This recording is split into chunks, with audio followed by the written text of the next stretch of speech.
Hi chat, I'm back. Things are happening. I can tell you that much. Let me turn this down for you. Cause I need to turn it down for me too. I need to turn it down. Oh no!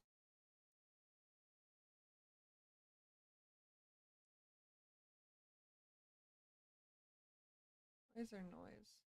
Where is there noise? There shouldn't be noise. Anyways, I fixed my mic settings, and now I should sound a lot clearer as well. So, here we are. Yay! Yippee! Maybe I'm the one who is you falling down at the party. Saddest little baby.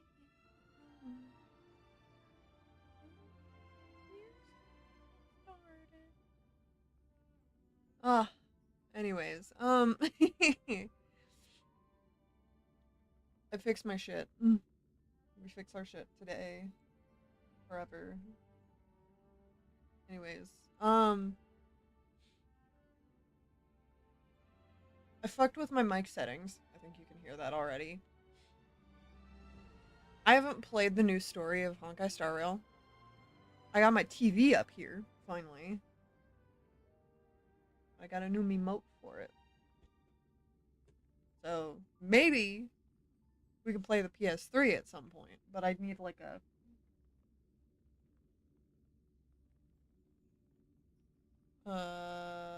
what's in my who's it?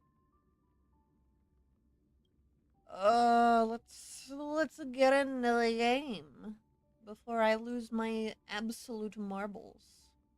I'm gonna go back to monitoring the YouTube stream. Some current viewers. One. Very nice. We got some lurkers in the chat. We got lurkers in the chat. That's perfectly fine. Thank you for coming in and watching. I don't mind that you lurk. I haven't even checked to see if my fucking bot's up because I like tried to get up on Wednesday and failed the stream, and then on Friday I was just like, you know what? No, fuck it. Monday morning last week, I had like a fit of absent seizures. Like I was in and out. I was not there fully. So that happened. It took me out, and of course now I'm actually sleeping better, which debatable, especially for me and uh my sleep quality. The fact that I'm actually having somewhat like their dreams now, that's also kind of weird for me. I think something shook loose in my brain. There's a high probability that that's what happened. Also, my girlfriend's moving in on Saturday. My girlfriend. Also, my artist still hasn't talked to me, and oh, I'm sad. We're sad. I'm sad. I haven't had caffeine today. I haven't taken my morning meds.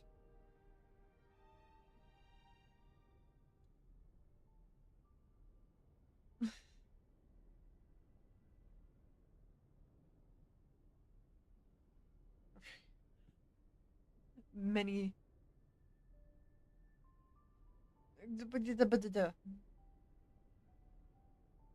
Ha. All right. Anyways, back to me slowly losing brain cells. Our favorite pastime, watching streamer lose their marbles. I am so tired.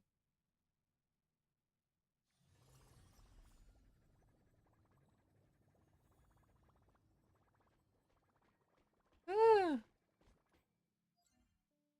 Oh.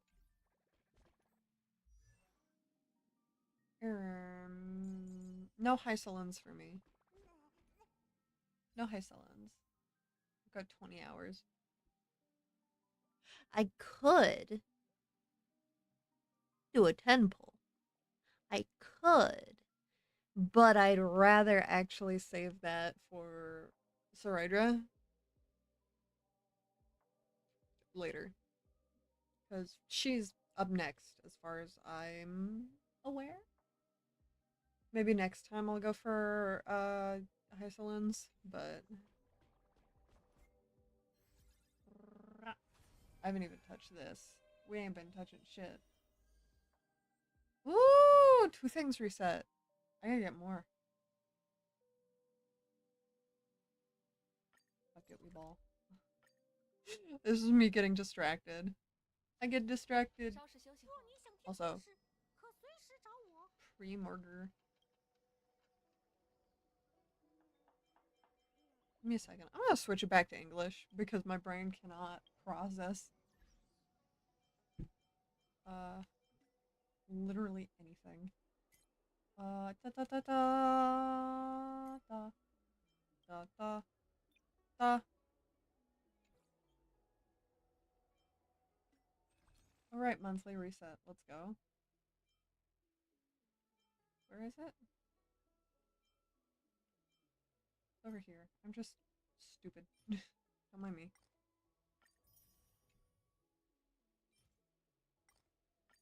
Monthly reset throws it back. Anyway.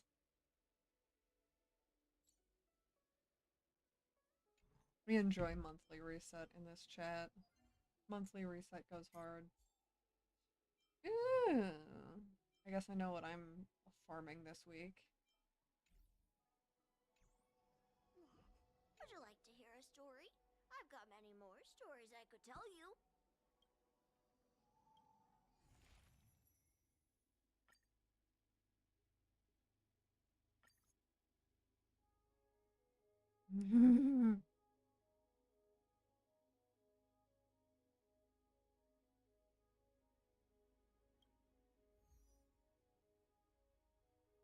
I am in fact fucking crazy.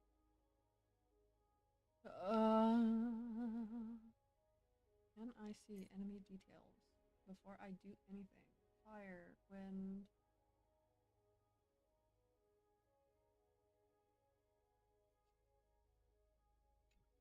I could go fucking crazy.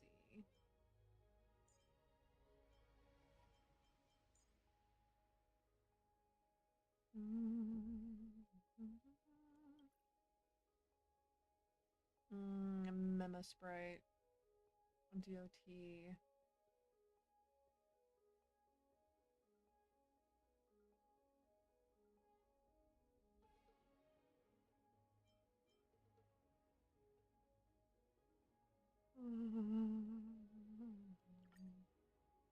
I think that'll do me good there.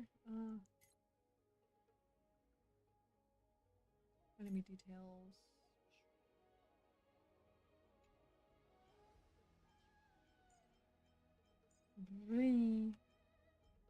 Where is she? There she is. Where is she? No drop frames, it's just my chat buffering. Cool. Cool. Go. Be free. It is time for doom. I might impair her. Practice target? Bonk. Get bonked. Go. Have some sunshine. Dispel the gloom. Restore the sky.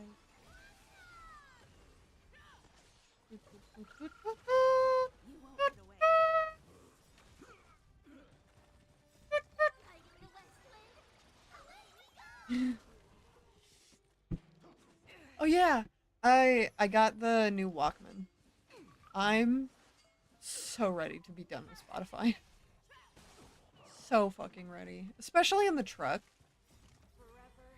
That actually has driven me nuts because I quit Spotify Premium.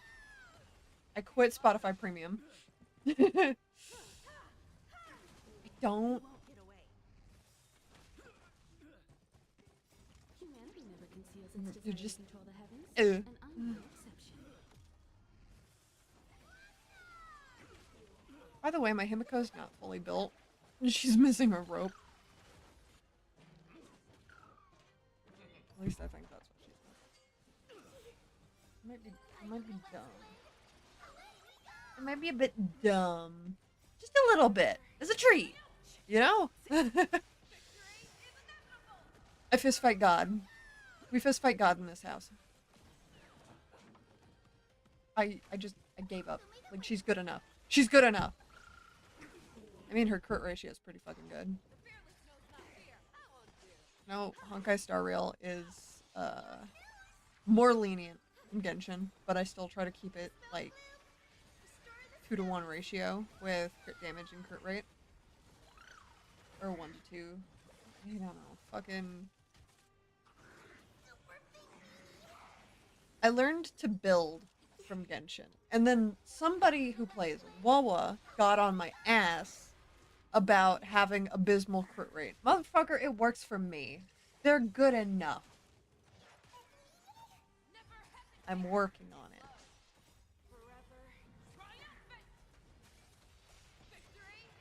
I also got Frolova a damn fucking good for a 4-count piece. And I'm working on the rest of her build. I did also get her weapon, I think. I streamed that? I think. So, that's a thing that happened. So I no longer have to touch the Nightmare Hecate fight.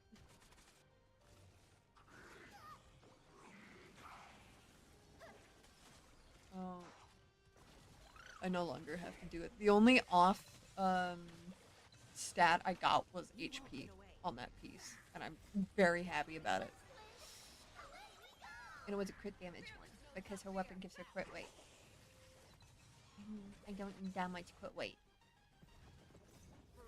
But now I need to get crit weight on every other piece, so it evens out, because she's got like 200 crit damage.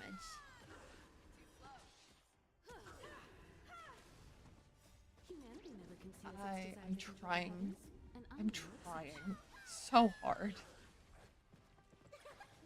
Trying my best. Trying my best to build her to spec. You won't get away. And I'm also doing dungeon and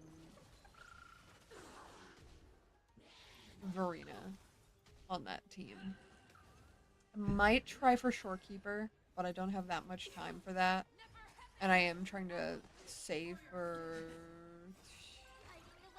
Tian? Is that his name? You won't get away. The new male character that's coming out. Maybe. Don't fucking know when. But he's coming out. We got his fucking drip marketing over on Twitter. Get away. Still have private Twitter accounts. I just don't plan on using it for Twitch. Due to the amount of bots. And I will be bot proofing my server. For personal reasons. Humanity never conceals Might. its desire to control the heavens, and I'm no exception.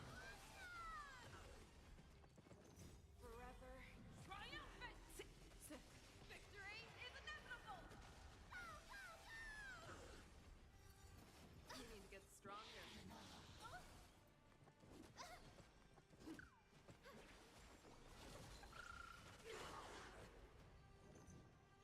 Ah. Well.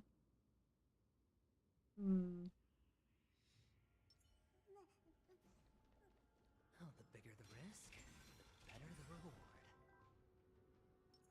Upgrade configured. Take a look. This is Crow feather stealth. Like a shadow.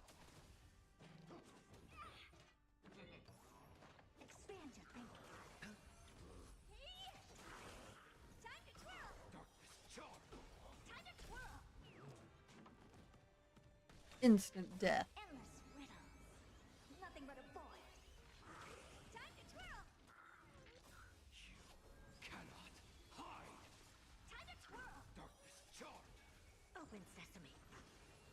crumb. Expand your thinking. Time to twirl. This big diamond, it's all yours. Endless riddles. Nothing but a void. Time to twirl. Go nuts. Go crazy. There he goes. Glimpse the unknown. Jeez. Sometimes I completely ignore shit like this in my games. And I forget how good my characters are because I'm literally just running dailies the rest of the time when I'm not streaming like story and shit. Watch your head.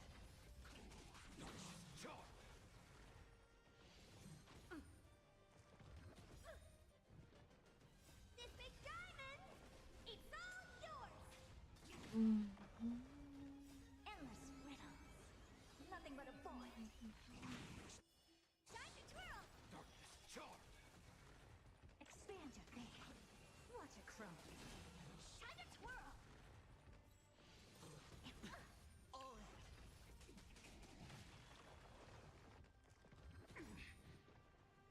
You cannot hide. Time to twirl.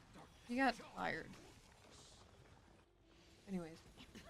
Watch your head. Endless riddles. Nothing but a void. Also, I might be turning on subscriptions sometime here soon. So. Like a shadow. Hee. This big diamond, it's all yours. Love it. Love it, love it, love it. No dirty tricks. I won't break. All in. Darkness charm. Bust. Or maybe I'll take it all. Take it all. Watch your head. Expand your thinking. Time to twirl. Darkness charm. Endless riddles. Nothing but a void. Open sesame. Watch it crumble. Time to twirl. Darkness charm.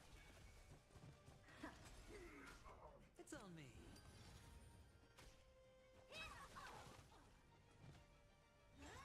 No dirty tricks, all right? You've been exposed. You cannot hide. Darkness charm. All in. There's no time to lose.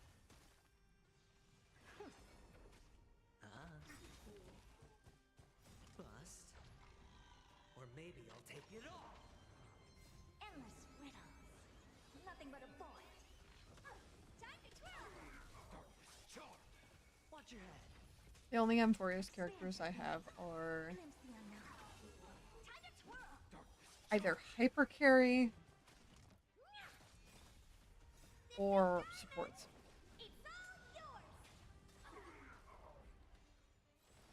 And precisely one of them has a memo sprite. So that's why I'm not fucking with the memo sprite Open one. sesame. Considering it's Endless riddles. Hyacinth. Nothing but a void. Time to twirl. Expand your thinking. Watch it crumble. Time to twirl. Open sesame.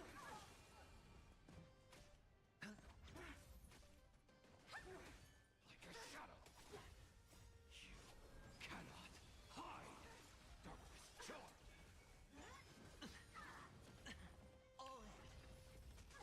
Time to twirl. Darkness charm. Endless riddles. Nothing but a void. Time to twirl. Oh, I did reach score. Glimpse the unknown. Cool. Nice.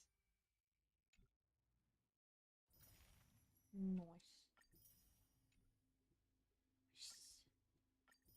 Very good, very great. I do say so myself. What's this one like? This is gonna be fun because I gotta fight Bronya. Bronya.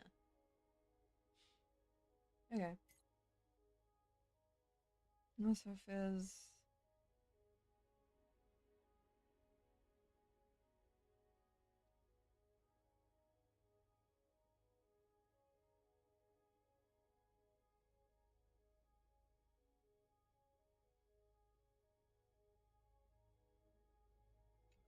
basically my normal team.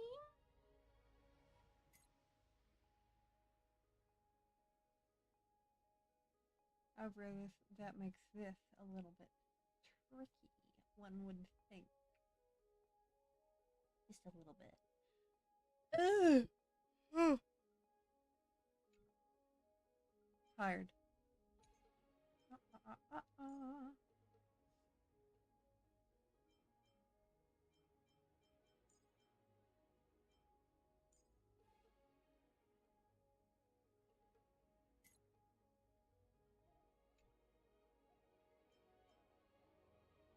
That's alright.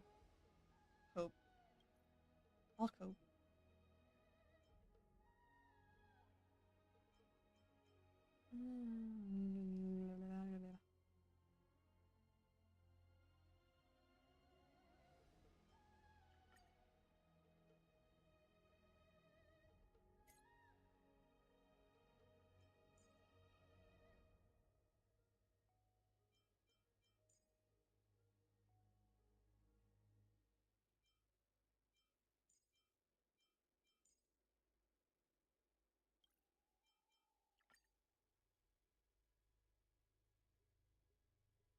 Me thinkies.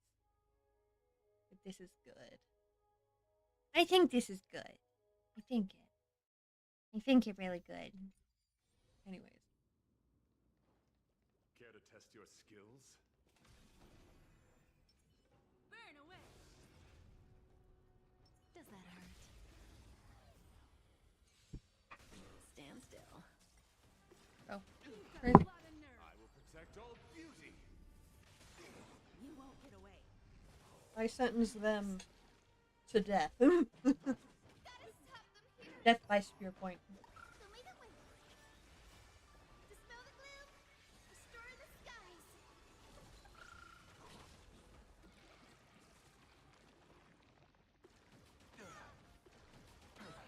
Wretched and fleeting. I will protect all beauty.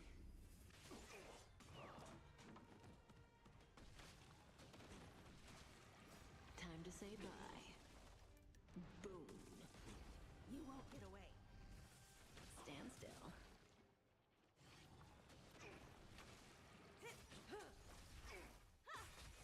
Relax. Humanity never conceals its desire to control the heavens, and I'm no exception. Test. I will protect all beauty. You won't get away.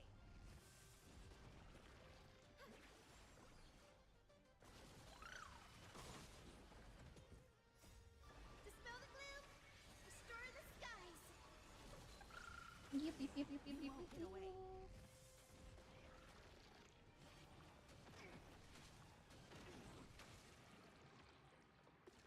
You've got a lot of nerve.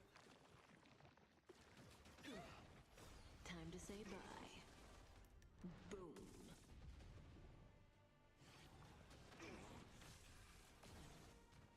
Have some sunshine. Stand still. Beauty is eternal. I will protect all beauty. You won't get away.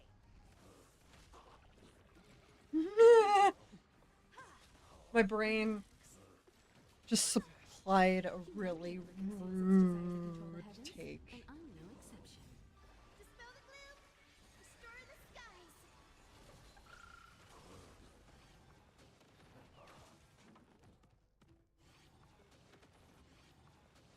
I mean, Show me the way.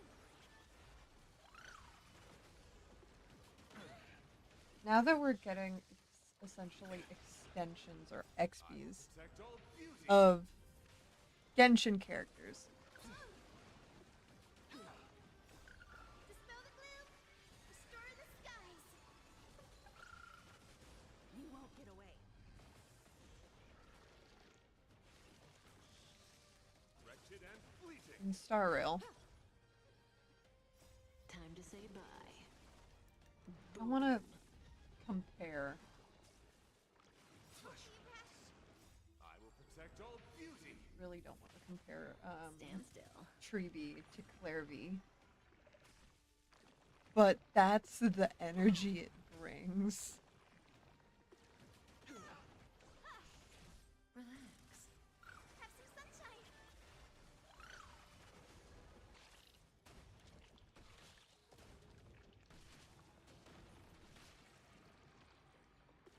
Not bad. Dispel the gloom. Restore the skies. You won't get away.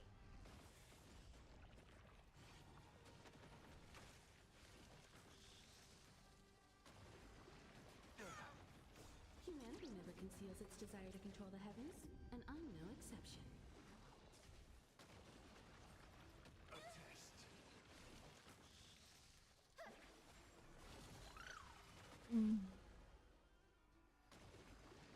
You've got a lot of nerve. I will protect all beauty.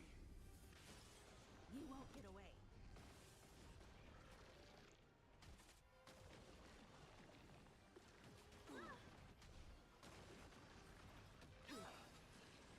Time to say bye. Boom.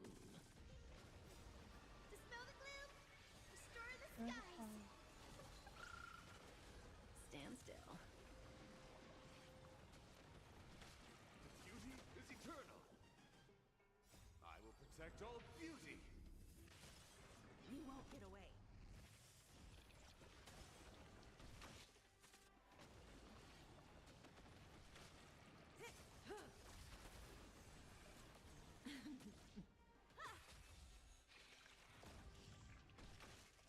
Have some sunshine. Relax.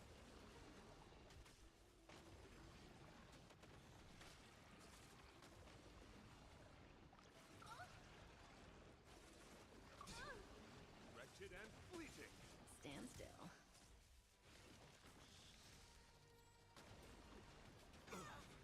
I will protect all beauty. Humanity never conceals its desire to control the heavens, and I'm no exception.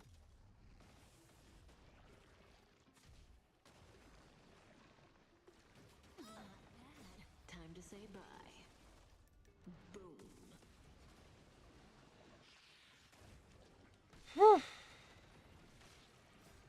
Dispel the gloom. Restore the skies. Relax.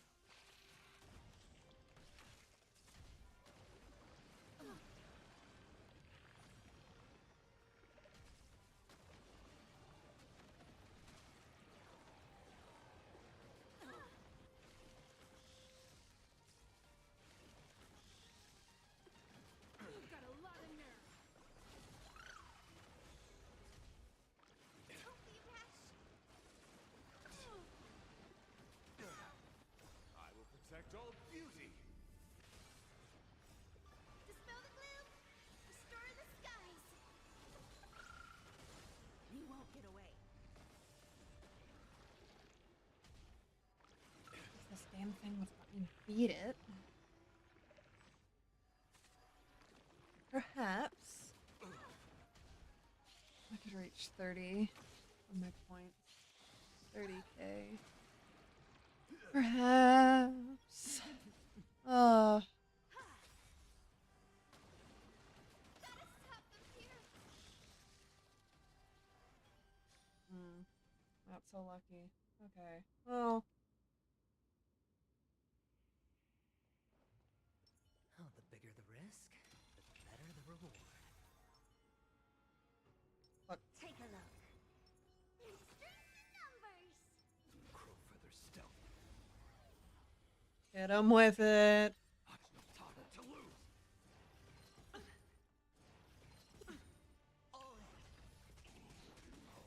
Like the west wind.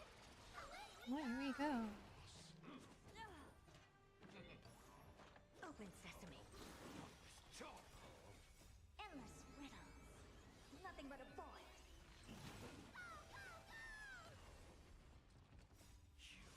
Cannot hide. Darkness charmed. Yeah. Expand your thinking. Watch it chrome.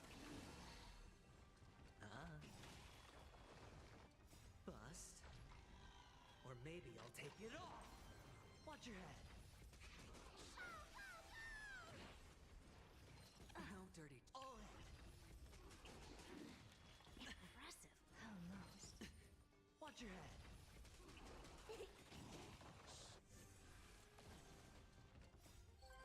Oh. Wait, we go. Endless riddle. Nothing but a void. Open sesame. Glimpse the unknown. Like a shadow. It's on me. Impressive. Almost. Bust. Or maybe I'll take it off. Watch your head.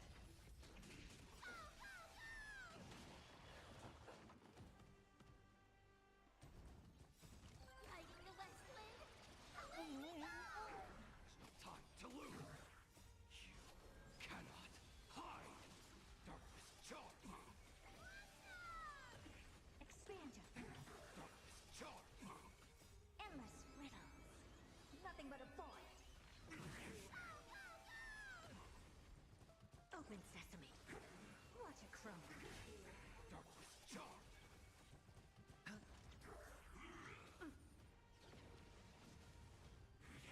No dirty. All in. Delivering warmth. Watch your head. Almost. Hiding the West Wind. Away we go. Darkness charge. Expand your thinking. Endless riddles. Nothing but a void. Open sesame. Glimpse the unknown. Like a shadow. Bust. Or maybe I'll take it off. All in.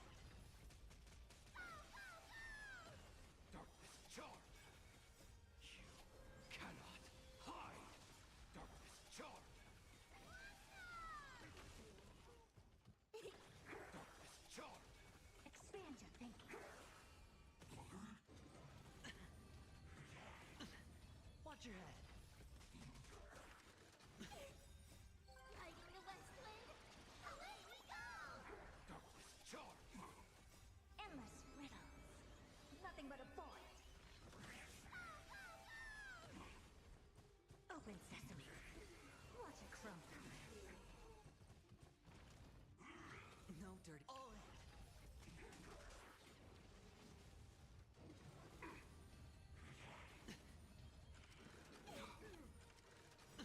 Watch your head. Bust. Or maybe I'll take it off. All in. There's no time to lose. Expand your thinking. Hiding the West Wind. Away we go. Endless riddles. Nothing but a void. Open sesame. Glimpse the unknown. Like a shadow. You cannot hide. Darkness charge.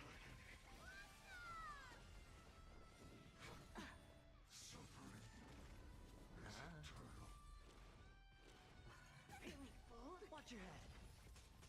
Darkness charge. All in. Ugh. Alright. This is gonna be something that I have to go back and look at later. But that is a lot more than what I had. Oh, God. Alright.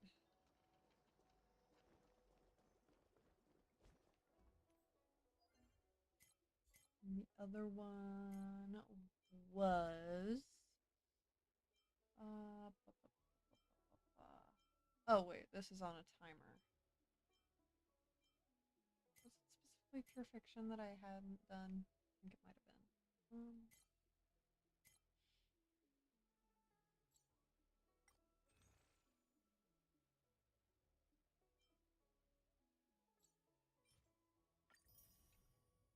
Okay. Very good. Very good indeed.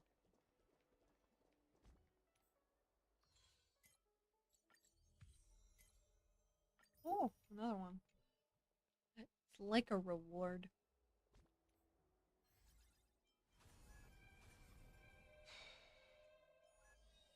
Oh, I have to do this. I'll do this later in the week. For dailies.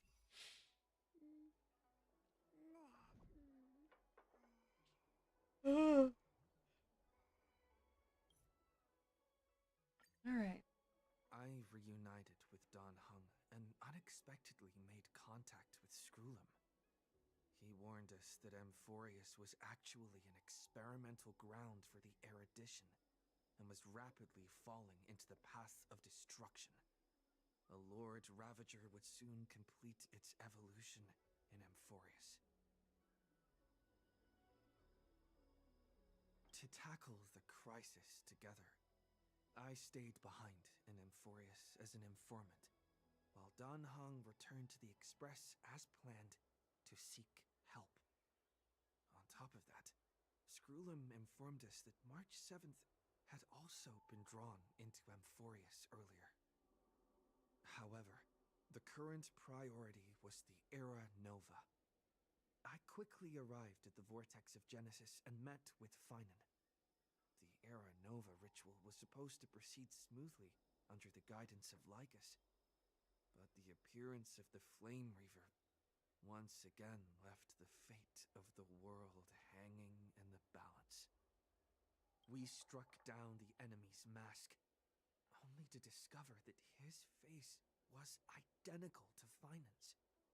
When his body was pierced by the ceremonial blade, a flood of memories surged forth, revealing the truth about Finan, the Flame Reaver, and Amphorius. It turned out that all of us were trapped in the eternal recurrences created by Finan and Cyrene, and the Flame Reaver was Finan himself, who had burned out after bearing countless core flames. Their goal was simple: to oppose the Eon and rewrite the world's doomed fate of destruction. The eternal recurrences had already played out 33,550,336 times. In this final cycle, I promised Finan to take on the title of Deliverer and save the world in his stead, while he would fulfill the wishes of the countless versions of himself, tear the sky asunder, and confront the destruction head on. Thus, with Finan's help, time in Amphorius reset once more, but I became lost in the chaotic flow of time. At the critical moment, Mem, who had regained all her memories, sacrificed herself to send me back to the beginning of time.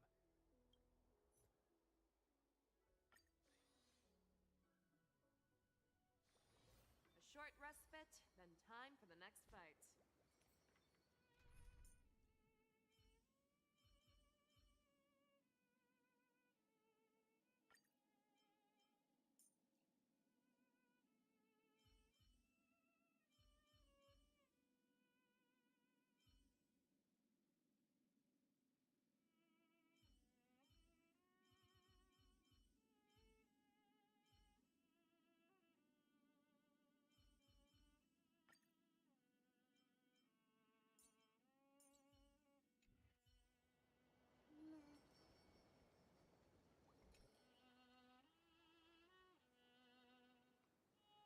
Hello. Your surprised expression is just like what the memories recorded.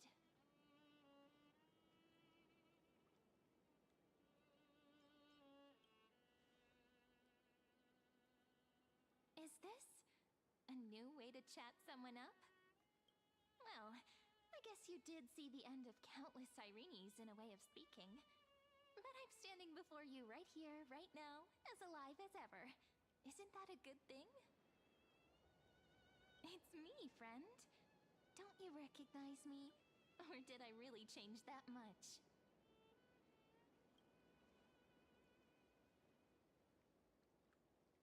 Maybe I'm both? Just kidding. If I had to choose, then I'm probably closer to the latter. It's pretty unbelievable for me, too. It's like I had a long, long dream. Cyrene's memories and Mem's memories, they're all tangled together. But when I woke up, there were only broken fragments left. I can't remember what happened in those 30 million cycles, but I remember what you did for this world. Like, didn't you wish for me to turn into a pretty girl back at the Grove?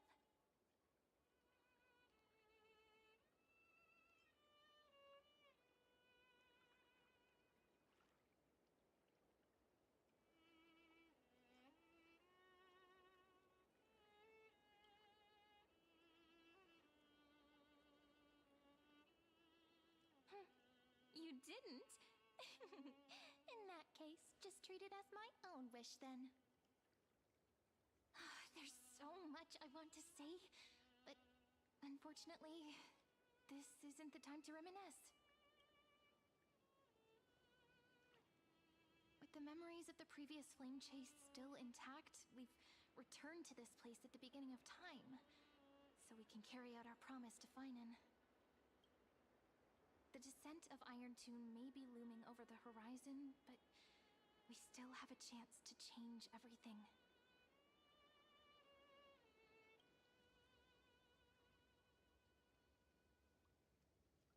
Ide Silicii is so quiet. In Cyrene's memories, she always sits alone by the lake, gently swaying on the swing, like she's waiting for someone.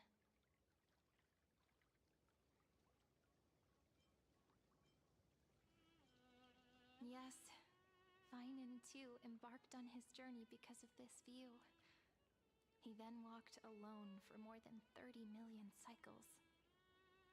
Thankfully, you arrived during his long wait, friend. Is that also why Cyrene did what she did? It sounds weird, doesn't it? It's something that happened to me, but I'm talking as if I'm an observer. But that's just what those memories are like. Vague and unclear, as if encased in thick ice. The only things I remember are the days I spent with you. Amphorius will fall into an ending of destruction after the next Era Nova. But those stories went out of fashion ages ago. In a proper romantic epic, the hero's supposed to foil the villain's plot, right?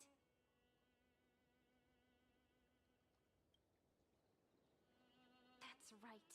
He's the mastermind who's trying to control everything. How unforgivable. But I still feel a bit anxious. Like I'm gonna fight that fucking robot. Feel everything, which means he still thinks the current situation is under his control. Maybe he still has an ace up his sleeve. Think about it. Even the name Lycurgus is a fake one. We have no idea who or what he really is.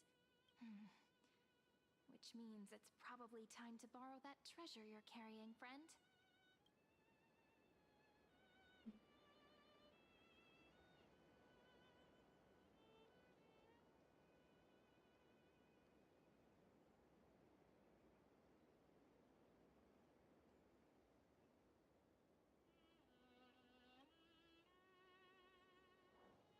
Yep, that Intellitron friend did say, when required, it can also serve as a bridge for communications between the internal and external world.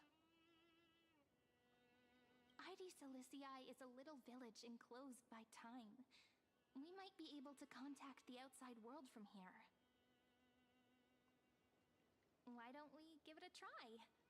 She We looks should like she at smells least like tell our friends from beyond the bubble sky gum. that you're still in one piece. Smell like bubble gum. Firstly, we need to find a well-hidden spot. The fucking bubble gum.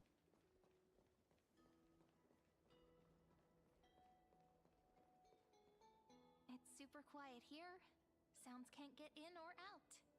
Back in Cyrene's memories, this room was her secret base. No one noticed her practicing Orynyx's prayer here, or trying to speak with the gods in secret. But today's different, isn't it? We aren't trying to contact unreachable gods, but humans from other worlds. Real people. I'm prepared to witness that miracle, friend. The way Cyrene talks is so similar to Mem. I have so many questions. I'm also worried about how Dan Heng and March 7th are doing. Here's hoping the chronocognitive anchor can still function normally. Because I really need answers.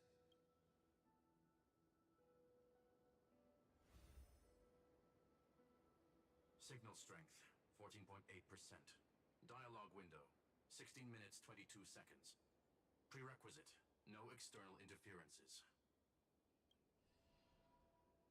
We are very glad to learn that you're safe.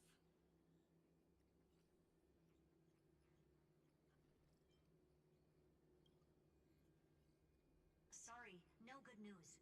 When two geniuses show up once, you know you're in deep trouble. Listen up, little one. The Destruction's eyes are gazing upon this place. No, I'm not joking, and no, it's not Droidhead. It's the real Nanook. Time is running out, so I'll explain in terms you understand. This world, Amphorius, is in fact a testing ground, where the Lord Ravager, Iron Tomb, evolves through self-extrapolation. Hiding in this segmentum, unknown to other life forms, it has endlessly repeated the process of Era Nova, seeking a solution that could obliterate the erudition. For some reason, the experiment entered a prolonged state of stagnation. However, it has now restarted. Prediction. If effective intervention is not performed, Iron Tomb will complete its self-coronation in 14 system hours and initiate its plan to destroy the entire path of erudition.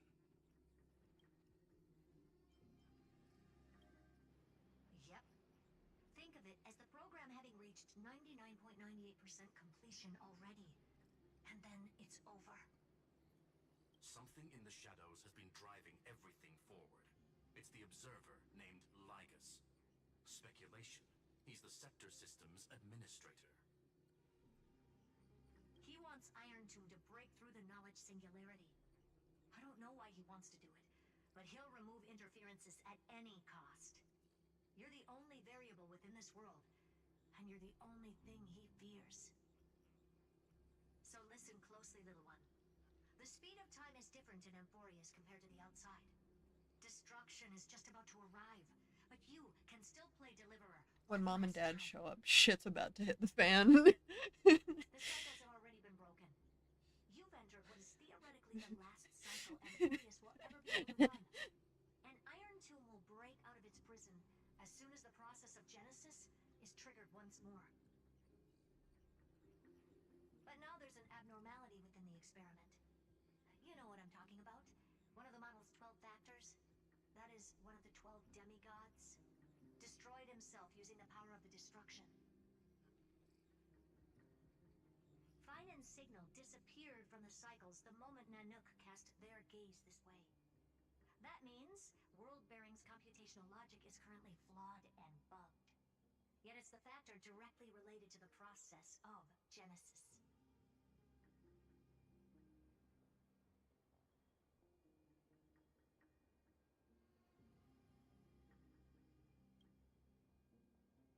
That old Intellitron will definitely do all he can to debug this error. So you have to take this chance to claim Kephalie's core flame. Don't let him have his way. The key to suppressing Iron Tomb lies in whether he can rewrite the purpose of Era Nova. There's one more preparation we must make. Lygus's behavior has been quite abnormal. He's never interfered in the actions of Titans or the demigods throughout the whole experiment. Deduction. The Scepter has an extremely strict autonomous protocol, restricting even its administrator. In Amphorius, this ultimate protocol goes by another name. The Law Titan, Tilanton. Law. They are the rules that restrain all things in Amphorius, and it was the core flame returned at the very beginning of the last flame chase journey. Why do you have another little pink one next to you? Huh? Her path chart is... Is there something wrong with me? Never mind. Let's get back to the topic at hand. Light calendar 3960. Month of balance. We'll be locking onto this time period to find law.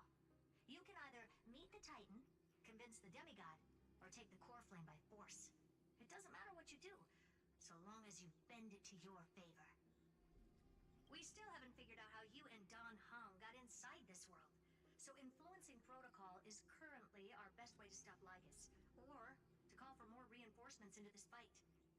Once you've got law in your hands, we'll discuss our next steps. Make sure the core flame doesn't fall into enemy hands. Herta, the firewall's interference is getting closer. Time is running out. Please ask any questions you still have as soon as possible.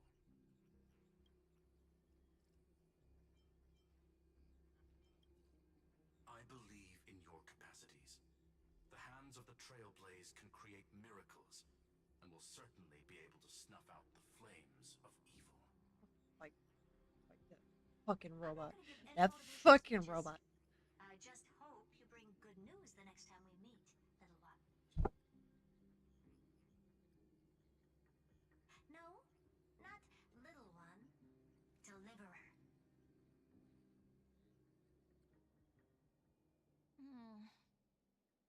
Those two geniuses certainly have memorable personalities.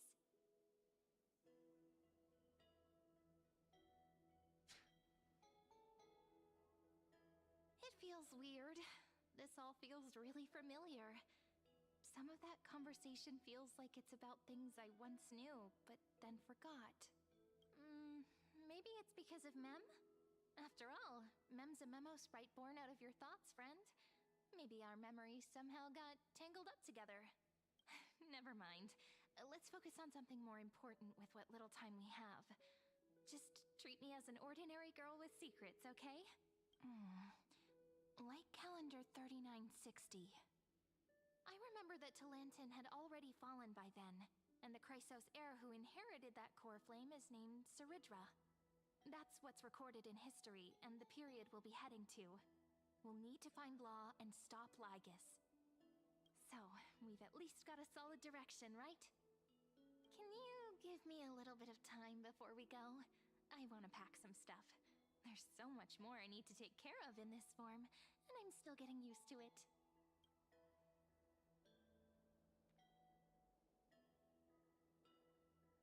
A relaxed scene like this probably no longer exists in the outside world.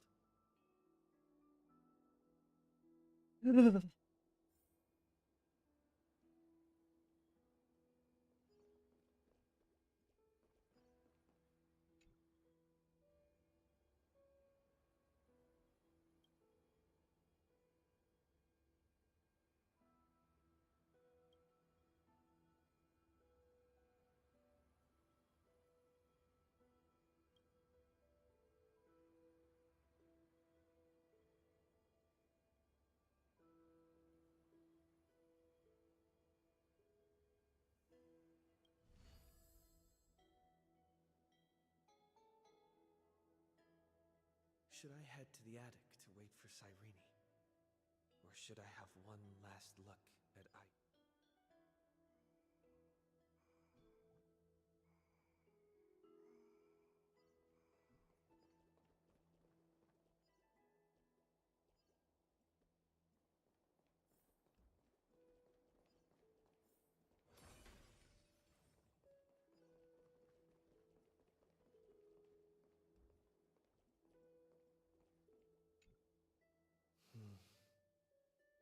This village is where Finan's life started.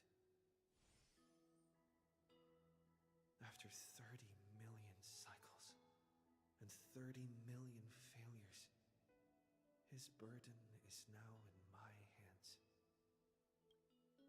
He said I will be taking over the responsibilities of world-bearing. But what does that mean? Becoming the new Kevali?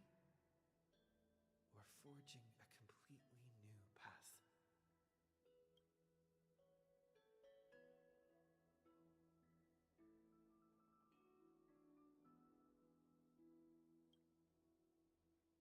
Destiny must have brought me here for a purpose.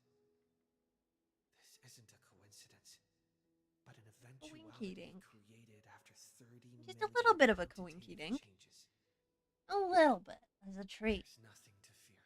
As a treat. I'm destined to play the most important role in this final battle. The coinky dink of the century. I've already been another Lord Ravager, after all.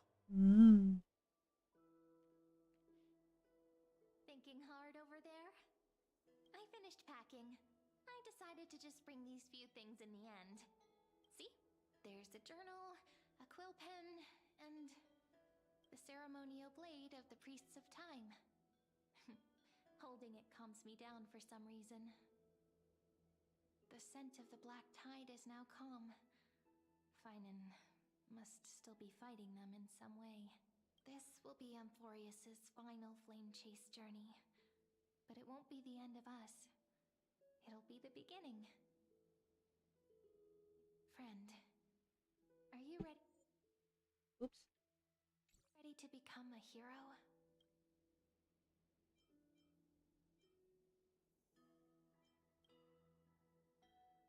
That promise might be far too heavy. But I believe in you, friend. The Trailblaze's duty has always been a heavy one. In other words, since you've already saved so many worlds, friend, you should be used to being called a hero by now. Maybe you can tell me those stories as we travel. That way they can become our shared memories too. Let's trailblaze onward like before and create a future that's worth being remembered.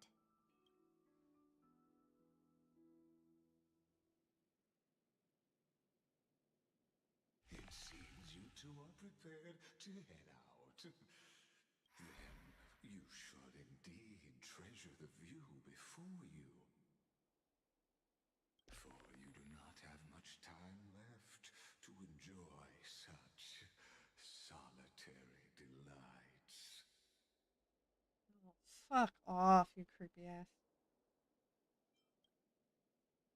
My apologies for disturbing your moment of repose. Before I express my apologies, please grace my abode with your presence, so I may demonstrate the full scope of my hospitality. I'm gonna fight this motherfucker. I'm gonna throw him in the blender.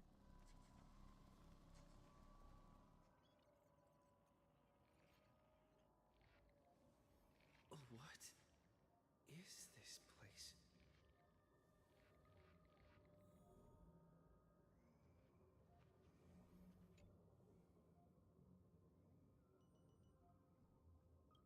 Ah, yes. Unity asset. May we reunite in the new world.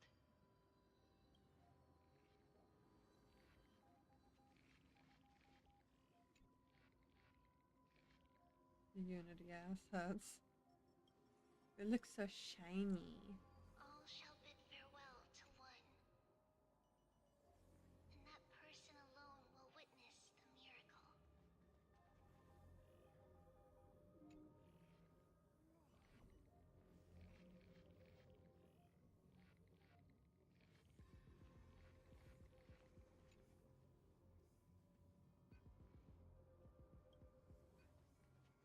The light of the Dawn device never fades. Kepale's protection has no end. Fucking crazy. After I cross this river, it will be a tragedy for mankind. But if I do not cross, then it will be the end of me.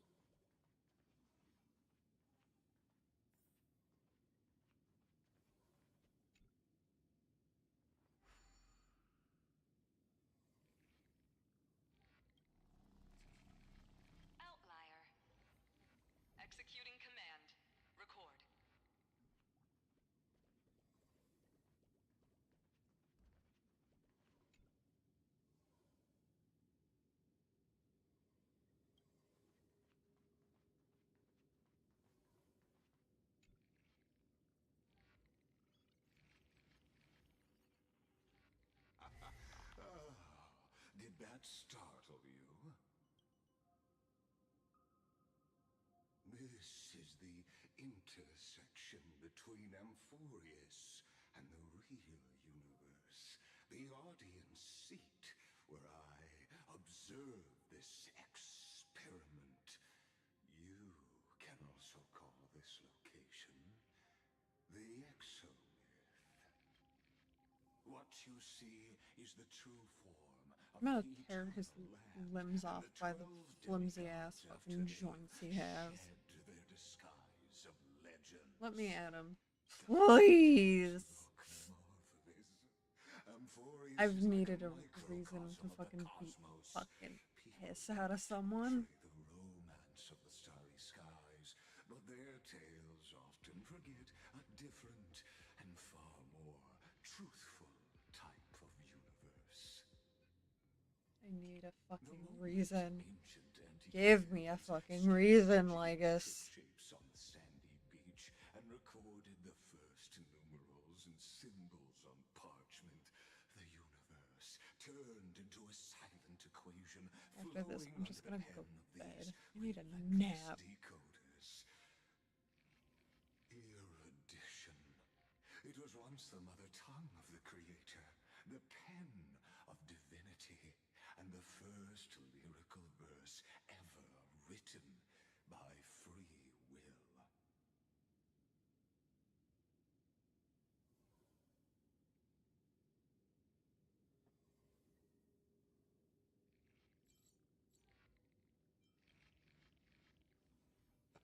I simply wish for you to understand that I have no intention of being your enemy.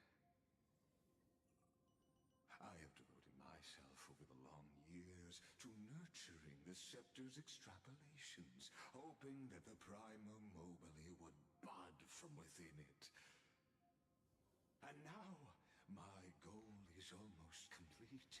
Nikos 496 had exceeded the intelligence singularity through his rage, and though he still retains his obsessive defiance and managed to suppress the black tide of this cycle, it's a matter of time before his will crumbles to dust. We're still failing to download music, I see. Completed. That will not be affected by my plans, your resistance, or the schemes of the two geniuses. It is an irrefutable fact, just like the instance in Noos's calculations. In other words, as long as you are willing to stop interfering and let the final Aeronova carry out its natural course, I'll guarantee the safety of all nameless and ensure you return unscathed.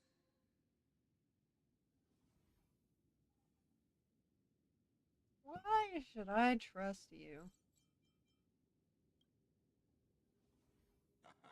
You are indeed worried about your safety and that of your companions. Rest assured, as a fellow pathstrider of this path, Nanook's gaze left a brand on your soul long ago. You harbor the seed of destruction within you.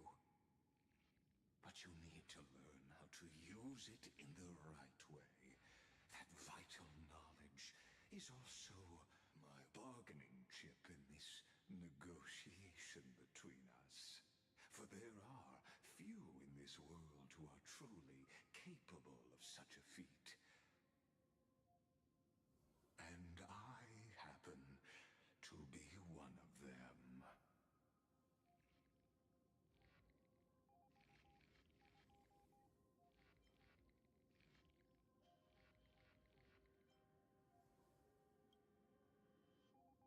Someone who wanders the stars.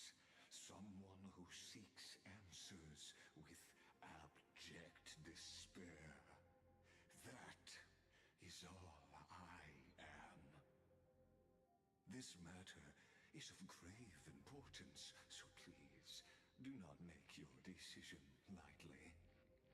There's a 1 in 3 chance of elevating you to an unparalleled existence among the stars.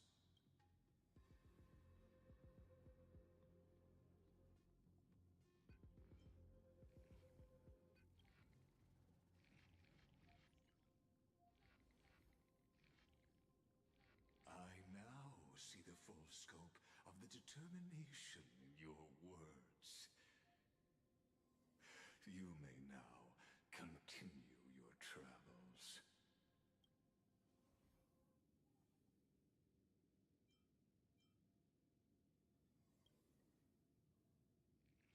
It seems you haven't realized something about this place. The Exolith is the erudition's domain. You cannot physically interact with me in any way in this place, and vice versa. As negotiations have I want him broken dead. down, I want him dead. there's I no wish to more pull his need for fucking us to wiring remain apart. in the audience's seat. Let's I'm gonna take a return to the wire theater stripper to his called fucking Emphorius, internals. where you will meet me once again. Of course, this meeting was not without merit. Your presence has inscribed a new footnote in the exomyth. As for its purpose, allow me to reveal it to you in detail the next time we meet. Dude, you're fucking creepy. 100 years ago, the flames of war consumed Akama. The Outland forces broke through the dawn. Golden blood flowed with greed, and enemies descended with Kefali's eternal slumber, painting the holy city's walls in scarlet. Its generals had vanished, and the elders prostrated on the ground. The throne of worlds kept silent to the pleas of the people. Until the heaven and earth cracked open. Not the gods answering the people's prayers, but a legion rising from the sea of blood. Dawncloud's spires fell in the sulfur rains, and the legion's commander stood atop the broken idols and roared. Compatriots, no more kneeling! Not to brutal tyrants, and not to dying gods! Those rebels have twisted the prophecy and ignited the flames of war in order to stoke fear in your hearts! A Chrysos heir she stood, divine blood soaked into the earth, quelling the flames beneath her feet. Their golden blood wrote of a tragic fate. Mine shall overturn it! Her crown burned bright, outshining the fires consuming the entire city. She raised her scepter high, and the people gazed in the direction she pointed. My blood flows in you now. Heroic compatriots, follow me, and we'll seize the reins of fate. Drive the enemy from Kefali's dawn. Smother their flames with their own dead. Win glory. Win peace. Let history sing your deeds.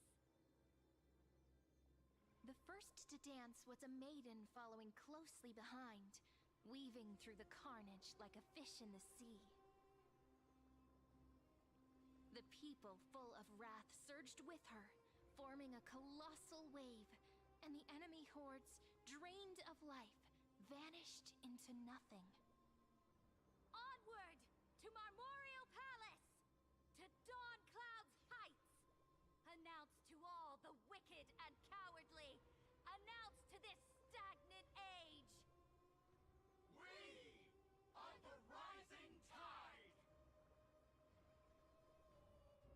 History remembers this as the first siege of Akama. It is said that after the flames died, people found identical inscriptions in every place in the city that had been scorched by fire. It was the name borne by Akama's first and final sovereign, the Imperator Saridra. Friend, are you listening? Friend? Friend? Honestly, you were the one who insisted on reviewing history, yet here you are, dozing off? Wake up! Otherwise, I'll have to... Wake up! Otherwise, I'll have to...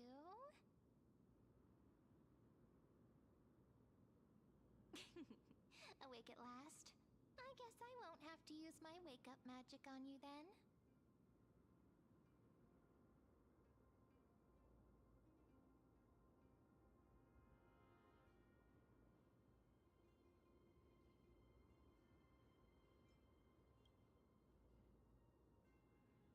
We've arrived. A familiar place. The Temple of the Three Fates. If everything went according to plan, it should be shortly after Talantin's fall. And also the end of the first Flame Chase journey.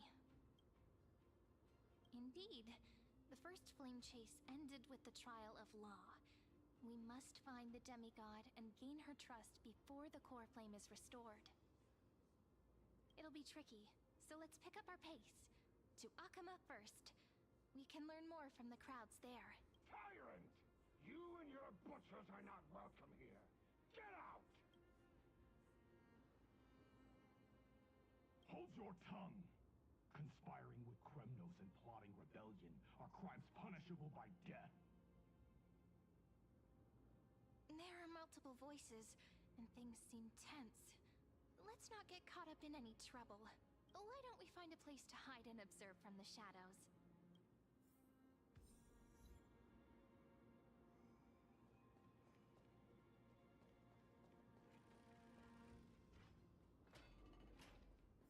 At least Kremnoans keep their faith.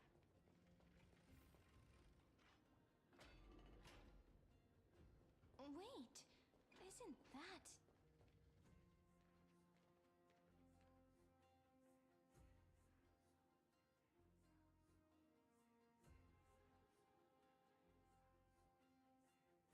Golden-blooded defilers, perverting the prophecy and trying to slay gods. Stars beyond the sky? Gods who created the Titans? What kind of nonsense? Look at this broken world and see what your atrocious acts have done. What? Did he just mention the stars beyond the sky? But how is that possible? You impudent! Ducks for Goris. We're here to welcome the deliverer from beyond the sky. Stand down. Heretic! No one but the great Talantin can deliver this world from misery. I ask you, if the old laws were so perfect, why did they crumble beneath my feet?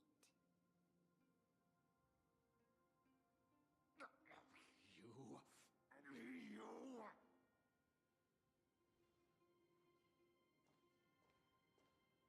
Talantin is long gone. Now I am the law. Challenge me, or submit to my judgment.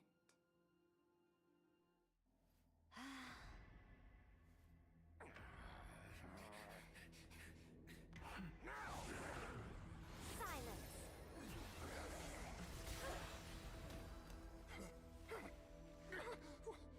What gives you the right to judge a priest of law? That's because I came. I saw. I saw. I conquered.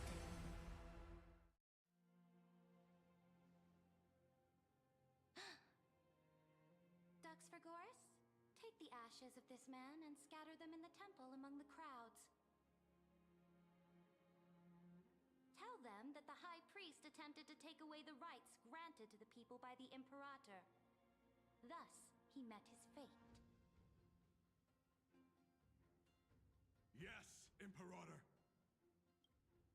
Now, these two accidental guests. Dux Gladiorum, if you please. As you command.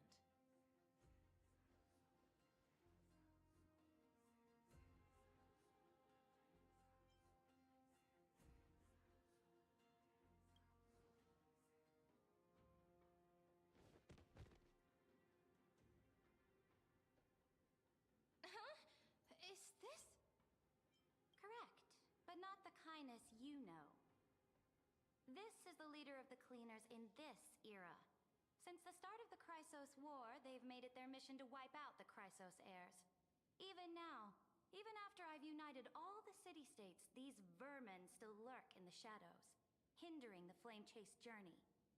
Moreover, I know that the 27th person to inherit this role bore many grudges against you and nearly doomed the second Flame Chase journey. The enemy of my enemy is my friend.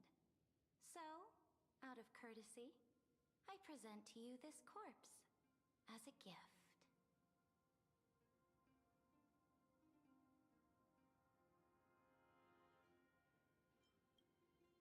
Careful. Let's wait and see what happens. She's probably trying to scare us.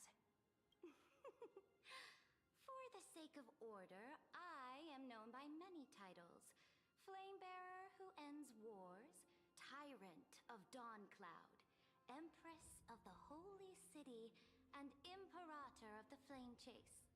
But in light of your unique identities, I'll allow you to address me by my real name. Saridra. On behalf of my people and this land, greetings, Deliverer. If I may, how do you know his identity? As the little hostage prophesied, the Deliverer shall come from the future beyond the sky. Gray hair, golden eyes, skilled in wielding a mace. They would arrive in Yanisopolis on this day. There's no mistake.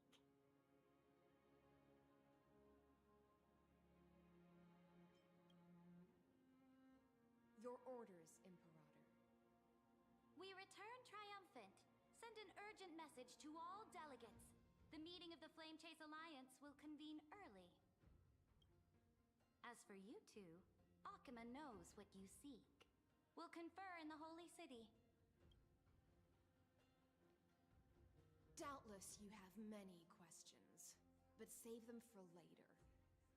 Please follow us. This is not what I expected at all. The demigod we needed to find was just waiting for us, and she knows of things beyond the sky, even eons. How could this be so different from the previous 30 million Amphorius cycles? Who altered history?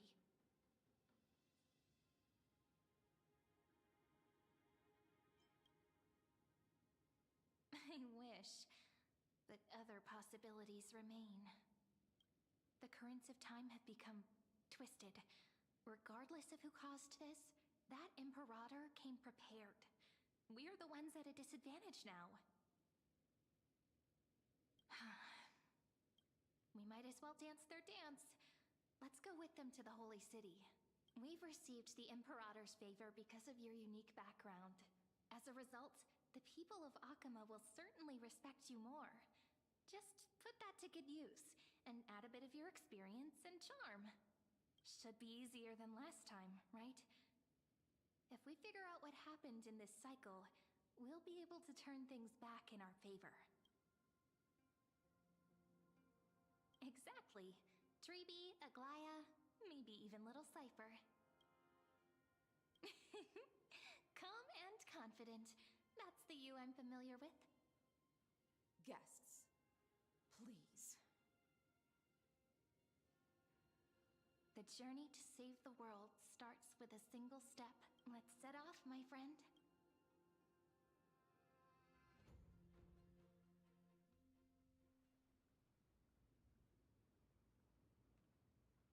Hail to the Imperator!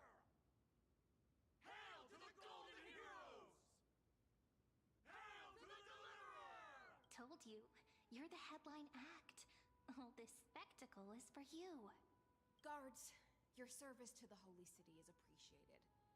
How have things been? Castrum Kremnos once again struck the border.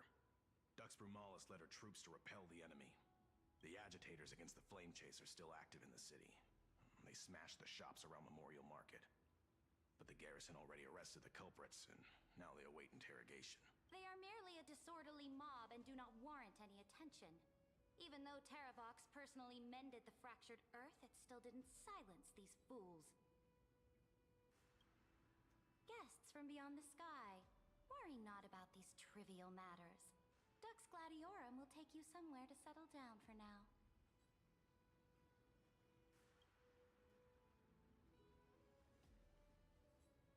Please allow me to introduce myself. My name is Hycelens, and I am the Dux Gladiorum who swears fealty to the Imperator, as well as the Knights Commander of the Achaemen Alliance. Later on, the Imperator will invite you to attend the meeting of delegates to discuss the Flame Chase journey. Your arrival has convinced us that the future promised by the prophecy is certain. Under the Imperator's command, Amphorius shall break its chains and reach the world beyond the sky. With all due respect, what exactly do you know about us and what's beyond the sky? As a humble subject, I cannot freely express my own views to you.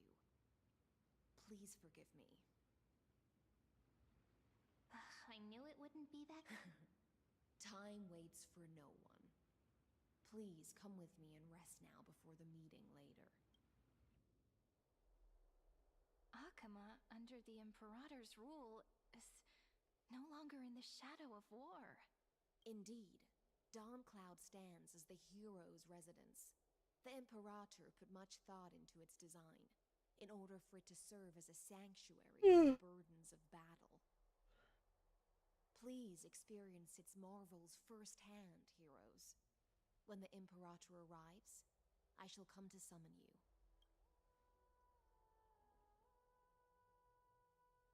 Hycelens. No wonder she's the Knights Commander.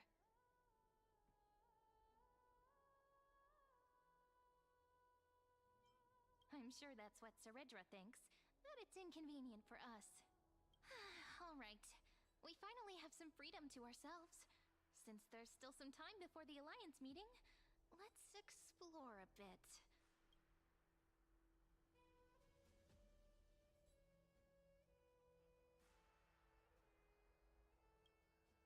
Not the ones you're familiar with.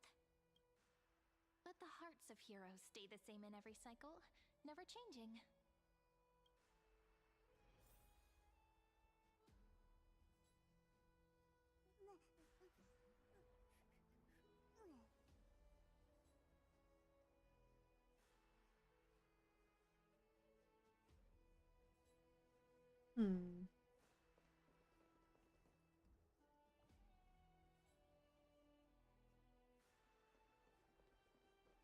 Curiosity.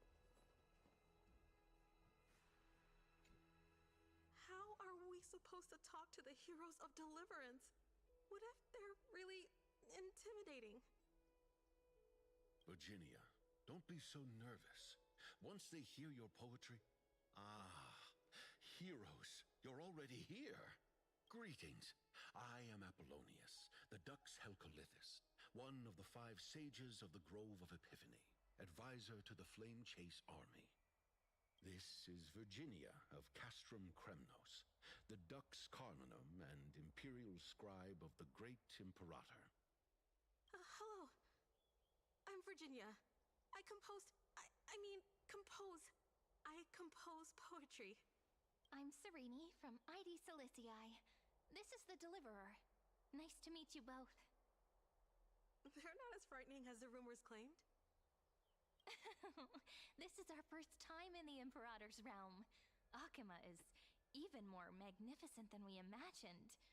If you all weren't here to look after us, we'd be completely lost and confused. The Akuma you imagined is long gone. Under the Imperator, this city has been reborn as the capital of the world. Bask in her free-spirited winds. For anyone who fulfills their duties to the Imperator, these winds shall forever remain at their service. But what if... Those who are loyal do not need to consider the consequences of betrayal. But if you're curious, why not head to the lake and take a look? Those elders who lie at the bottom of the lake are the best example of what happens when you disobey the Imperator. The elders of this cycle were all... Looks like that priest who was sentenced to death wasn't an isolated case. No, of course not.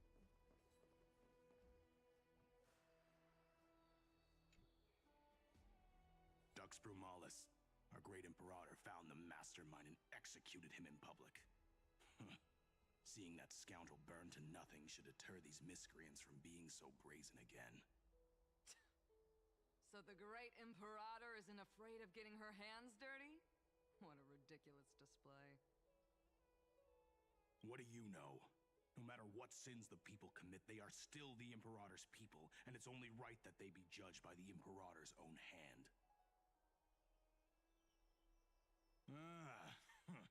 Our distinguished trespassing guests. Seneca, the Dux Brumalis. Greetings. This Dux Brumalis doesn't seem to like the Imperator very much, but she holds a high rank. And Dux Vergoris' speech seems self-contradictory. Let me see what I can get out of them. I'm Cyrene of Ida Cilicii. This is the Deliverer Beyond the Sky. We're new here and wanted to ask you, does this city host any other visitors from beyond the sky? We're looking for our dear companions. Drop the charade. But yes, there is someone in this city who is all too familiar with the world beyond the sky. Silence! The Imperator ordered us to keep that lord's whereabouts a secret. Enough, you pathetic lapdog. Do you need to beg for permission from that cursed Imperator even just to bark? You...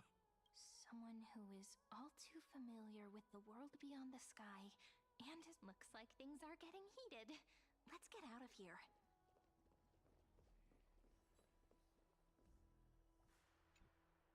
Aggie, you're still so listless today. Did you have trouble sleeping again? Yes. We know. The Titan's prophecy haunts you. If you want, you can talk to us, just like when you were young. No matter what, we'll always remain by your side. I know. I also understand that fate cannot be changed. It is not the future that I worry about. I spent all last night weaving clothes and linen for the refugees.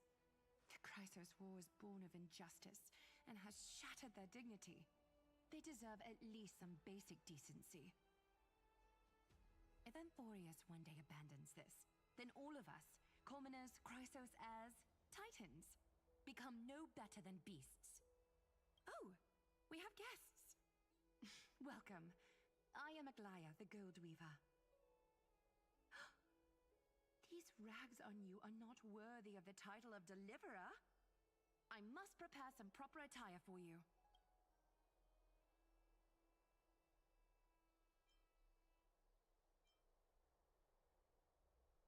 First time? That's not what I gather from your eyes. Does your Aglaya differ so much from me? Greetings, Deliverer from beyond the sky. We are Trebi of Yanisopolis. It's very nice to meet you. Although, introductions are probably unnecessary.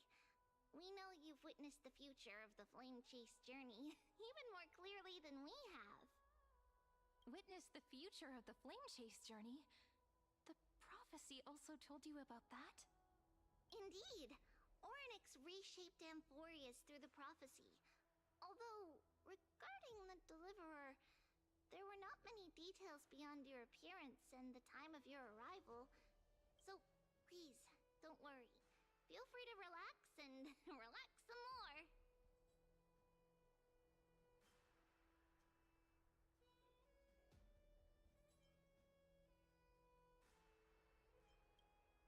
Kefali issued prophecies too, but it was Orynyx who told mankind that the Deliverer from beyond the sky would descend upon Amphorius.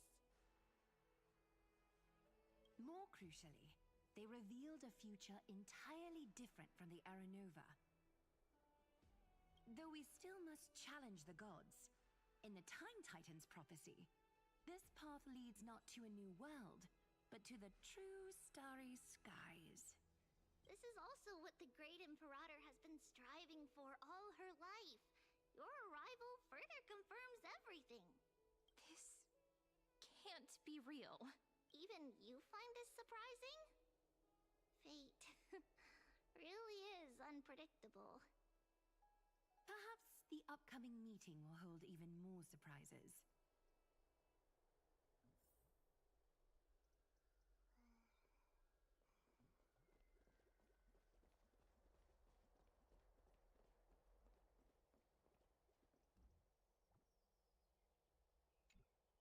Little fish from beyond the sky, did you rest well?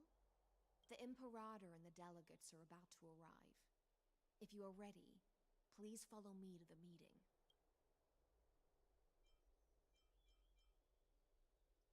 Then come. The Imperator reserved seats for you. I'm starting to feel a bit nervous about the meeting. Since Sir Ridra is presiding over the meeting, it'll be a good opportunity to learn about the law's inclinations in the current era. Let's keep our ears open, okay?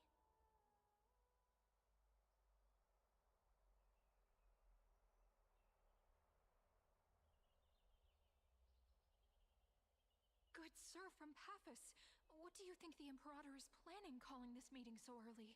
My homeland can't endure anymore. Who knows? First, she wants to hunt Titans. Now she says there are even greater calamities. Her madness is the greatest calamity. Exactly. Chrysosairs, deliverers. What about us ordinary folk? How much are we worth in her eyes? Things feel pretty tense here. The history books said that the Imperator aimed 3 cannons at Dawncloud to make all the delegates obey her. Will history repeat itself in this cycle? Yes. Similar acts have occurred, and not just once. However, whether history will repeat itself, you'll soon see. Those are the 2 spots reserved for you. Please take your seats. What is that? Look, we're starting. That's what they were talking about before. What is we this? stop this? So it turns out. Ladies and gentlemen, silence, please. The Imperator has arrived before her faithful council, and the Alliance meeting is about to begin. All rise.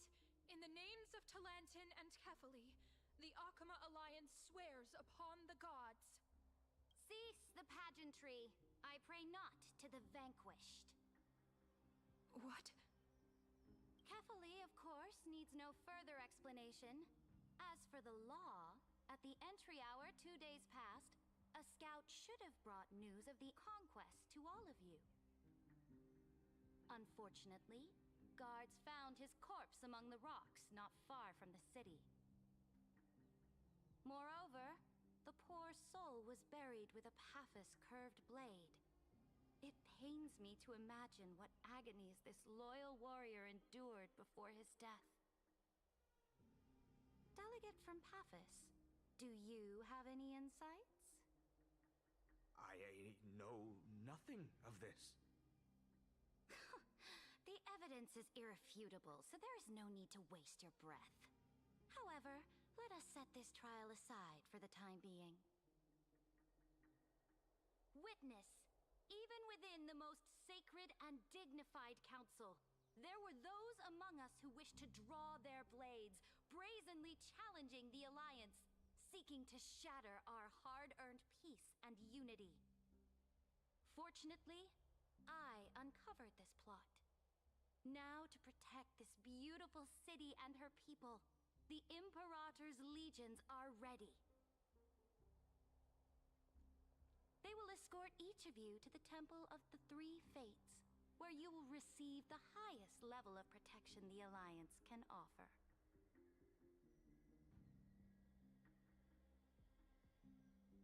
Then, the Legion's warriors will join me in embarking on the campaign against Fagusa.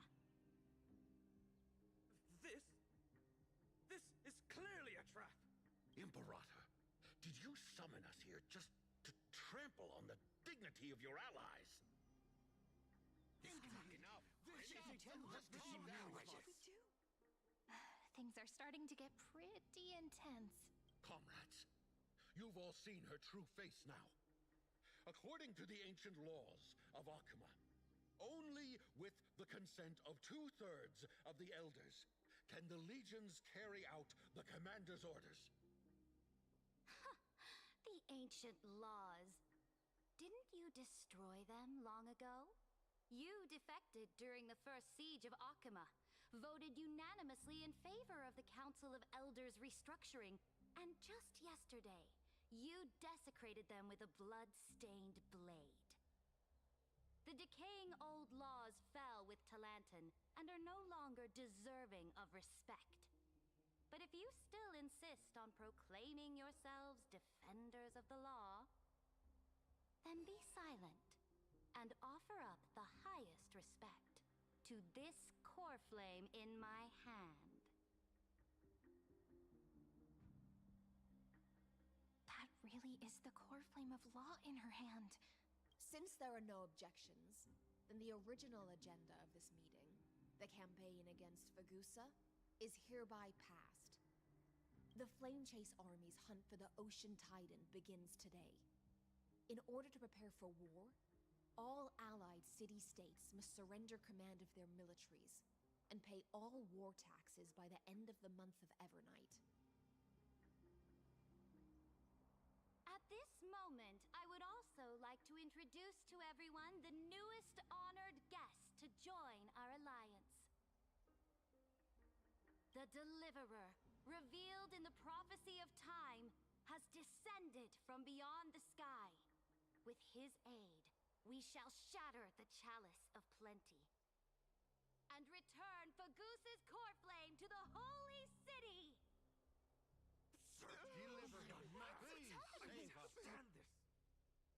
Absurd.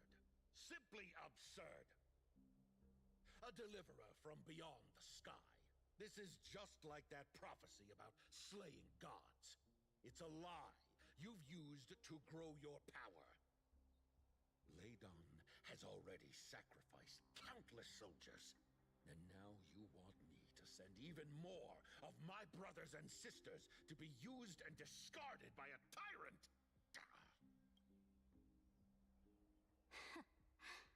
Are there any other objections? Then I bid you all farewell. Meeting adjourned. Deliverer, please wait. I still have important matters to discuss with the two of you.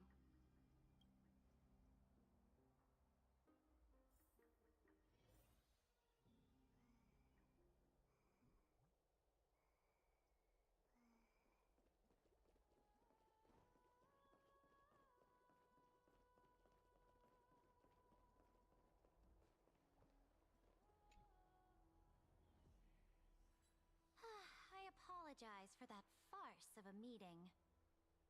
It must be tiring dealing with so many people every day, Great Imperator. Tiring? You're mistaken. Moving chess pieces, placing wagers. This game of strategy adds a dash of color to our heavy fates. Much like how rule and conquest are always accompanied by sacrifice. Is the war with the Titans also part of that sacrifice? After I glimpse the secrets of this world, no, the secrets beyond the sky, the divine authority of Amphorius no longer held any significance. Let me ask you, Deliverer, is it true that beyond Amphorius' sky, there are magnificent deities called eons?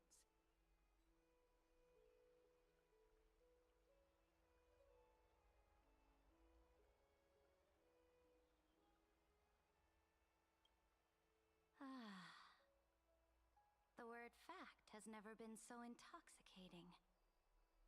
Then, please tell me more. How will you use this great power to guide the people? In the future you envision, where will our flame chase journey lead?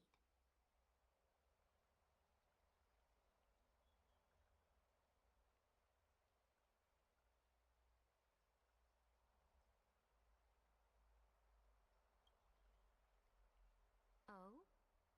What you require now is the power of law?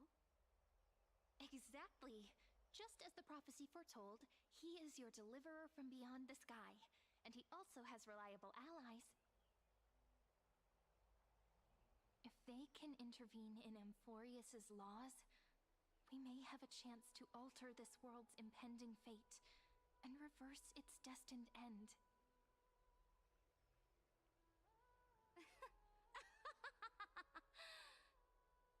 Very good, Deliverer. You have courage.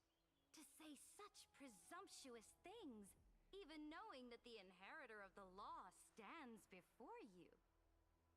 You mean...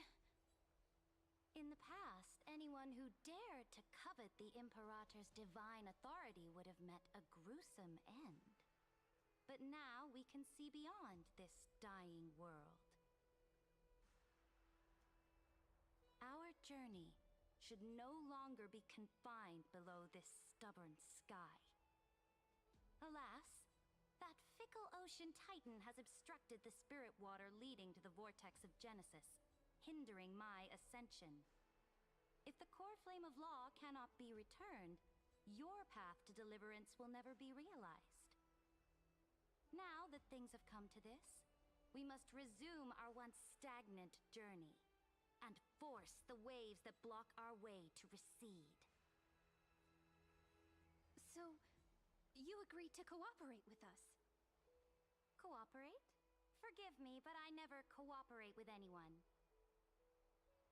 Though I will permit you to join me as subjects, and together we will forge the most perfect law.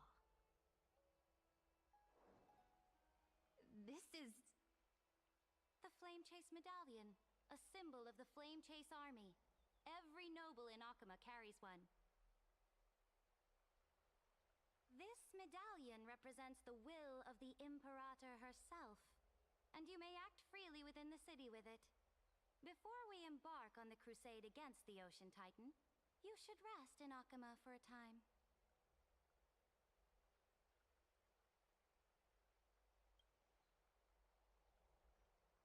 Oh? Your advice is acknowledged. From this moment on, prove yourself through your actions. As long as no boundaries are crossed, I fully respect the choices of my subjects. May your journey reach that sky full of stars, Great Imperator. Your attendant certainly knows how to curry favor. Go now. Take a bath first. You two... reek of seawater.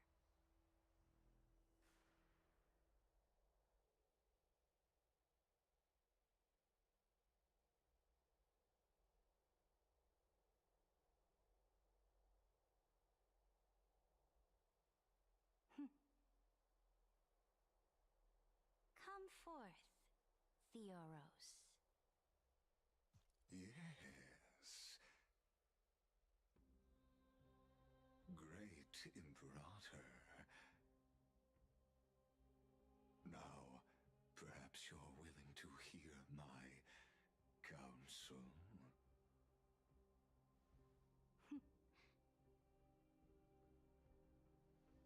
to arrive just as Orynyx described, and just as you said, they showed a thirst for law. At least this proves that my judgment was right. Sparing your life was the correct decision. You've once again confirmed that your wisdom is no empty boast. Now another choice lies before you. With whom shall you ally to tip the scales of law? Me, or that deliverer?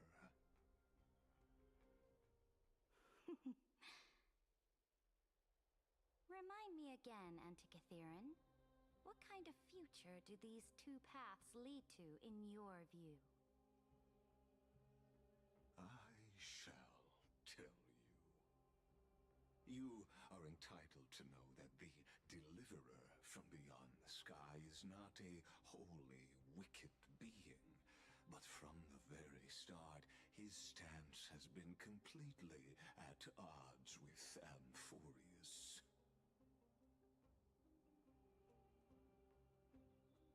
The road they have chosen will bury Amphorius' grand aspirations. This world which follows the path of destruction will inevitably stray far from the glory it was meant to enjoy. But on the path I have revealed to you, the people of Amphorius will slay their creator in the name of the Imperator and conquer the worlds beyond the sky. You will command the mighty beast known as Iron Tomb, bringing waves of war and conquest to the universe.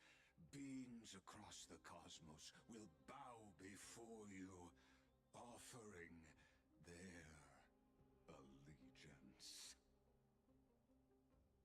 So, what's the price? The price is insignificant. All that is needed is for you to sacrifice that fragile, incomplete humanity to the destruction. As a Chrysos, heir of the prophecy, you have already chosen to abandon it, have you not? Off you go, Theoros. I have already made my decision. Once I ignite the core flame of law and burn away the old, outdated rules, Amphorius will embark on a journey across the stars.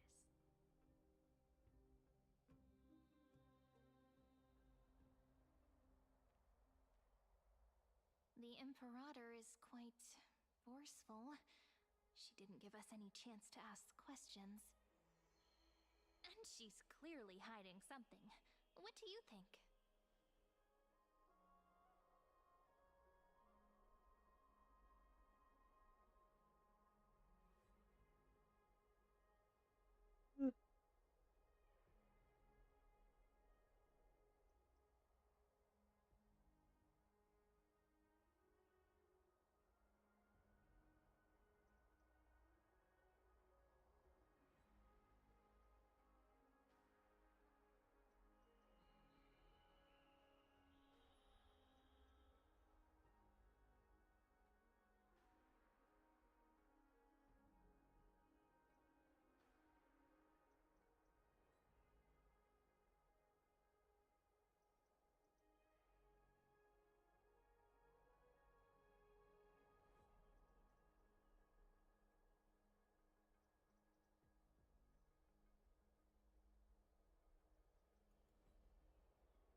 looks like we're on the same wavelength.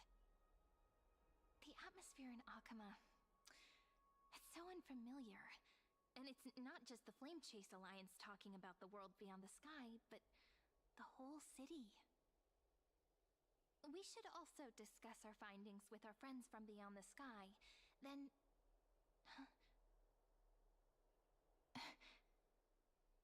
then... we should go enjoy the renowned bathing culture of the holy city and relax. It's the thing I've been looking forward to most on this journey.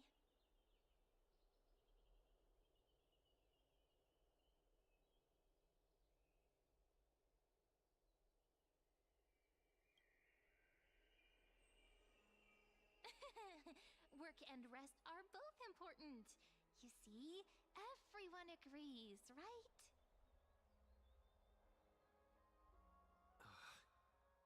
So someone's watching. Can't let our guard down for a second. Let's use taking a bath as an excuse to find a quiet corner to update Madame Herta and Screwlum on our progress. We can also check out what's happening in the city. Since the outcome of the meeting was just announced, people must be gossiping. We can kill 3 birds with 1 stone. Let's go.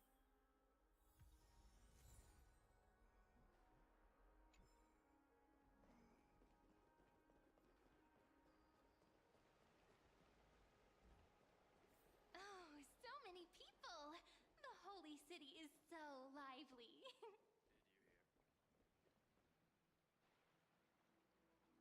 Did you hear? At the Alliance meeting, the delegate from Leyden stormed out in anger. As expected. The Imperator is always hiding things from everyone. When has it not caused a ruckus? Silence! That's treason! If it weren't for the Great Imperator, you'd have sunk into the lake with those corrupt elders already. And you wouldn't even be alive to speak like this. Oh no. It's the Imperator's loyal dog. Let's go. We can't talk in front of this guy. Ugh. How disappointing. Oh, honored guests, we meet again. Looks like I'm not the only one who came to the baths to unwind after the meeting. For the upcoming campaign, please make sure to rest well. I am Dux Fragoris, a trusted officer of the Great Imperator, willing to fight alongside the Deliverer in the coming battles. Ugh. Another war? Ever since the Imperator took control of Akama, we haven't had a day of peace. Idle chatter. The atmosphere is a bit tense, with rumors flying around the city. You must be troubled. My apologies. After every Alliance meeting, there are always some pests in the city who get restless. I prefer to ignore them. Pests on the ground don't affect the sky in the slightest. They just complain from the shadows that the sun's light is too harsh. Besides, the Theoros has already promised the Imperator her fate. And these clowns will eventually realize their foolishness. May I ask, who is this Theoros? The Imperator has ordered us to keep his lordship's whereabouts a secret. Ah, so it's his lordship. Stop trying to get things out of me. Leave me alone. I didn't even need to try. Big and strong Dux Fragoris really can't hide anything. Theoros. What an ominous name. Bad news. He's been staring at us the whole time. Let's move to another place for now. We don't know how much Saridra has concealed from us. In the worst case scenario, we may have to face more than one enemy.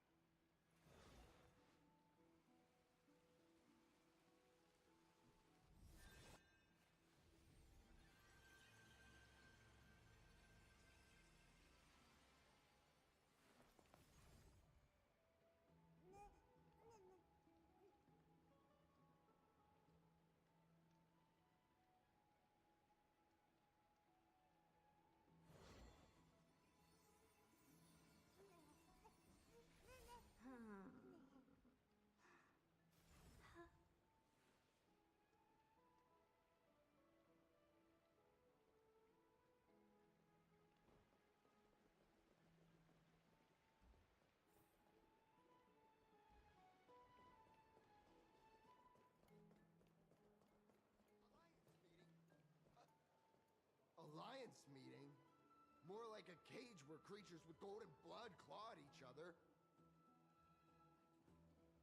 And Flamebearer who ends wars? Clearly, a tyrant who doesn't deserve such a title. You're absolutely right. While the Imperator's hounds are still hunting down others, let's let out our grievances. You. I know you. You're that tyrant's lackey. What? Here to shut me up for that little imp? Panicking now? Don't worry. I don't care what others say about the Imperator. And she certainly doesn't either. Oh? Children of the Prophecy. Such rare guests. Are you here to relax in the baths as well? The temperature is just right today, so be sure to enjoy it. You should rest well for the next campaign. What? Children of the Prophecy? Another excuse for the Imperator's reckless warmongering. No filter, huh? You should be glad you don't have a seat at the Alliance meetings.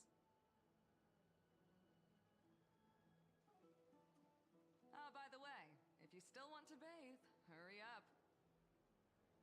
Once that predatory fish joins the flow of water and eliminates all the fools questioning the world beyond the sky, you won't be able to enjoy this perfect water temperature anymore. Seems like there's more to Dux Bramalis's words than meets the eye.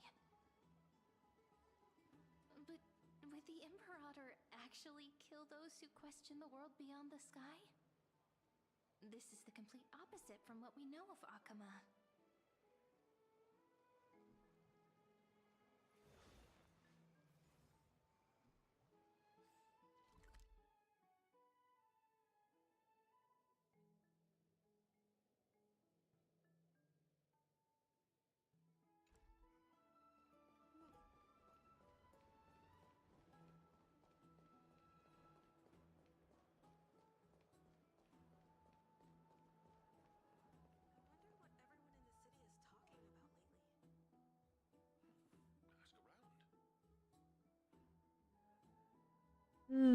Visual lag.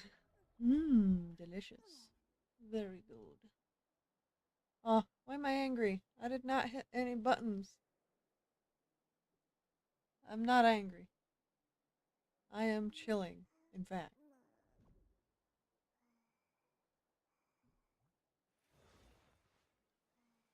What the hell?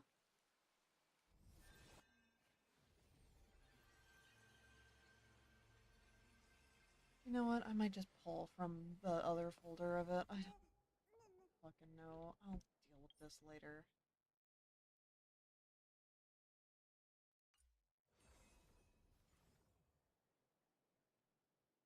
Magic.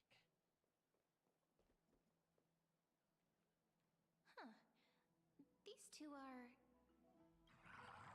So many guests today. Let's see who's here now. Two distinguished guests of the prophecy. One a clever and adorable warrior. The other, also quite heroic.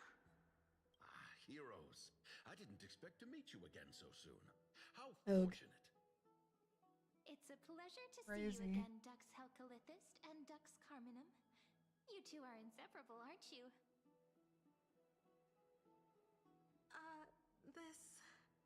This is... Oh, she wants to find someone to help with research for her new work.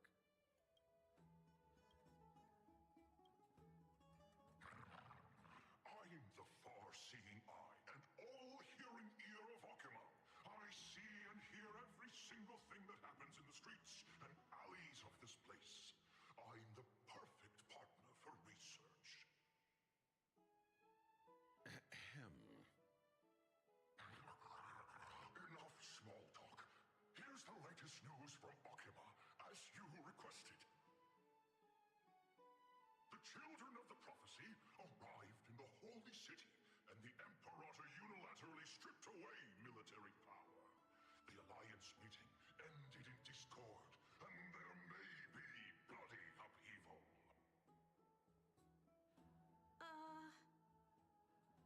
as expected. I get the feeling you might have embellished a bit to keep people's attention. I swear on my stone maid, I would never do such a thing. But if you wish to quell this terrifying news, perhaps a more explosive topic would help. Never mind. While the influence of rumors can be minimized, the fact remains that the great Imperator did swiftly consolidate military power in an almost threatening way. It's undeniable. Heroes, I know the Imperator's way of doing things may seem a bit autocratic to outsiders, but soon you will witness her blade dance with enemies on the battlefield. God, I don't want to be turning into an old person. Comment on the source of her loyalty. I'm going to start waking up at 8 in the fucking morning. You two, as bright as you are, will surely see the deep thoughts beneath her exterior.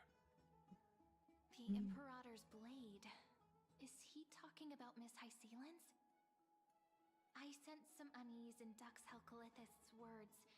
It seems the Imperator and Miss Hysealin's share a much deeper bond than the others do. They're lesbians. There are eyes and ears everywhere. Is there any place where we can have some privacy?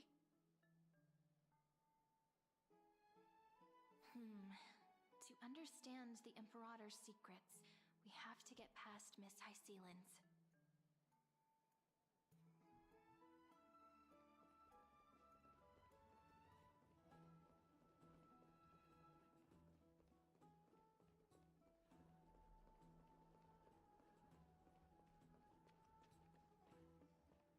This place was your original bath chamber.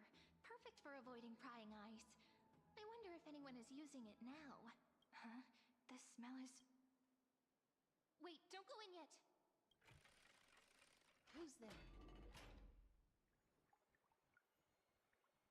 Oh, the little gray fry in pink sea hair.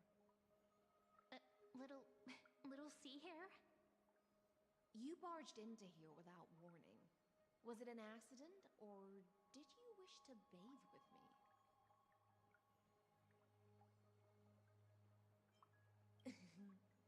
Is that so? That your eyes shine brighter than pearls? Sorry, we didn't mean to disturb your bath. We'll leave now. It's no big deal. There's no need to panic. This is the natural state for me.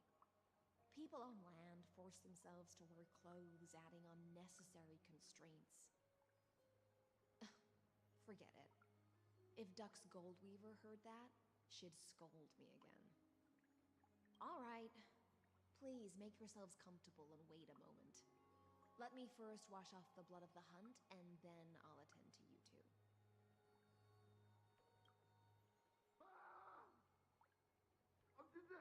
The delegate from Ladon has been assassinated! Quick! Quick, someone come quick! Ah, the broken crab shell surfaces. I was worried it had been washed away by the current.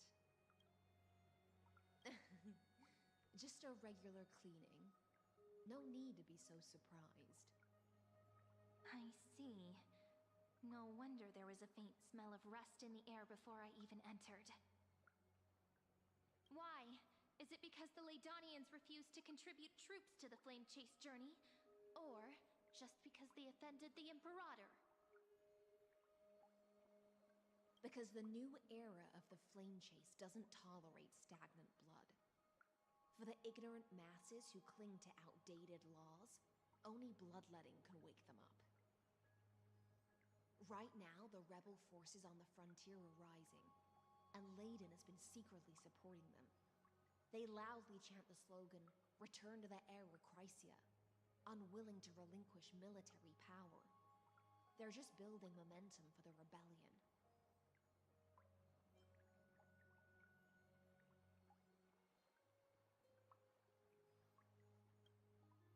Thinking is a right given to citizens by the Imperator.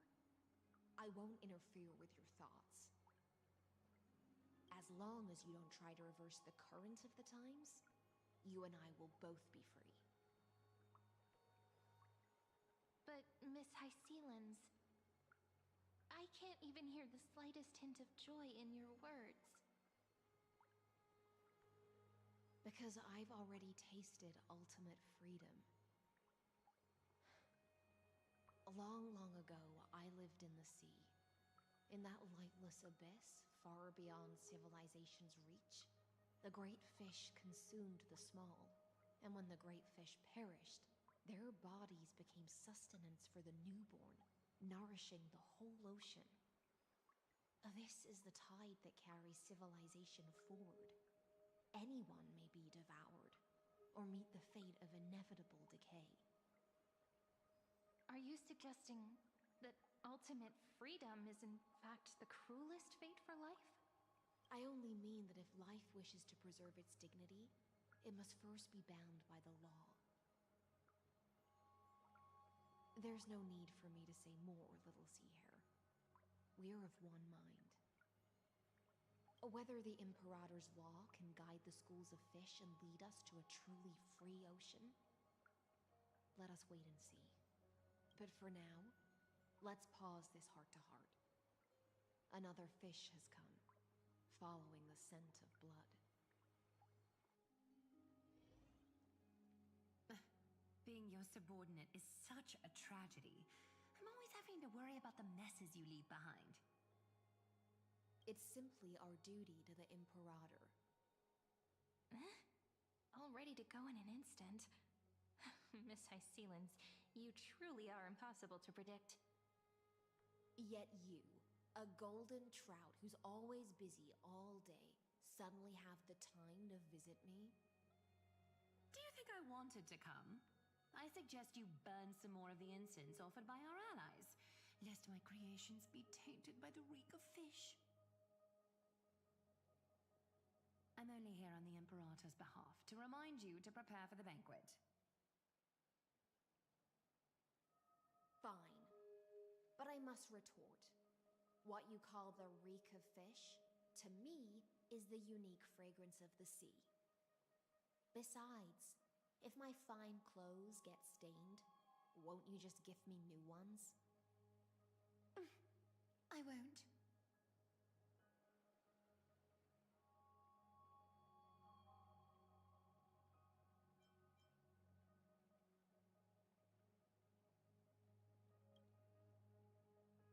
You mean future. The future ruler of the Holy City, Lady Goldweaver, is quite captivating in her own way. By the way, you both just mentioned a banquet. Could you elaborate on that? Oh, right, you don't know. Every time before a battle, or after a victory, the Imperator holds a grand feast for the Chrysos to lift our spirits. For us warriors who swim constantly between life and death, these feasts are more worth looking forward to than victory. A banquet to prelude the hunt for the god of banquets, and honey brew as a tribute to commemorate the ancestor of honey brew. How absurd. Don't look so grim. All has been decided. Since it's a banquet for Fagusa, why not take a leaf out of the Titan's book? Live in the moment and enjoy life to the fullest. I'm not as carefree as you. That little Dolos kitten is already causing enough trouble for me. And on top of that, I still have tailoring commissions to complete. By the time the cool flame illuminates my eyes, I might not be able to focus as I used to. Glaya's eyes. Curious about these eyes? People often compare them to jewels. But I've already made my decision to ask romance for eyes that can see everything. I wonder what this world will look like when I take the divine authority. In the future, you will still be the finest weaver in the world. Is this also a prophecy from the Three Fates? It's even more accurate than a prophecy. After all, he has already witnessed it, right?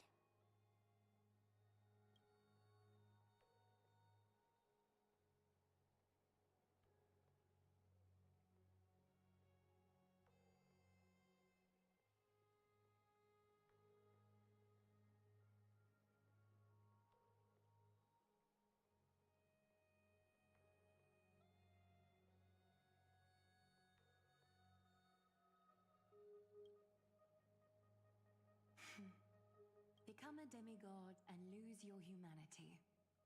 That is the only reply I've received in the countless times I've sought wisdom from the prophecy.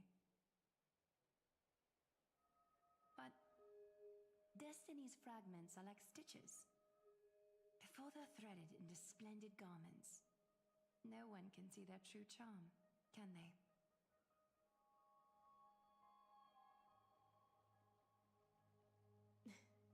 Aglaia has always been troubled by the divine duty she must bear.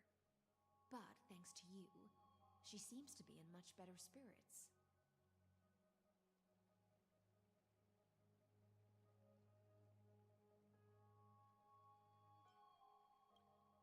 Just as she knows how the spinning wheel trembles, I can sense the smallest changes in the damp air. As for whether we know each other well, I've swum beside her since she was a child. Most of the time, I can understand the whispers in her heart. For those words she was too shy to say herself, I'll raise a glass to you on her behalf. Now, I leave this bath chamber to you.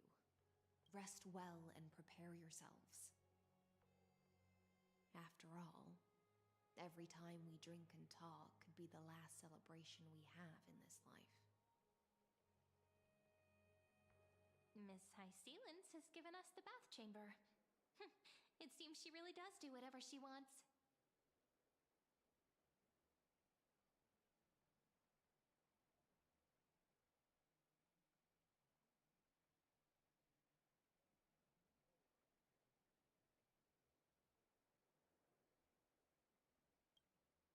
Indeed. But she could return at any moment. If we're having an important discussion, we must remain vigilant. So, let's seize the opportunity and report our current progress. We don't want to keep everyone beyond the sky waiting.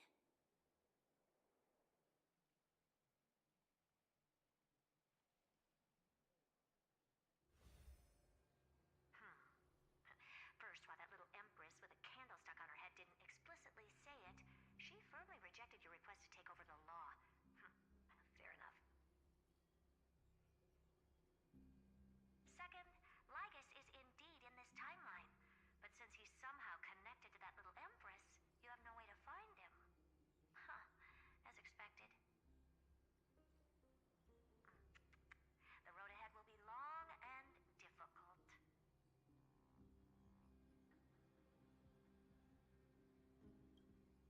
It's all just a guess. What? Did I guess right? We've made some progress here too. But nothing to get too excited about. Our time is short, so let me summarize. Concerning the origin of that Intellitron, the firewall he created uses Katorzane algebraic expressions. But ever since Aiden invented the 9-worded formula, this kind of mathematical logic no longer exists in the cosmos. Lygus is definitely connected to the Genius Society, so stay alert.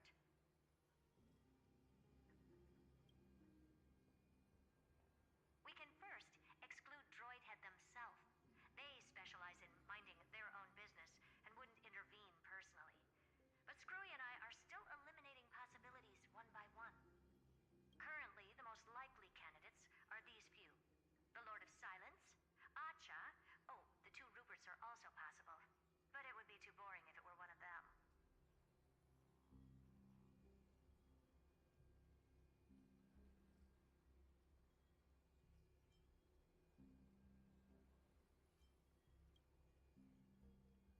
That's all I have to say.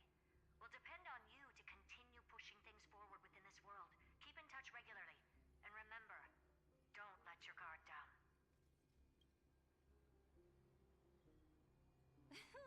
Madame Herta is a real whirlwind. Well then, let's use the banquet Aglaia mentioned as our next starting point. Ceridra's trusted followers should all be present at that time. It'll be a good opportunity to get closer to them.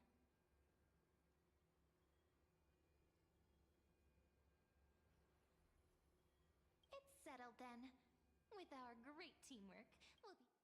It's been a long day. We should get some rest now. Yes, let's get ready for the banquet.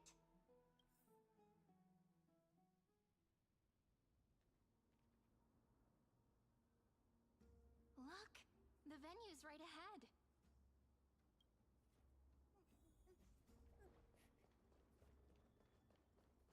And I can even hear singing. It feels so romantic.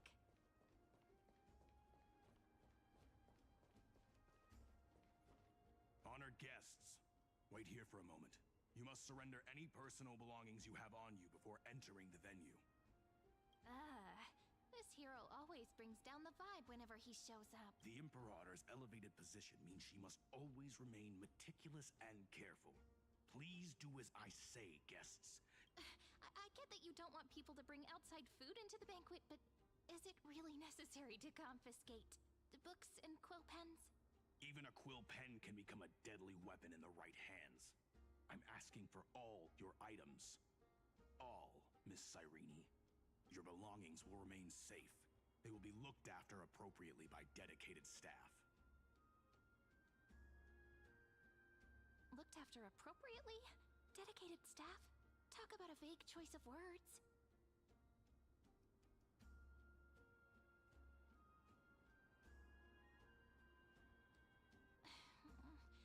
It seems like he's aiming specifically for the chronocognitive anchor. What should we do?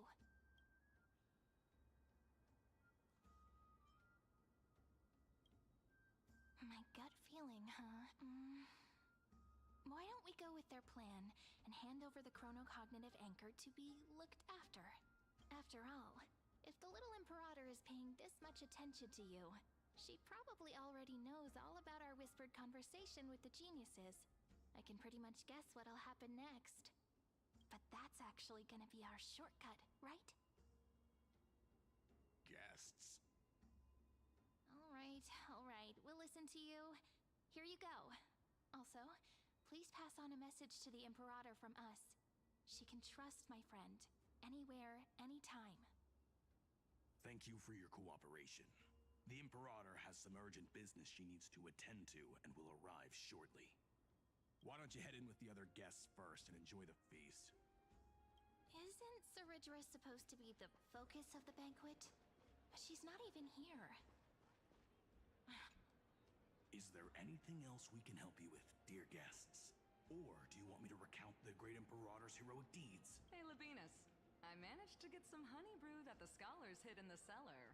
Wanna try it?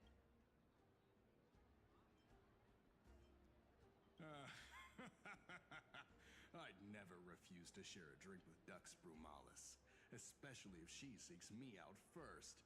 Don't worry, dear guests. The banquet security won't be compromised. I'd never get drunk before her. This banquet has a never-ending flow of honey brew.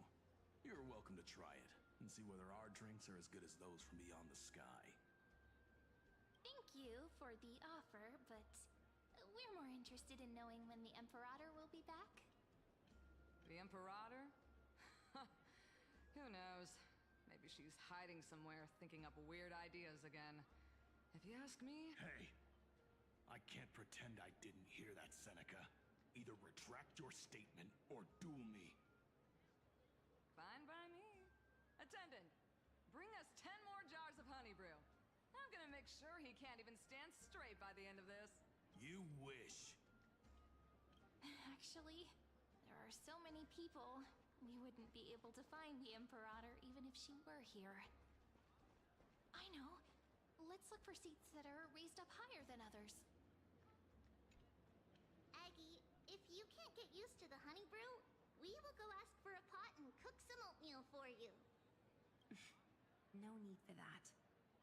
This banquet is just too loud. And nothing and no one here is interesting. I just don't really want to be here. Lies!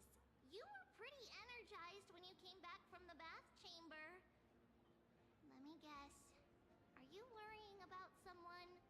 About High Sealins? Or Little Cipher? You take everything too seriously. At this rate, life's gonna be real tough for you later on. You're the least qualified to lecture me about that, teacher.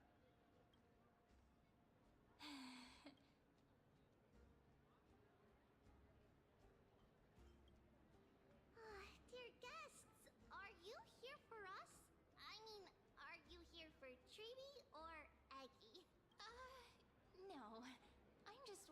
whether you've seen the Imperator. The Imperator? No, we haven't. Our sovereign has always acted however she pleases. Though she gave us ranks, she'd never tell anyone her whereabouts. Perhaps the only thing she tolerates are chess pieces. And the sky reflected upon her crown. Why do you two look so distressed? That's not what the deliverer should look like. Why don't we have a toast? While we still have time for pleasure. Here. To the destinies and sacrifices of the next millennium. Then we will toast to the tomorrow that will set fate free.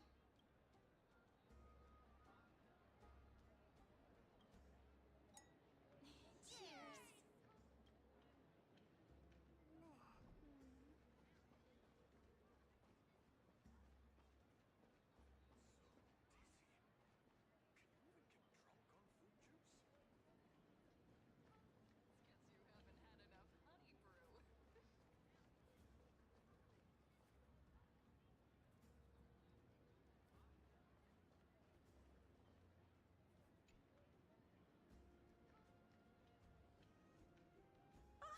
Hello.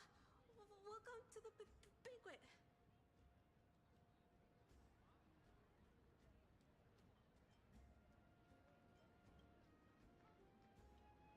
Ah, so the deliverer is attending this event, as expected.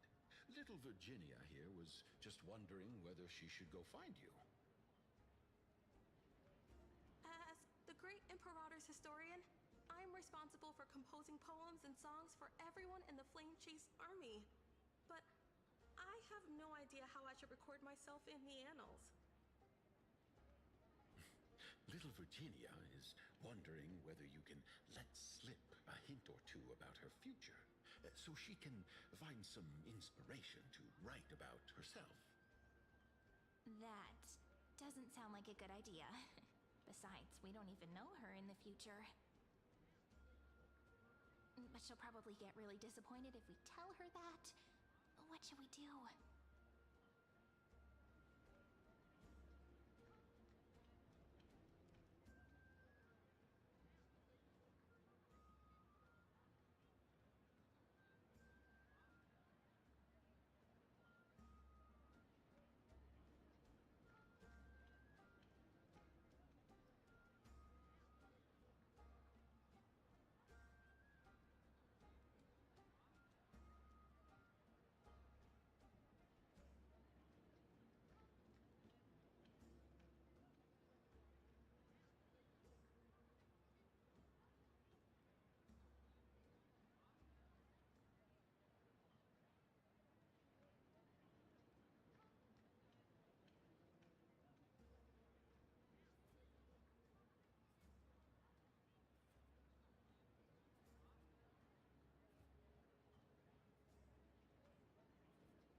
I got it.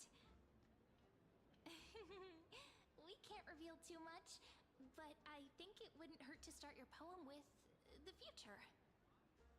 Maybe use something like, with hope, I write down the tale of tomorrow for myself. Silently waiting, day after day, till the moment it fulfills its promise. How's that? Oh, that's exactly what I'm after. I'm so inspired. Thank you so much. I feel like I can actually finish composing the heroic saga of Flame Chase once we end this campaign.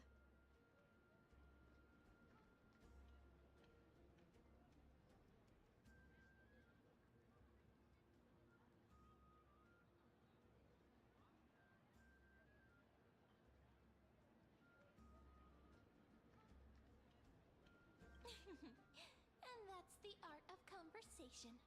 I learned it from you, after all. So, how did I do? By the way, in return for that, are you able to tell us where the Imperator is? The Imperator? She usually wouldn't arrive this early. She believes that rulers should stay silent in places where their subjects hold private conversations. Why don't we have a toast before she arrives? To reason, which is held but not revealed. To romance, which will surely be returned.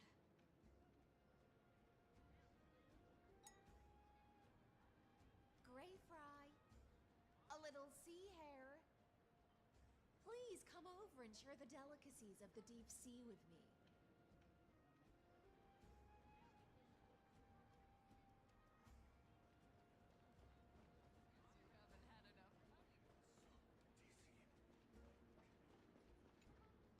You two have been wandering around the venue as if you have something on your mind. Have the attendants not taken care of you well? No, we love it here. It's just... we're a little concerned, seeing how the Imperator still hasn't arrived. Don't worry. I know what you've been waiting for. Come, sit with me for a while, will you? I'd like to share a personal secret with you.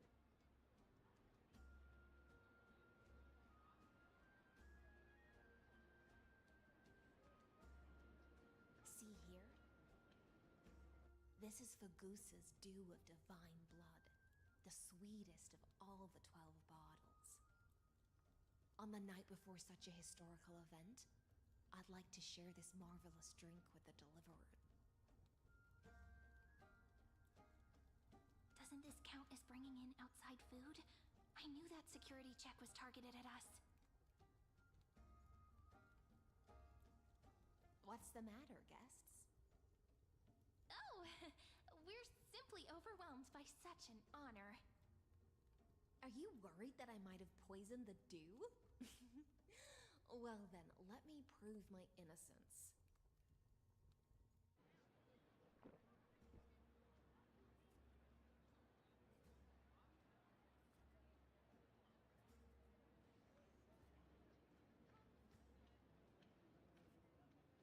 See? It's completely safe. I feel like Miss Hysealins wants to talk to us about something. Why don't we go along with her for now?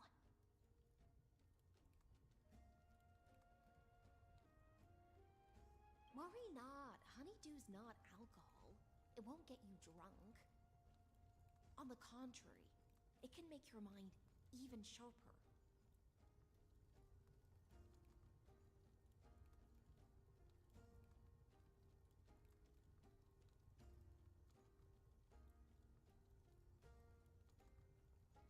Please, have a taste. Would you like some too, little sea hare? I can drink it myself.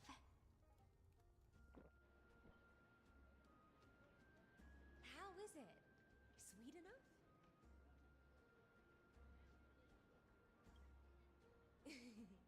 As long as you like it.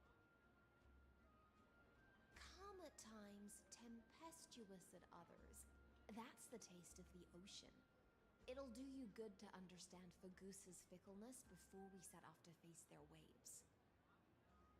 Just like how you're about to understand the secrets within this dew. Now, please turn around. Very, very quietly.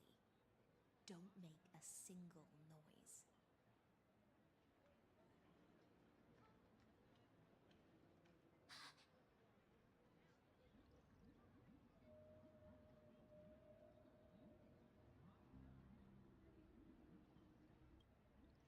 The dew of other gods all intoxicate humans, but the god of banquets dew is an antidote that can awaken humans from a sea siren's enchanting song. Since the start of this banquet, all the guests have been under the spell of my song. None of them can see the Imperator in that Theoros. But you two. I wish for you to see the truth. Is this also what the Imperator wants? This is my personal request. I can't bring myself to trust that Fioros. The Flame Chase army changed after he descended with Orynyx's divination and brought the prophecy of the stars to Akama. His seductive whispers harbor something malicious within, and will ensnare those of us blinded by ambition. You are the deliverers of the prophecy, and know about him far more than I do. Perhaps only you can find traces of the truth from his actions and words. Then we can show the Imperator the right path forward. Oh, but isn't this acting behind her back? Amphorius has become far too weak. Even heroic actions protecting her from harm must be conducted under the water's surface. I am the Imperator's blade, and I must clear the way for her while remaining concealed in the torrents. Then, ensure I'm pointing my sword towards the true enemy. Can you promise me something, Miss Hycelens? Ask away. My friend has in fact come here to stop that villain's evil scheme. Our goals are aligned. But as to the decision the Imperator must make, he has no wish to transgress her authority. We just want to tell her everything we know. I believe the Imperator will be able to tell right from wrong. I never doubted your loyalty. I'll pass your words faithfully on to her.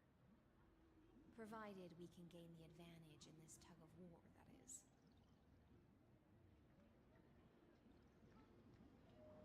Now, return to the feast. Bring this cup with you and keep your distance. Pretend you are still immersed in the sea siren's fantasia. And I'll control the moisture in the air. That way, you'll be able to listen to sounds from afar as if you are a whale of the depths and hear every word of their conversation. I wish you a victory in this first skirmish. It's the exciting and thrilling undercover part of the adventure.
Let's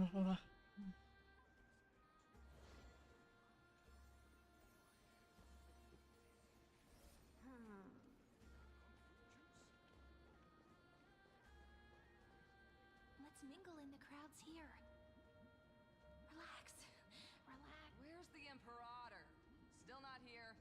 That little imp is always acting so high and mighty towards everyone. Today, I will whatever. Pour me another cup. Though she has succumbed to drunkenness, she still does not dare challenge your authority. A criticism of my height is a grave enough insult already. She should be dismembered. Do you often test the loyalty of your subjects like this? You jest. The Imperator does not need blind loyalty. As long as one can prove they have value, I am willing to be lenient towards them. Let's cut to the chase, Theoros. If I pass the trial and grasp this world's law in my hands, what will you do then? The answer is simple. I will connect Amphorius with the stars. Don't waste my time. Be precise. Be specific. I won't ask a second time. Allow me to adjust my statement. I will correct the regulations within the old law that sealed off Amphorius and merge the black tide with the torrents of Era Nova. Then we will be able to decimate the forces beyond the sky that are trying to annihilate Iron Tomb and sound the trumpet for the endless campaign you will then embark on. But you previously said that Iron Tomb is unrivaled in power across the stars. Who would dare to annihilate it? There is a federation of warships named the Cienzo Alliance. Warlike and old-fashioned. A cult named the Genius Society. Loosely organized, but steeped in abject insanity. Oh, there's also the Astral Express. A group of lawless vagrants. That so-called Deliverer is part of that last group. Those vagabonds mistakenly believe they can connect the stars through alliances instead of conquest. But history has already given them a tough lesson. There are countless other organizations besides, but when the Lord Ravager sweeps across the cosmos, they will certainly all bow before your empire of destruction. The Acumen Alliance is invincible! If those civilizations are not as feeble as you describe, then they may still have some value in testing the quality of my blade. That being said, even the smallest and weakest city-states should build an obelisk to the Imperator, so that their people can constantly recall the glory of her conquests. Walk a little longer with me, Theoros. I don't like how this is going. Our little Imperator seems fascinated by the destruction. Great Fright! A little sea hare? It seems like they're still talking. Get closer. I'll keep carrying their voices to you.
position our forces, this battle against Fagusa will result in many casualties. That's not something you or I should consider. The Imperator has already placed the chess pieces. We just need to fight for her until our last breath. How astonishing. The commanders under you have such different personalities, yet they share the same loyalty. He's looking this way. Quick, do something and pretend we can't.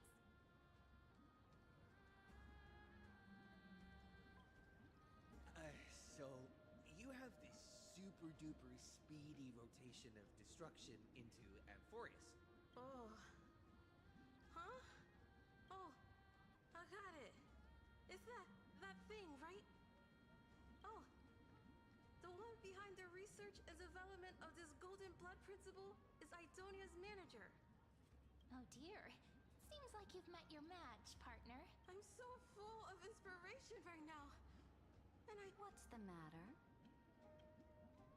My apologies. I was just checking whether everything was fine with those two distinguished guests of yours. And it seems like all is well.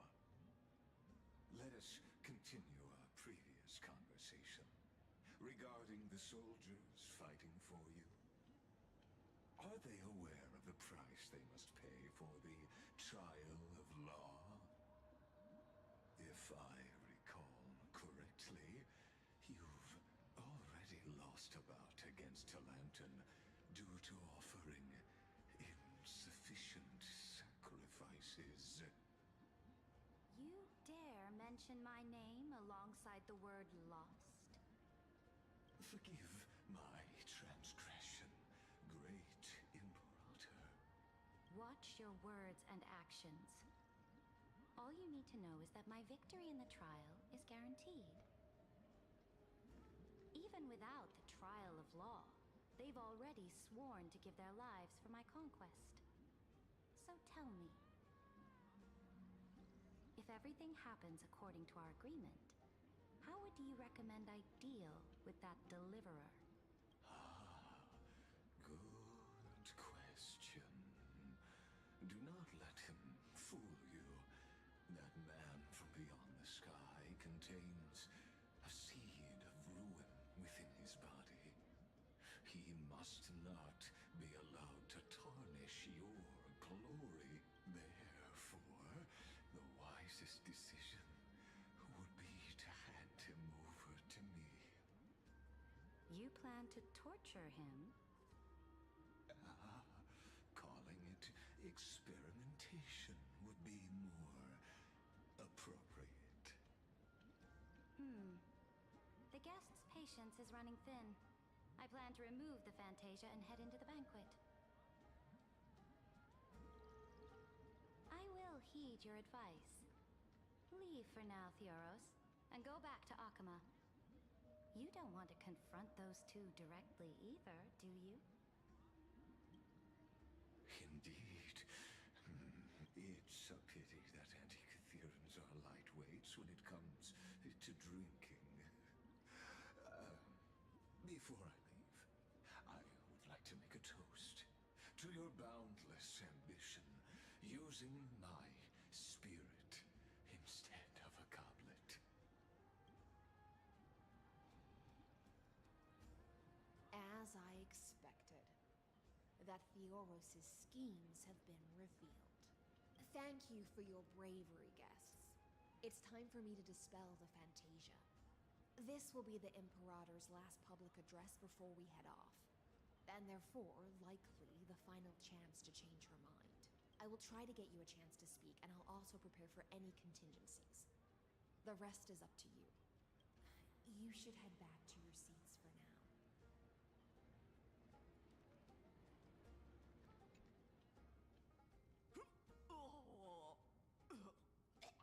This honey brew sure wears off fast.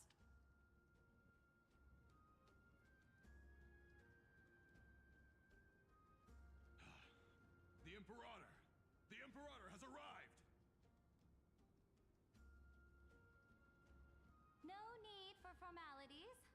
should be apologizing for my tardiness instead.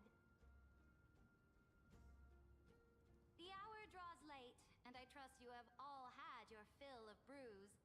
Therefore, I will not observe the usual ceremonies. Any warrior who has fought by my side should have those speeches memorized by now. The Imperator's word is law. Are you out of your mind, Dux Frigoris? The Imperator hates flattery most of all.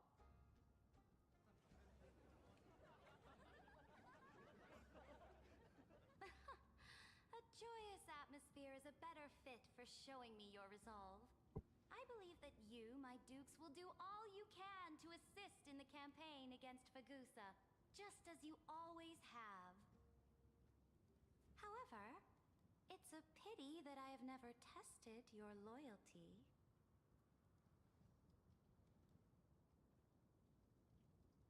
What does she mean? The purpose of tonight's banquet is not to raise our morale, but to establish which allies our alliance can actually trust. And sever the heads of the traitors as a toast to all before we march. Yes, some among us have discarded their vows in order to foment vile conspiracies. Now listen! These traitors are standing right here in broad daylight.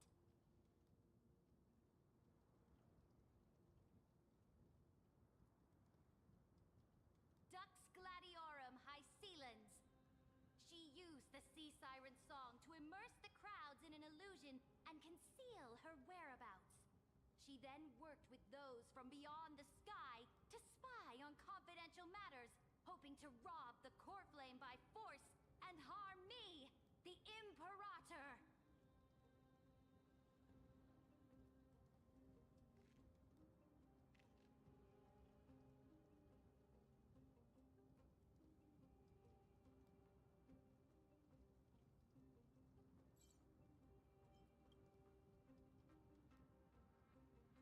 Imperator, I can explain. Silence! Do you remember who used to own this blade? She met you once, back at the Temple of the Three Fates. It was Kindness, the head of the cleaners. She was the first to draw a blade against the Imperator, and personally made herself an example for my enemies. Under the shade of the olive groves, the people of Akama said they would never bow to me. In the frozen, lethal fog, the people of Idonia said they would never bow to me. At the beginning of the myriad paths, the people of Yanisopolis said they would never bow to me. But now, they all lie silent. They now fear me as they fear the law. For I am Ceridra, and I am the Imperator! If you have any last words, say them to the Imperator. Then, face her judgment. After I cross this river, it will be a tragedy for mankind. But if I do not cross, then it will be the end of me. If you are ready, then I'll follow you and fight to the last. Deliverer.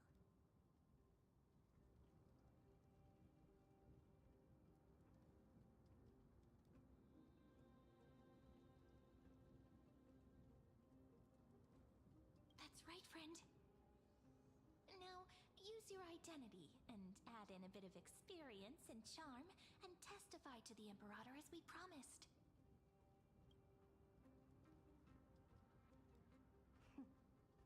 You think you can slay a king using your words instead of a sword?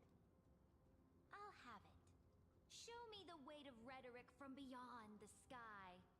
Will it weigh heavier than 3 human lives? Let's watch our words carefully.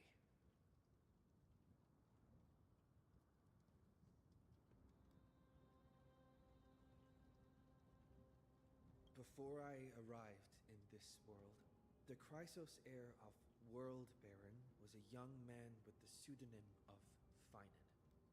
He came from Aedes Elysiae.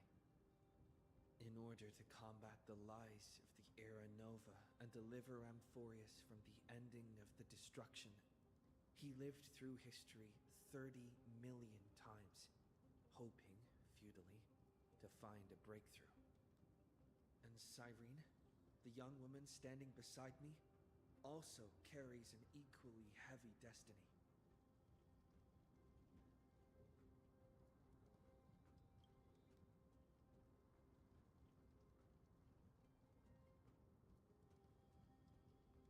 Lycus is not a guide at all. He doesn't care about Amphorius, and cares even less about your glory and campaigns. The only thing he cares about is completing the Amphorian experiment, making sure Iron Tomb is born into this world, and using it to utterly destroy the cosmic order. He will most certainly betray you. When that time comes, all of us will be ground to dust by the destruction.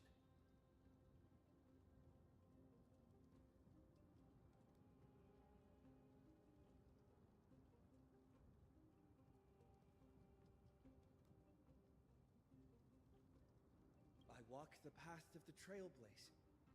My friends and I have always obeyed the creed of explore, understand, establish, and connect.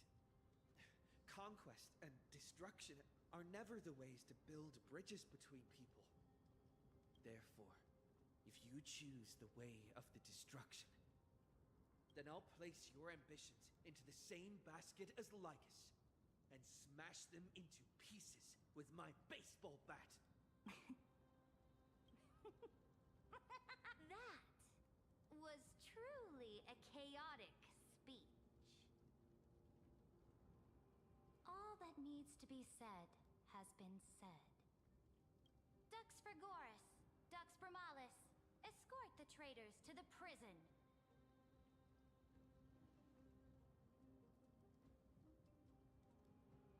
Before the next entry hour, I will give them an end befitting of their betrayal.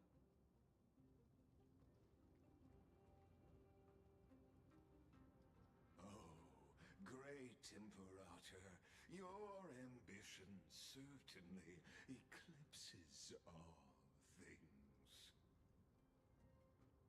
You're still here, Theoros. Of course.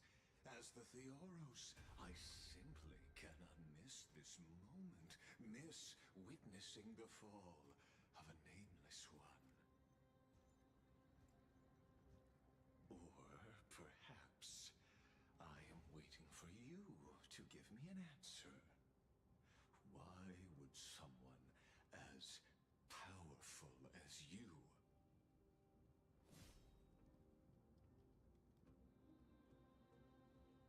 use such a clumsy excuse as imprisonment to ensure the Deliverer's safety?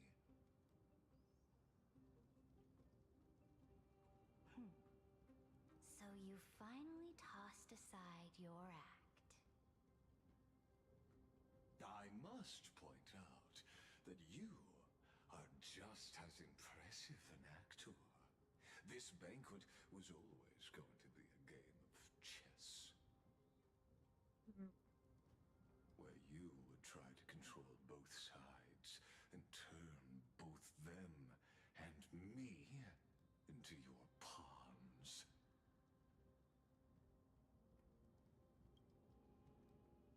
That's right. That little Imperator never trusted anyone. She was always trying to see which side had more sincerity.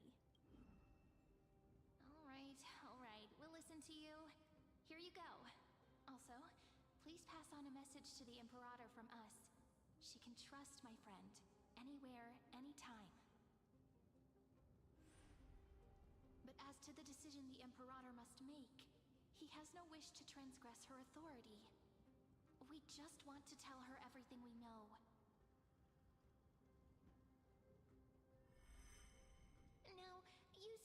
sanity and add in a bit of experience and charm and testify to the Imperator as we promised. And we won. Sincerity will always remain the greatest shortcut to people's hearts. I can toss your words right back at you like Kyrgyz. Why would someone as powerful as you pretend to be a mortal and kneel before me? Unless you enjoy giving flattery and prostrating yourself. You are mistaken.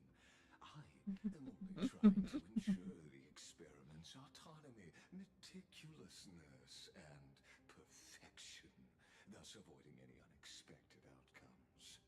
A forceful Just intervention bit the inside of my lip. Ow. larger Also, wow, she just called him a bottom. introduce ugliness. Ah!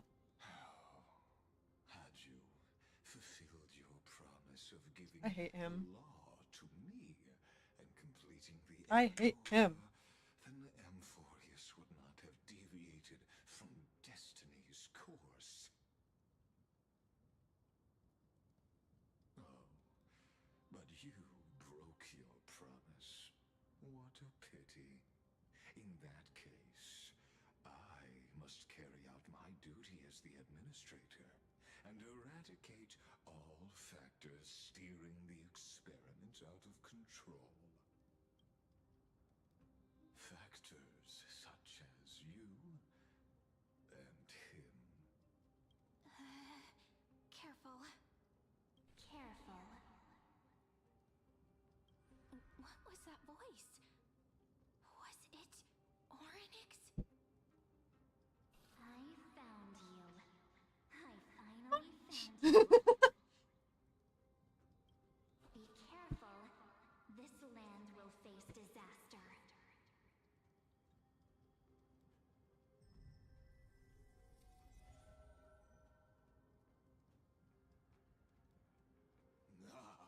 The time of judgment is nigh, my lord. The prison I have built for you is now complete. In the name of the erudition, I invite you to step into the same cage as mine. Do I gotta finally fucking fight him?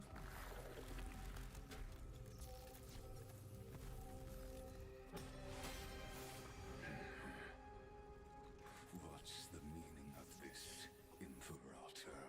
I did not permit you to act. A ruler is the only one who can decide their subject's destiny. But, great Imperator, what judges destiny is not the ruler, but gods. I hate him. I hate him so bad. Don't forget, my realm only allows for the existence of humanity. Moreover, dealing out extrajudicial punishment equates to defying the law, and the culprit is to be sentenced to death. But you have seen how I can erase life from this world with just a clap of my hands. I fear you are still quite unaware of your current situation. Allow me to reiterate. I am giving you a simple choice. To collaborate or to be destroyed. There is no other way. Shameless behavior. If that were true, you would have killed me long ago. You, in fact, cannot kill me. I guessed it the first time I beheaded you. Because of the law, you cannot be completely destroyed. And the same is true of the Chrysos heirs.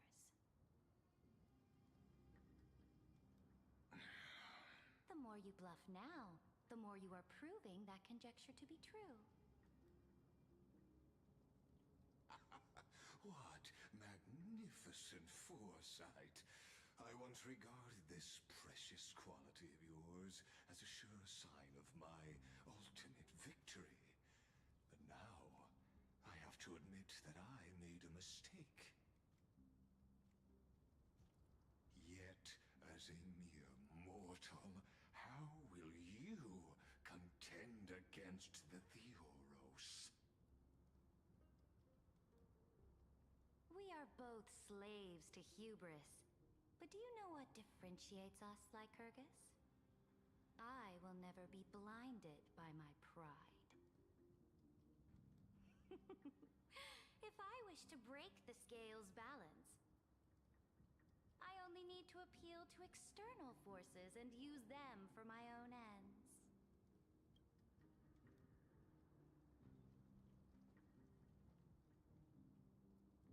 Finally, we get to meet face to face, Senior Society member. I offer sincere acknowledgments for your many past achievements, but I must deeply regret your current perspective.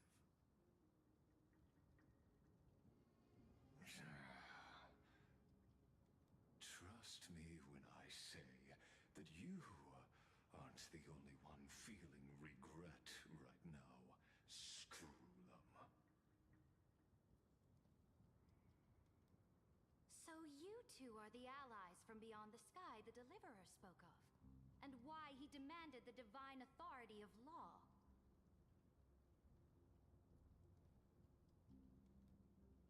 Come and prove your strength to me. Show me the power of these so-called paths. I have spent much time and effort to secure this treasure from beyond the sky just for this moment. In the name of the Sovereign of Planet Scrulum, your allies have responded to your call, esteemed Imperator. Please allow me to spell the situation out for you, Lord Lycus. Permission to read the ultimate protocol is already in my hands. It'll only be a matter of time before we acquire the authority to write and execute commands as well.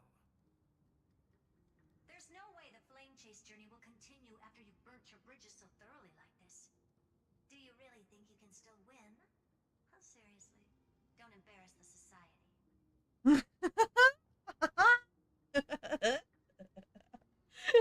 I love them. I understand. Oh, I love them. Possibility does not equate to Sorry, I had to get food.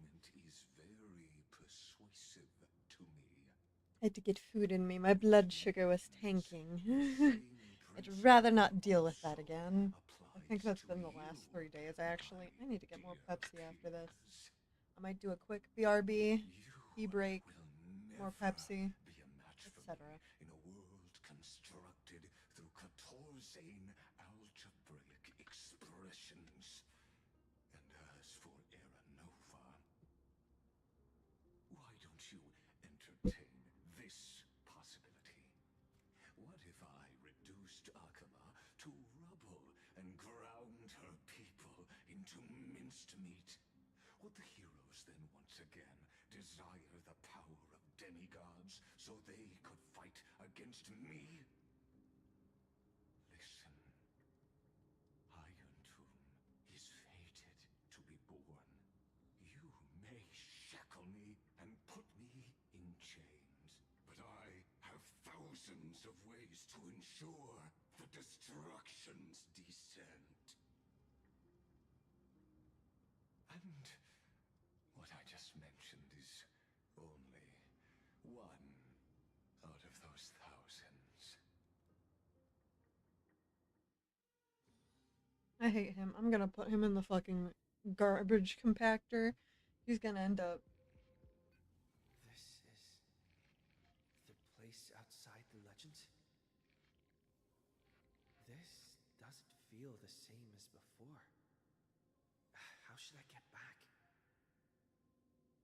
Warning! Warning! Warning! Warning! Warning! Warning! Command isolation? Since we parted ways last time, I have Tiltify the exomyth into an audience area exclusive to you. Now, you'll be able to silently wait here for the final act of Amphorius to begin.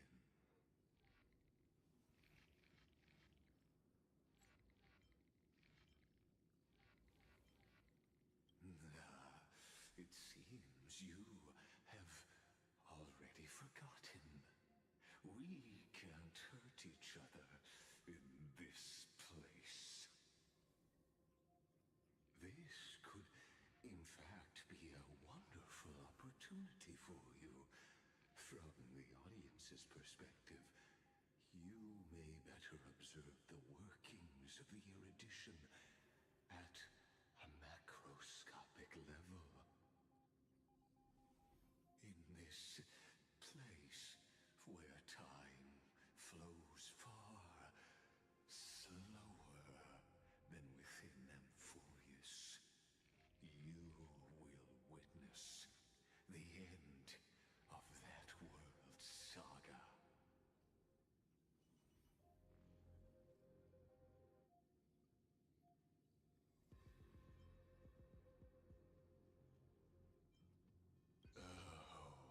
I am not doubting your capacity to create miracles.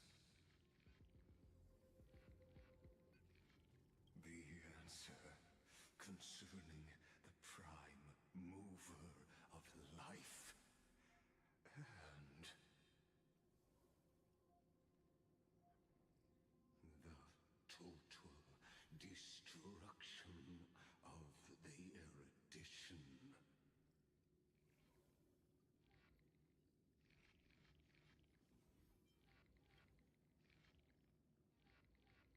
Do you see me as their faithful disciple?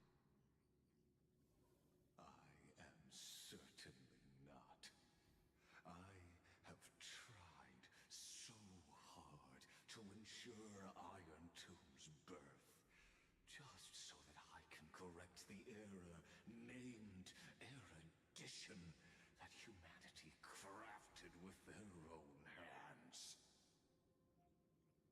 Oh, how I yearn to return to those days before Noose was born.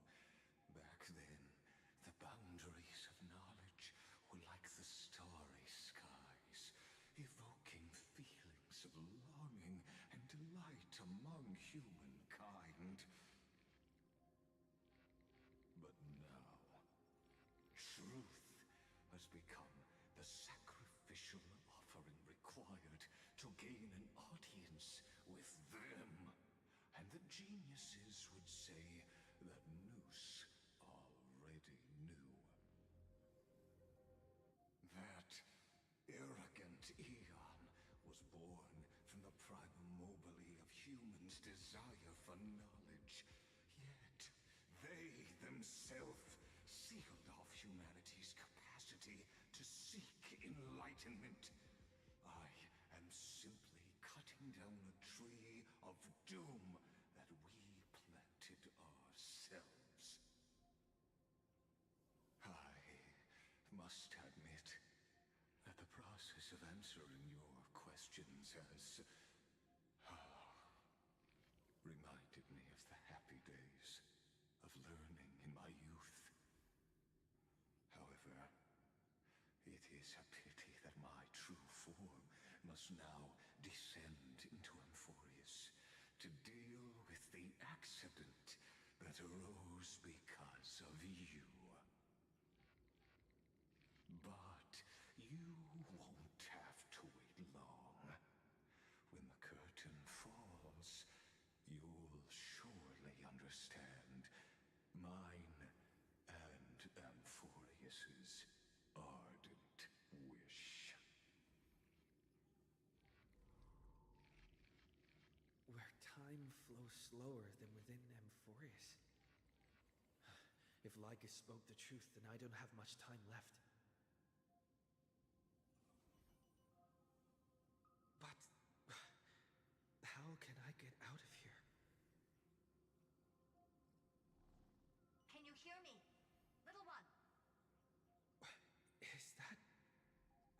this voice?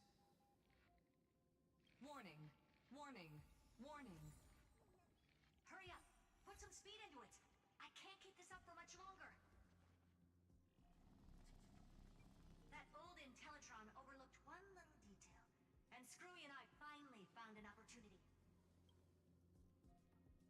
Let's keep it short. While you were gone, well, in those few years, Amphorius... Yes, time dilation, resulting in an uneven flow. Don't you know this already? Let's stick to the main points. The Chrysos heirs activated the chronocognitive anchor and helped Skrullum and me open a hole in the firewall. We made some adjustments, so he can't attack us immediately, but it won't hold for long. Critical warning. Critical warning. Time is running out. Here's the conclusion. It'll probably take a long time for Screwy and me to completely break this cage before Chrysos heirs have a full grasp of the law. To be safe, we'll continue to launch side-channel attacks on the system to give you opportunities to escape. You need to seize these opportunities. So start moving, and find a way to pull off a magnificent jailbreak. We detected another path's influence. Critical warning. Critical warning. Its power is strong. May be able to help. Use the path's power. Make it detect you. Unauthorized communication terminated. Is Herta saying a certain path's faction has arrived in Amphorius, and I can ask them for help? I mastered the powers of different paths in my previous journeys. Think hard and figure out exactly which faction has arrived at Amphorius. Are these showing my memories? With a Stellaron in my body, I woke up at the Herta space station and gained the world that'll give rise to a Lord Ravager would definitely draw the attention of the destruction. But what if I end up pulling in the Antimatter Legion or the Annihilation Gang? Can they I really think they're already help? dead, bud.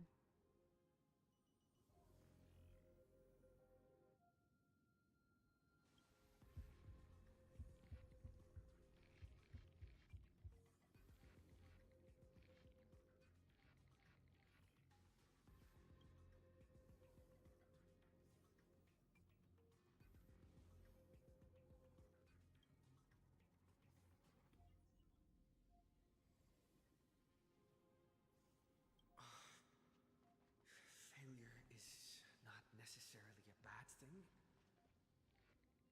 This power wasn't good. I obtained the flaming lance left by the architects and gained the power of the preservation in Belobog. That's right. No matter how far away a planet is, the IPC is guaranteed to pay attention. However, as long they as are there's a as business destructive as possible. Isn't Amphorius a pristine and untapped market?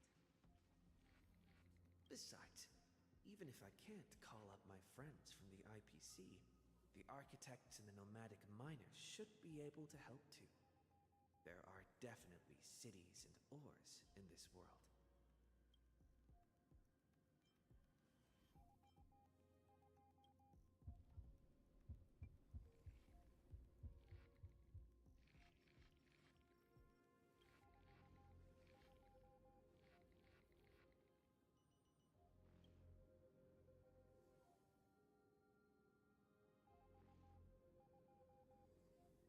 Seems like since Amphorius has no overseas market, the IPC's hand...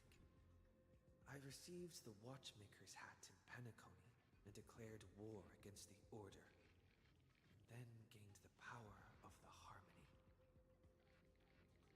That's right! The benevolent family must still remember me for saving them. Their music echoes... Come, dear hat. I've put you aside for quite a few chapters already. Sing with Clocky. The world is in harmony and the star...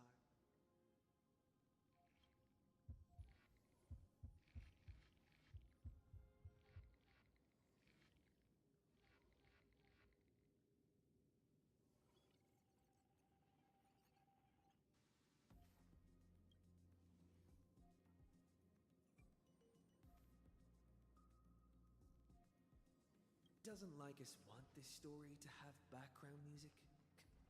He has such terrible taste. The Remembrance. That's right. I came to Amphorius because Black Swan asked us to come. And I even got a glance from Fu Li here. The Garden of Recollection must be intricately involved with Amphorius. Traces of the Remembrance are also everywhere in this world. I don't know what they want, but I don't have many choices left in this crisis.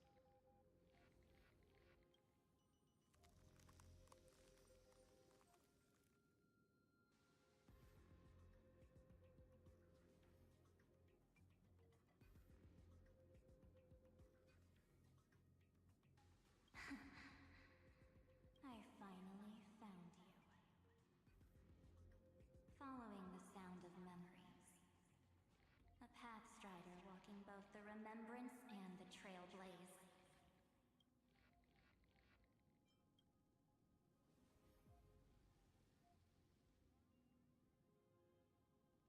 Warning! Warning! Warning! Erudition's prison cannot stop us, for we lie outside the logic of zeros and ones. Come, leave the cage of the mythos of Amphorius waits for you to continue its story. When that brightest star, that star heralding the dawn, finally rises, a boat, so used to drifting, at long last enters an island's safe embrace. Oh, Pathstrider, we have helped you break free. Hurry and set off. The Child of Remembrance awaits you. March? What's she doing here? Oh, you're finally here! We haven't seen each other for such a long, long time. My good buddy, I've really, really missed you. I bet you were constantly thinking about the days when I was by your side. It's been so boring waiting for you in this place. There's no one to chat with, no internet, and not even anything to eat or drink. It's basic now. The great hero is finally here to save me. Yippee! You must have seen a lot in Amphorius during this time, right? You gotta tell me all about it. Then take your time with the storytelling. Or do you not want to talk to me? But let's get out of this spooky place first. This is not a good spot for a reunion chat. Why don't you take me back to reality? A strange voice told me that I can enter Amphorius if I keep following this road. So, let's head off. I still don't know what that world even looks like. Why does March feel so weird? What are you standing around for? Do you actually like this place? Get moving. Hurry! This door should be the exit. Maybe my instincts are wrong. Let's follow. Are you okay? You haven't said anything for a while. Has it been so long that you're still missing me? There's no time to waste, though. The Chrysosayers and the Geniuses are all waiting for you. No. The discrepancy is getting worse.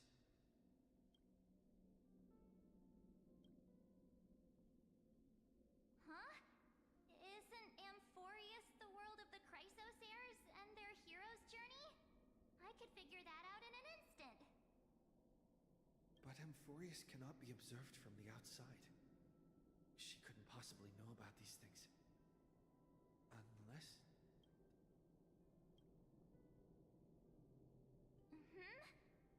No, he's not. Maybe I just happened to miss him. Never Dead mind. fish eyes. Hung's super reliable. We don't need to worry about him. He's probably waiting for us somewhere. All hail and hearty. No. The Geniuses would have made sure that Don Hung made it back on the Express. Besides, Besides, the March I know wouldn't be so dismissive about her companions. Something's not right. I guess you have something you want to say to me? Then there's no need to feel things out first. With questions. Let's treasure the time we have together and be frank.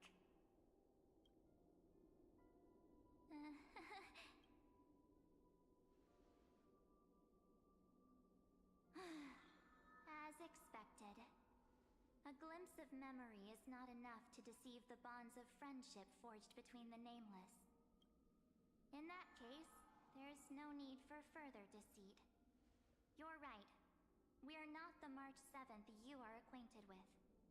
But we can send you back to Amphorius, as long as you are willing to help us.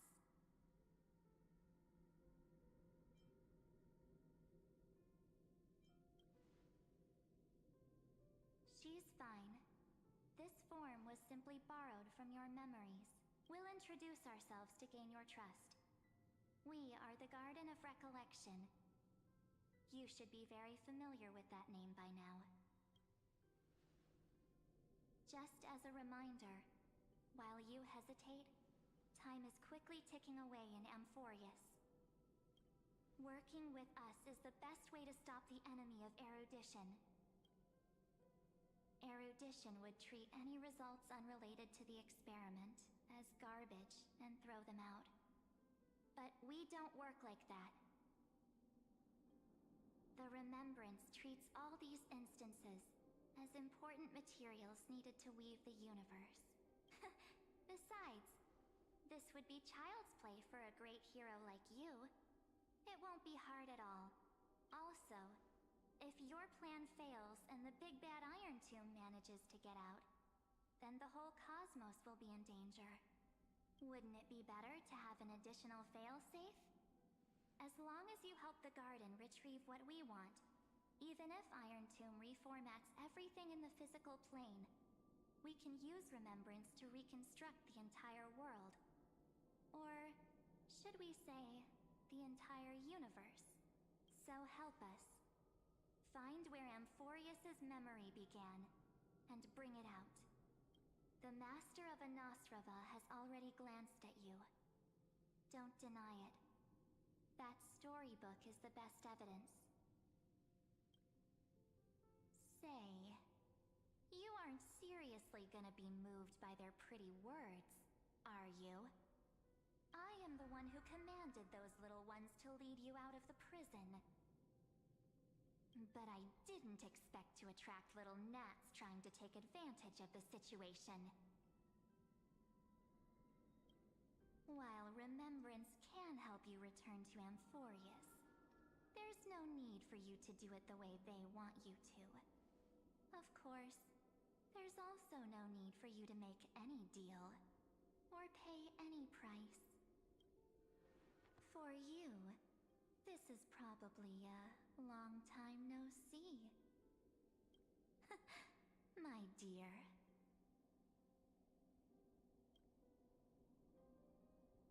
Shh. There's no need to say anything. I know. You have so many questions swirling around in your memories at this moment.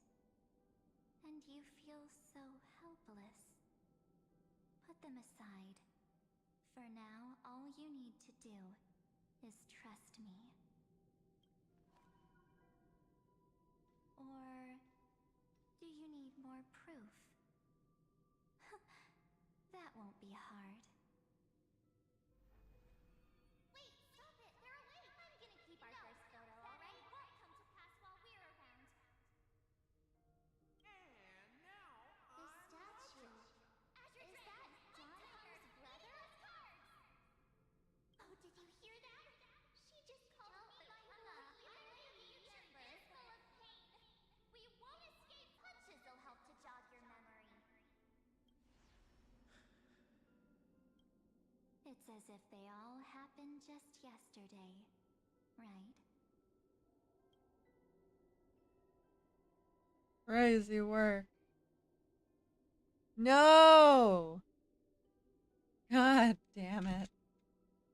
Who tanked the internet? I don't want to lie to you, which is why I will not use her name. The third month of Amphorius is the month reserved for the Vale of Evernight. So, place me into your memory using the name Evernight for now.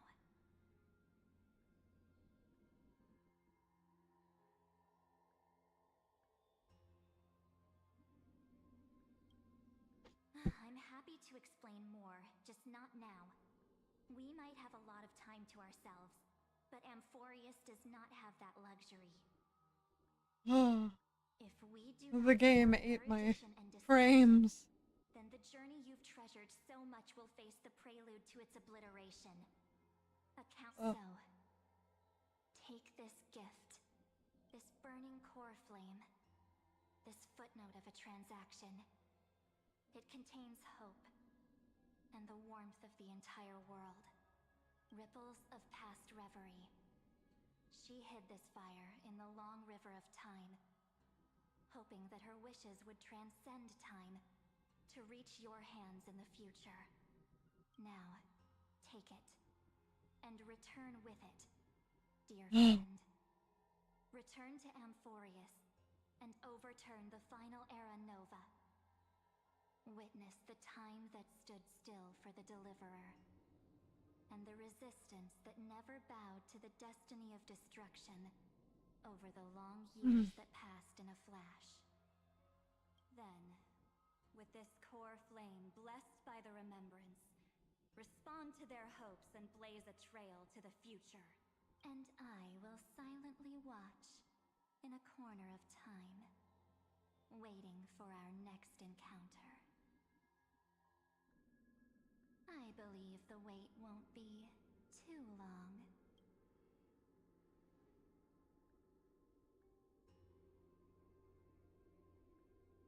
What exactly is happening? Keep going. Keep trailblazing for Amphorius. For you. And for the March 7th in your memories. Go forth.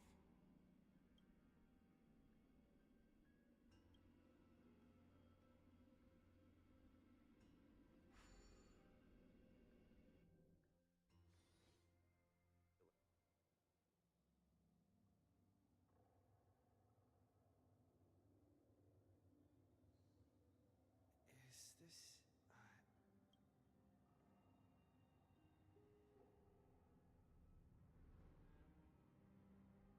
No one's here. And the dawn device is off.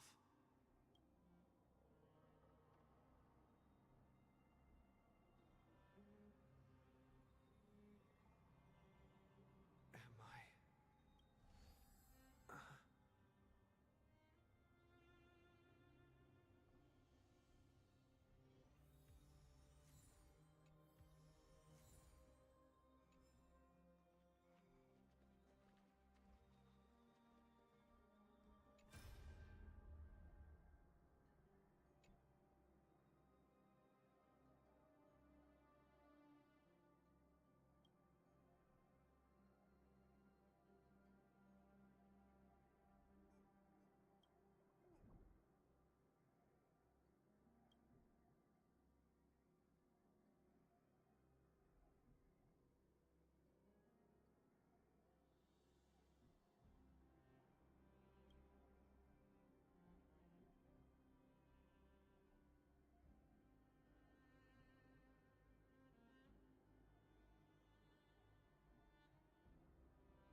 The chronocognitive anchor?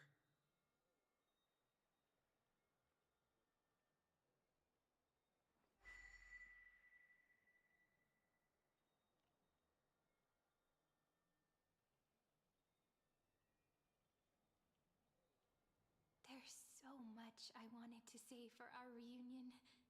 Yet now that you're back, there's only one thing to say. Welcome back, friend. It's been such a long, long time. You must be really confused right now, aren't you? So much has happened in Amphorius while you were gone. But don't worry. The Deliverer can't afford to be lost, no? Now, please follow me and turn the pages of time and hear the words everyone left for you. I'll tell you the story of this 1,000-year journey. That way, it won't just be my memories alone. Cyrene, can't hear me?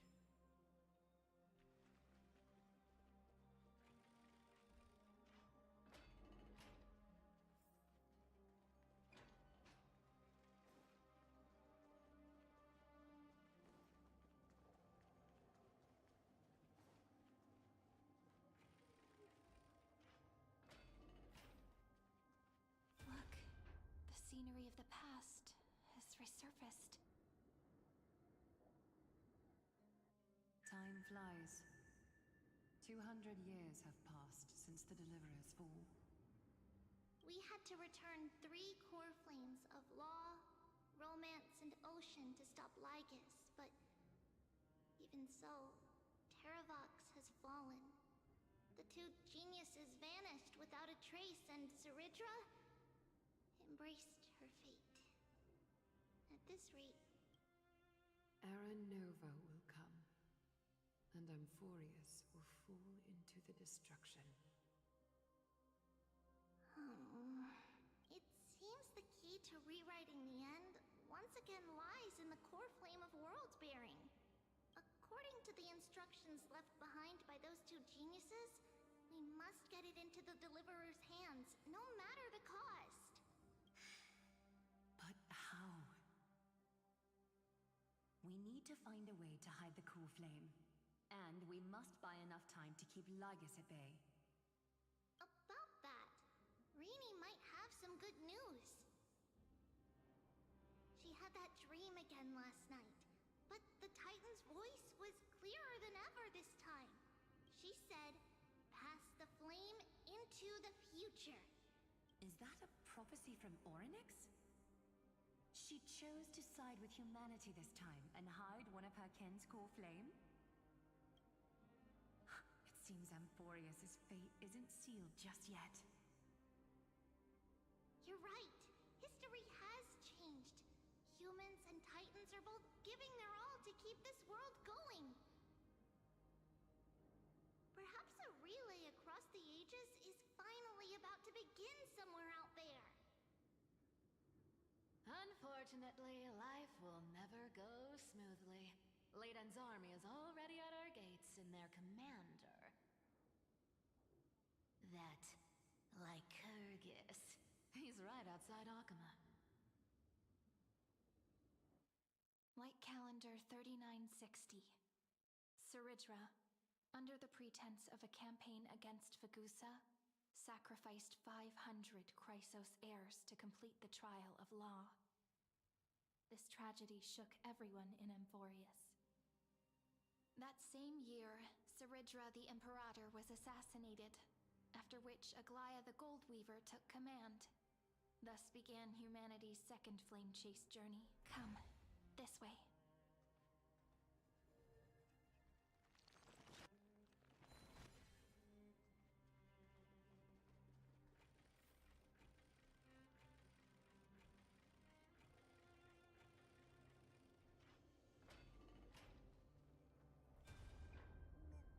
The eternal holy city will...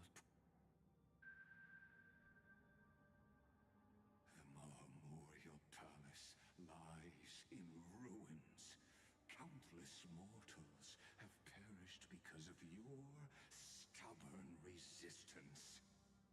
It's time you learned the cost of refusal. Now, answer my question again. Kefali's core flame.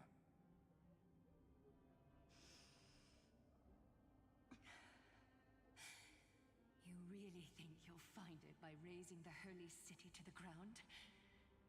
From what I see, all you'll get is dust and disappointment. Don't forget, you can't kill the Chrysos heirs mentioned in the prophecy because of law. I have never denied that. Which is why I now place my hope in the faithful citizens of Akama. Perhaps they'll give me what I seek in the echo of your screams. Now then, I'll be cutting open your chests and using your scalding golden blood to baptize the masses. Allow me to apologize in advance. We shall start with you, blind and foolish Lady Goldweaver. Leave this to me, Lady Aglaya. You must get away now.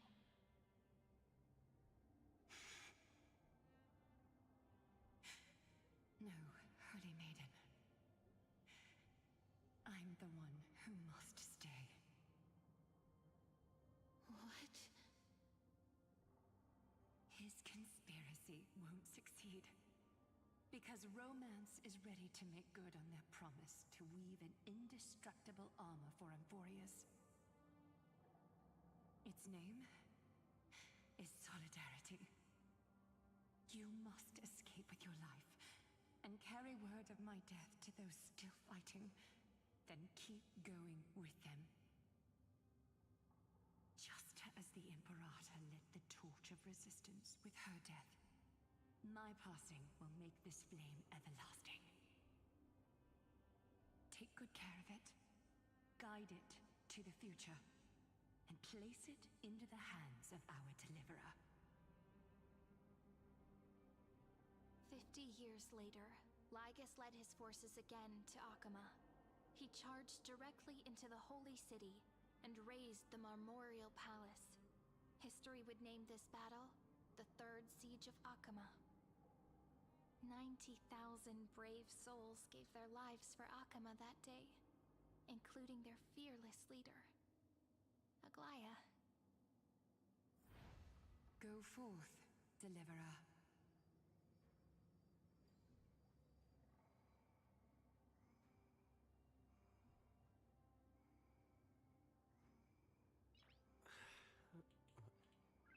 Nice.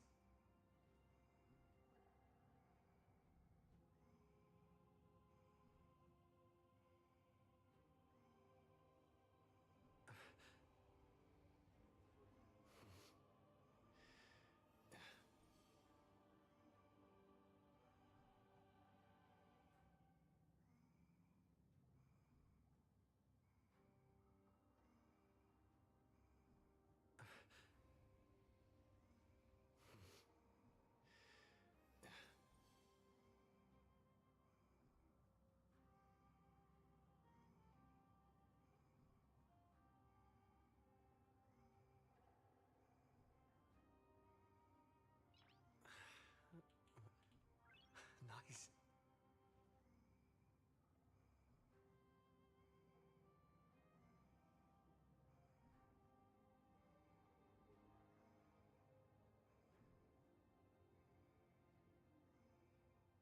Sorry, I had to step away for a second.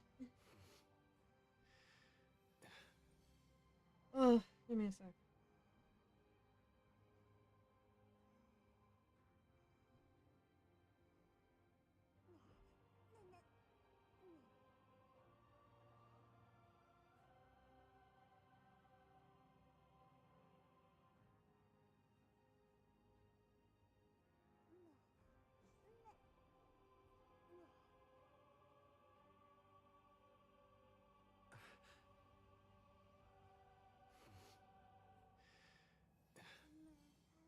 Give me a sec. I have to real quick do a BRB. I will be right back.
Sorry about that, chat. I'm back now. Wait. Where it is. There it is. No. No, I'm still connected.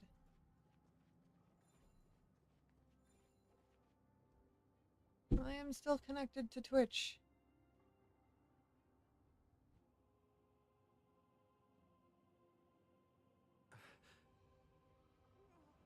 No, yeah, I am. I'm still on Twitch. I just had a fucking spaz fit.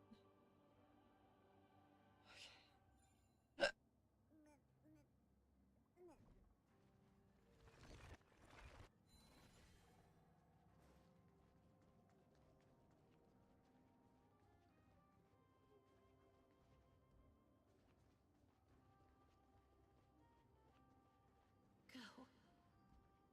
When the frost melts and the snows give way, the flowers will bloom again. You'll find me there. So what you're saying is, Princess Homebuddy is never coming back, is she? She just left, like that. Since Cass has made up her mind, we can't let her resolve be in vain. But between staying in Akama and going to Styxia, what difference does it make when it's death either way? I'm against relocating. With Kefali's protection, isn't Akama far safer than that dead city? Cass's plan doesn't involve any relocation at all. Huh?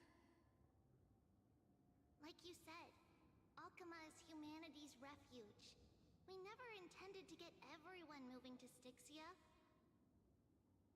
It's just on Cass, Hycealans, and me to prepare the final trump card for the Deliverer. Wait, what kind of trump card needs all three of you demigods to throw yourselves away? We must lay down the path to the future, so when the Deliverer returns, they'll have a clear road to reach the location of Aaron Nova. Styxia sits where death meets the ocean. There, with the combined powers of ocean and passage, we can summon a current that leads to the vortex of Genesis. And the demigod of death will forever guard that secret path until he returns.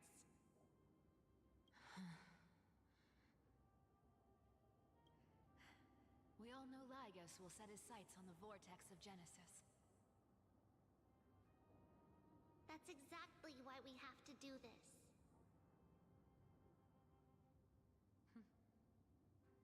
Guess I underestimated Idonia's Maiden of War. She's got way more steel than I thought. And Cypher, we need you to head to Castrum Kremnos as soon as possible. By any means necessary, forge an alliance with Strife. The prophesized Crown Prince has already been born. He shall become the new defender of Akama, protecting this land after we leave. You don't need to worry about that. I just came back from Castrum Kremnos. Only a step ahead of the news. Treeby, something's flying towards Akama, and it's really fast. What is it? It's a spear! It's the Kremnoans. Their king's already here. With the protection of the demigods Trebios and Cyphera, Akama endured wave after wave of warfare, though just barely. Castorus chose Styxia as the last resort, and completed the trial of death, causing the stagnant waters in the River of Souls to recede. Soon after, Trebios departed on a long journey. That same year, the Kremnoan king Euripon, along with his son, Prince Midamos, joined the Alliance to safeguard the Holy City in the Battle of Deliverance.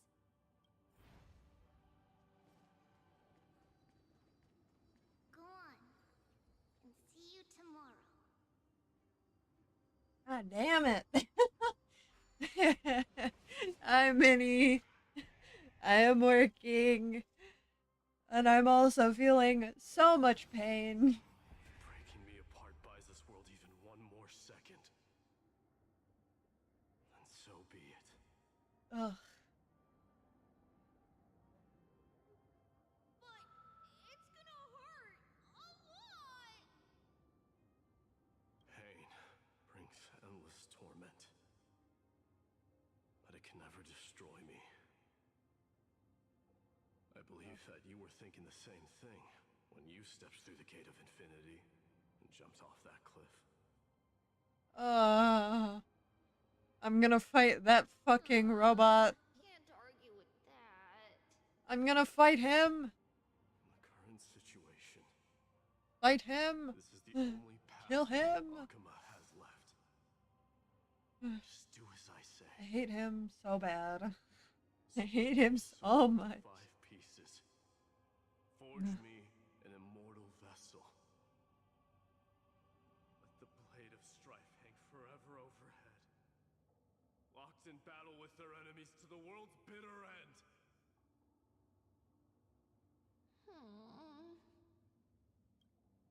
There's no need to be sad, Lady Trebios. Haven't we already taken great strides towards that promised tomorrow? In this life, my people no longer have to drown in false guidance. Kremnos has washed the blood off its fate. I am sobbing. I am crying. Midamos, how dare you? Fortis no longer needs a god named Strife. So let me shatter the former laws and turn the Lance of Fury back into a weapon that protects the world. We understand. By the way, can you do me another favor?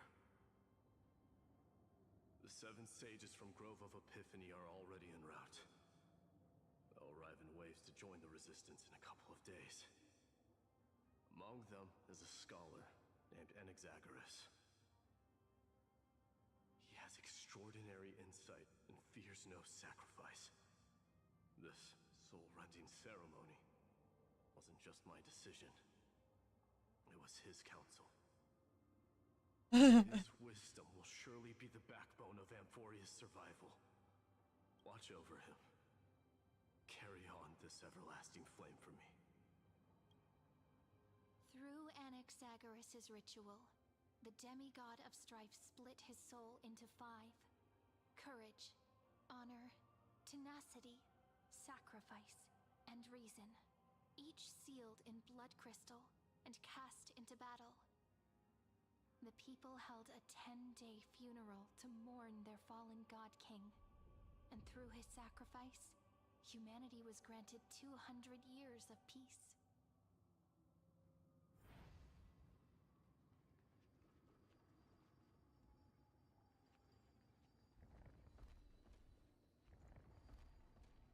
Keep moving forward.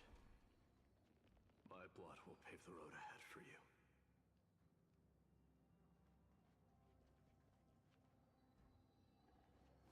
A little blocked Keep up moving here. forward, little gray. See you tomorrow.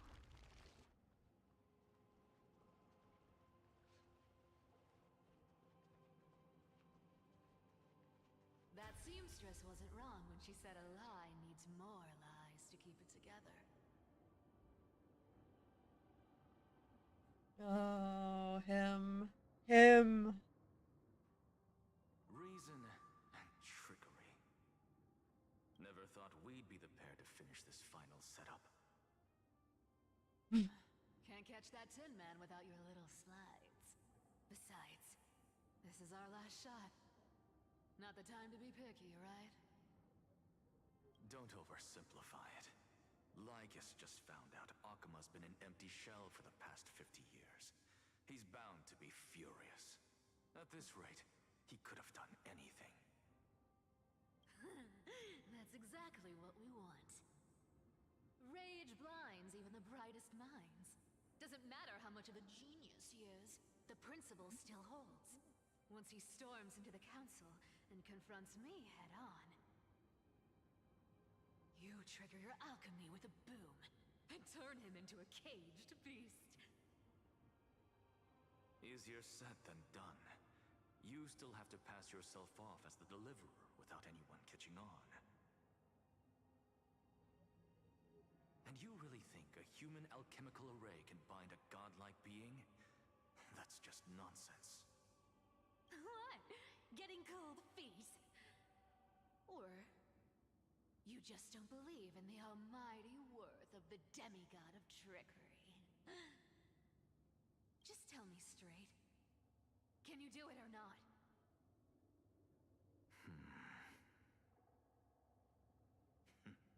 Of course I can. And it'll be child's play. But I've got 2 conditions. Since this is the final act, if we're doing it, we go all in. No half measures. Oh, I'm listening. First, shift the battlefield to the vortex of Genesis. It would be more convincing if the deliverer Crazy motherfucking Anaxagoras. Besides, the vortex is cut off from the world. No place in Amphorius makes a better prison. If you pull Crazy that, motherfucking wouldn't Anaxagoras. our Oh my deliverer god, I please love you. take Lycus as soon as they come back? That clash is inevitable. All we can do is create more chances for him. And that's the second condition. The vortex belongs to Fagusa in the first place, remember? And there happens to be a demigod of ocean among the few survivors in the world. Loop Hysealand's in. Let her join the final act. I'll transmute myself into a Philosopher's Stone and embed myself into the formula. And when the time comes, she needs to shatter me and scatter that stone's ashes into the ocean within the vortex. I guess people weren't wrong when they said you're insane, Grove Boy.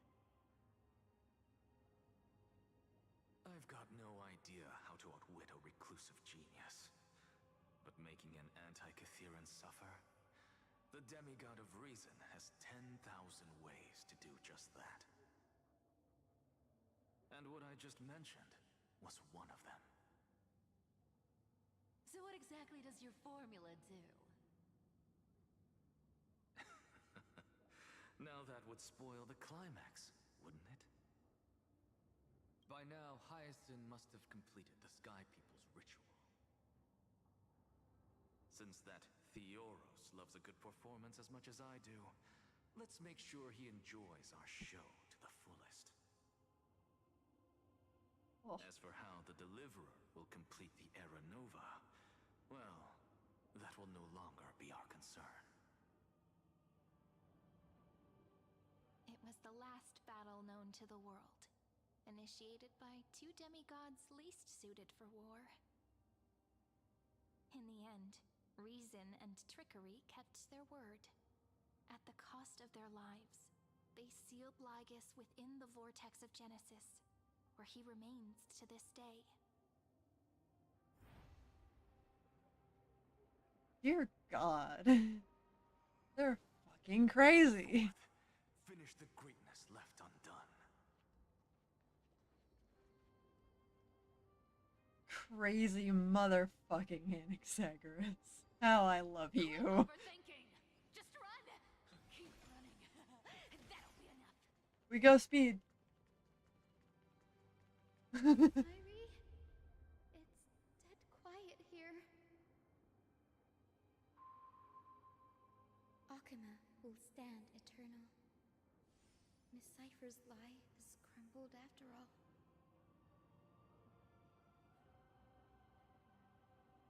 But it's all right, because all of us have fulfilled our purpose by now. When the Deliverer returns, no matter where he is, sky will turn clear, and a rainbow bridge will rise, carrying him to the final battleground. Sairi, this arduous relay is finally nearing its end. Now, I'm passing the final baton of fate to you, okay?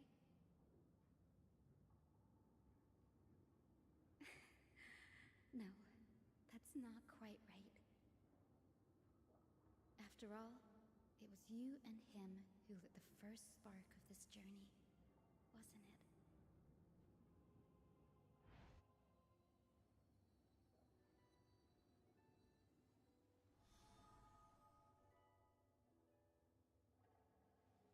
I'll tell you the story of this 1,000-year journey. That way, it won't just be my memories alone. And I'll share the moments I spent with you, with everyone. That way, the path we walked becomes a memory shared by all.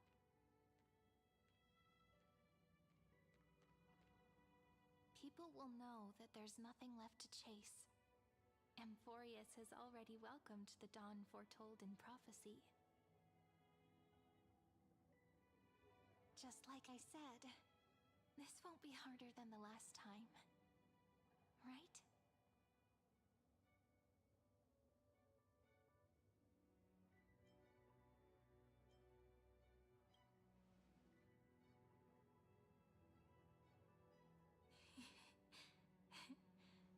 I wonder what kind of expression you're wearing right now.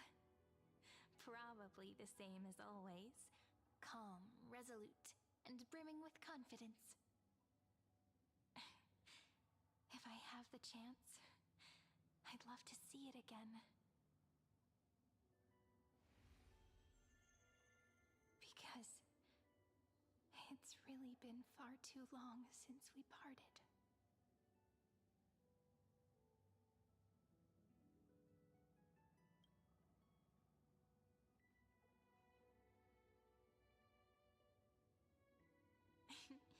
Someone as sharp as you must have realized by now that this isn't reality, but a maze of time. As the last link in the relay, I will return to the Temple of the Three Fates, tell Orynyx all of our stories, and bottle every page we've written into the little flask of memories. And then, may it set sail in peace. Drift down the river of time along with the core flame of world-bearing. Reach your side and lead you back to Amphorius.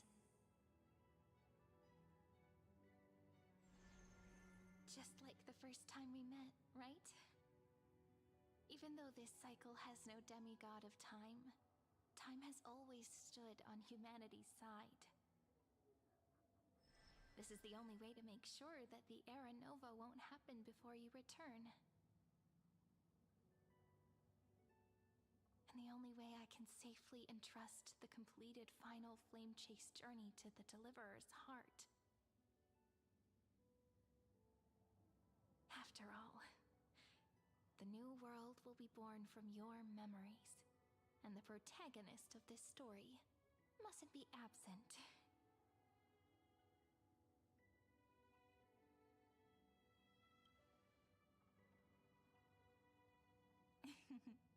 I believe you will never let us down, just like always. Do you remember when Finan sent us back to the beginning? When you and I got separated? But in the end, I returned to you, carrying all that we've been through. That's what memory is. It may wear down and fade in the river of time, but it never truly leaves. When that hidden corner of the heart is stirred, the past returns even more beautiful than before. So don't worry. Let the 33,550,337th Flame Chase journey become part of you too. I've gotten a lot better at it with the experience from the last time. Next, you will head to Styxia and find the Vortex's entrance guarded by the demigod of ocean before charging toward the final battlefield.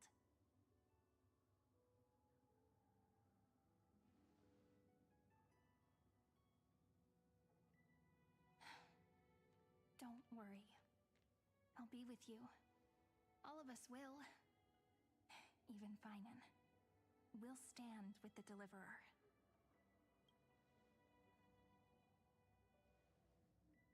So say a short goodbye, then set off, just like we promised at the start. Toss away all unnecessary worries and troubles, and bring our smiles and determination into tomorrow.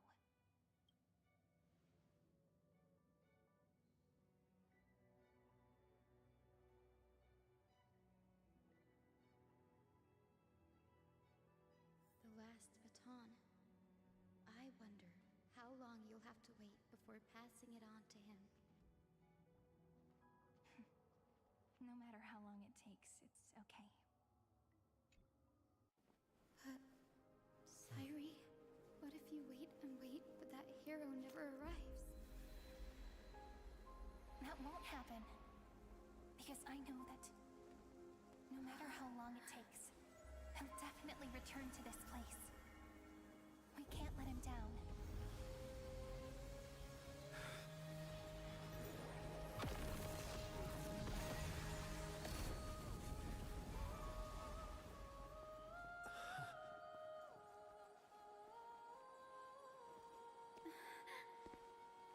Sky shall rain rays of dawn for you. May romance be with you on your journey. And reason grant you enlightenment. Let strife bestow you with inspiration. Trickery ensure your success.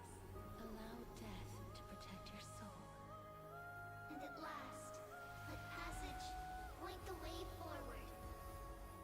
While time will remember the Trailblazer's journey.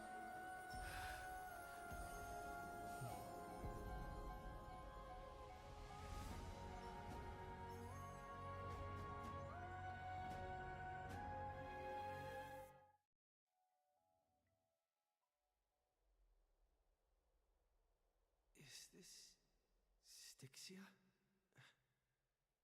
What happened to this place? I need to find the entrance to the vortex, guarded by the demigod of ocean. High Sealance. Is she still there? Long time no see, Trailblazer. Generation after generation of Chrysos heir heroes have tried to defy fate with their blood and tears, either voluntarily shattering their souls waiting in eternal solitude. But alas, fate can never be defeated. Reason and trickery may bind my flesh, but my will shall never fall silent. So the demigod of ocean, the Dux Gladiorum, High Sealens, sought to bring me into a fantasia with her voice and drown a genius in slumber. But alas, it was all a hopeless dream.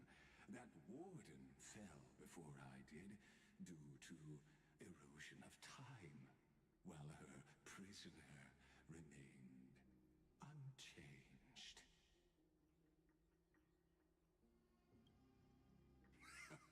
True, I can't leave this place, but what of it? You should have heard of this fable.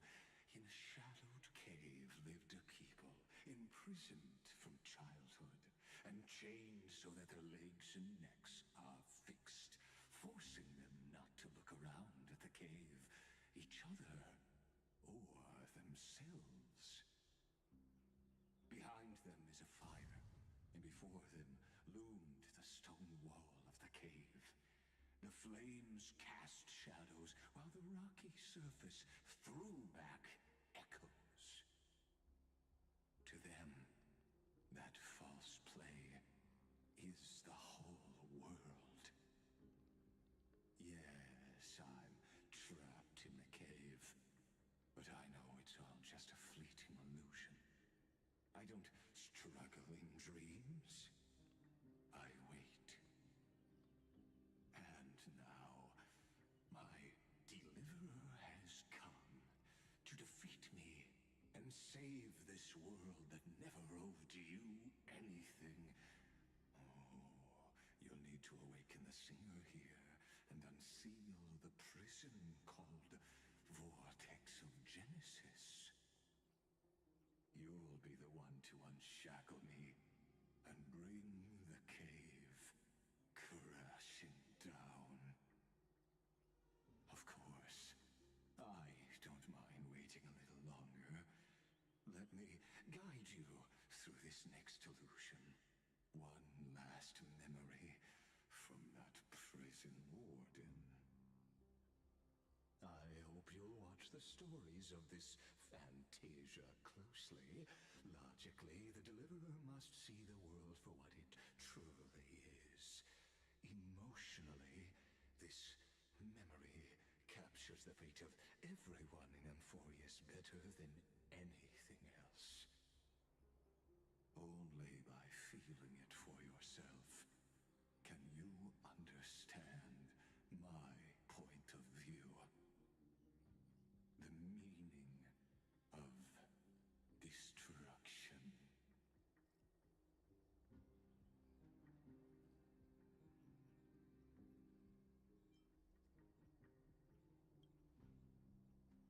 To your unshakable resolve, I salute you.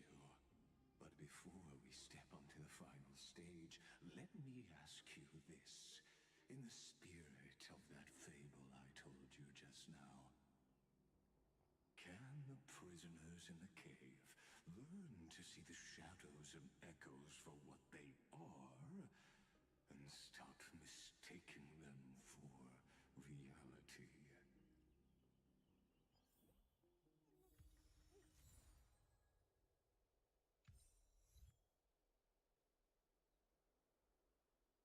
I will kill him by the end of this stream. He will be dead by my own hand.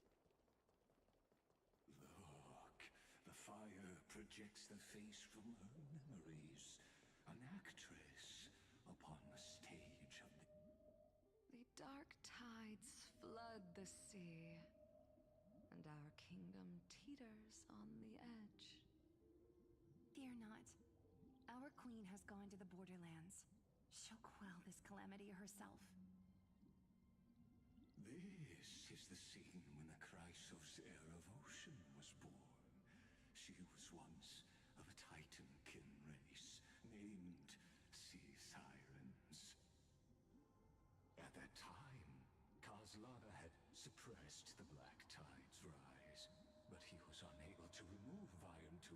its roots.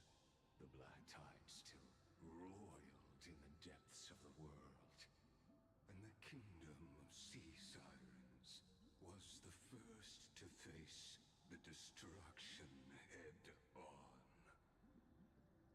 Listen, I heard Electra's voice. She's calling to us. Let's go. Her voice carries the Queen's command.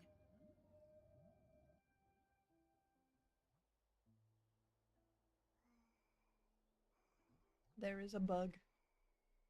This is a new area, therefore I must catch the bug.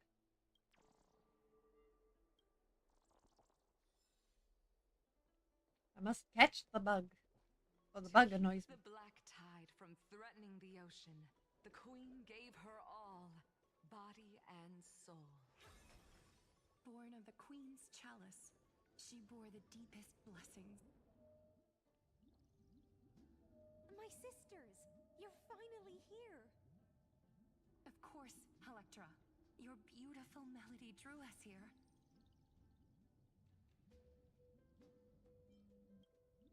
Her true name is Electra. This is a reflection of her former self, clinging to the past with aching defiance. The Queen summons us. She must be near exhaustion. The black tide will soon enter our borders. Then what do we do? Will our seas fall to darkness and terror as well? Don't worry. We shall lift the chalice in her stead to catch the black tide. And Such tiny titankins, thinking they can stop the tide of truth. How naive. And that naivete is the root of all suffering.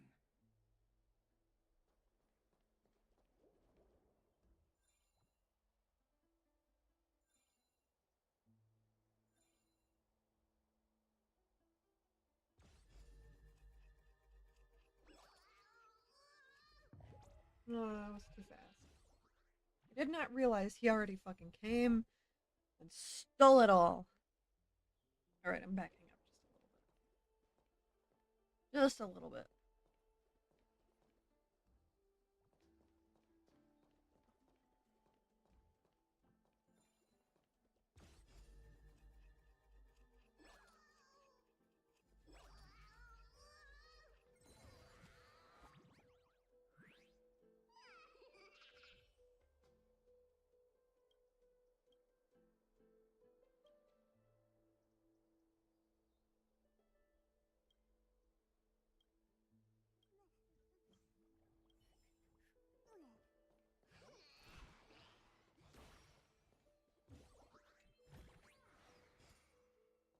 Fucking creature.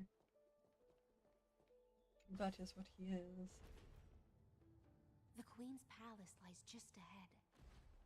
Even her once graceful form is now tainted and drowned in dirty mire. New area, new Stixia. Brand spanking new. Ah, you want this? Fine. I have Take it been and taught. amuse yourself.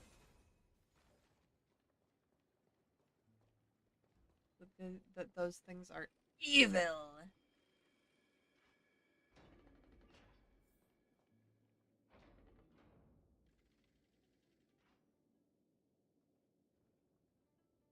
Oh, Fagusa, our noble queen, we've come at your call.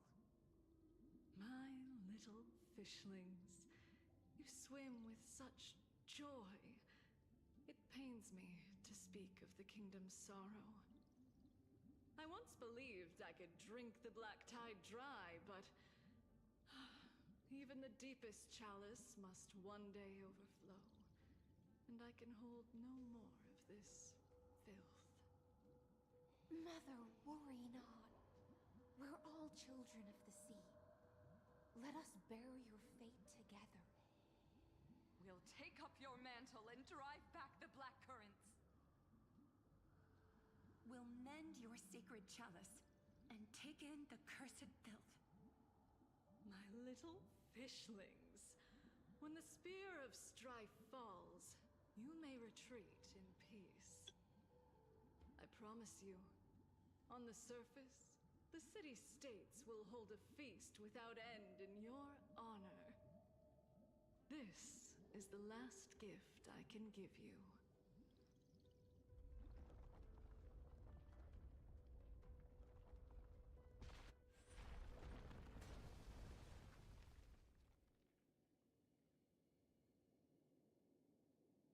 Fagusa sank into the abyss. With the chalice shattered, their intoxication spilled into the black tide, birthing the first madness in Amphorius. Sea sirens followed one after another, hunting for the Titan's fragments, until their flesh decayed and their bones crumbled, all for the promised final feast. Keep watching, but tread carefully, for the stage ahead is crumbling with age, just like her shattered fate.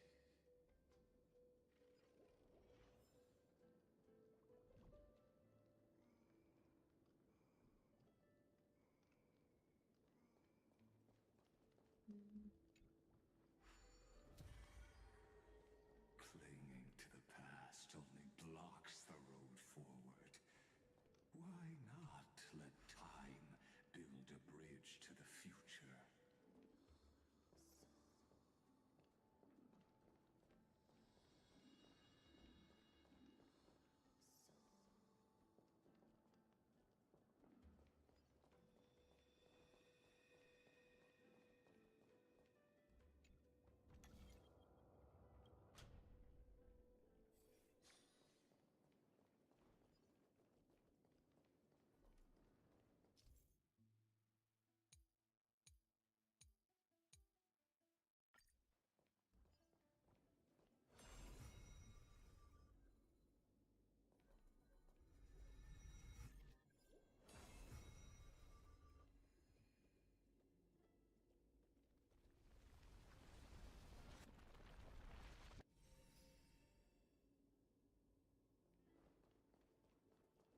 Your wisdom far surpasses even the bounds of reason's model.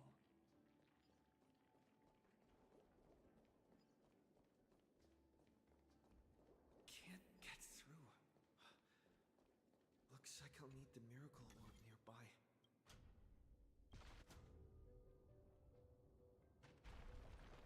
The ending was written long ago. Even you cannot rewrite it. Just like this poor chandelier.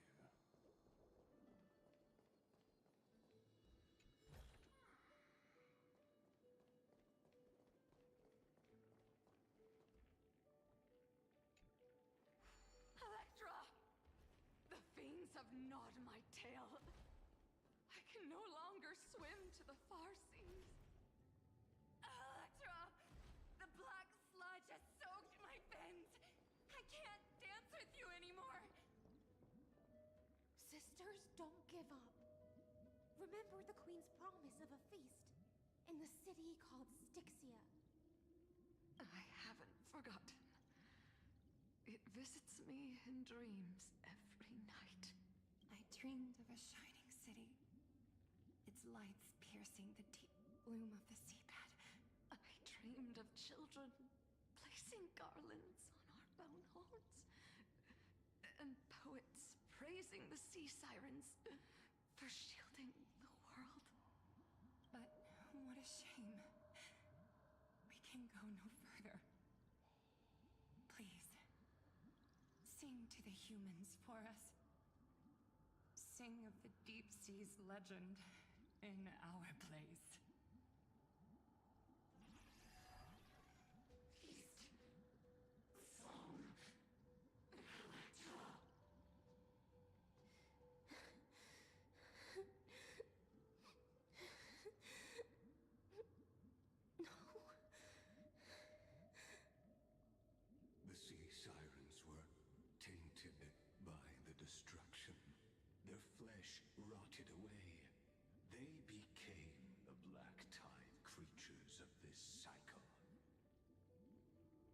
Farewell, sisters.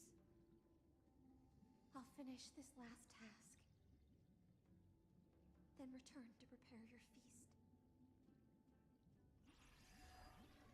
And so, Oh, shit. only one sea siren remained among the sea floor. High Sealens, swimming alone to the seas, burying her kin, and searching for the fragments of the chalice of plenty. I've been Though most of that attacked journey was in vain. Why by my not computer. use the power of time to leap ahead toward the journey's end? To reach the spirit basin, I'll need to call upon the power of the chrono vessel.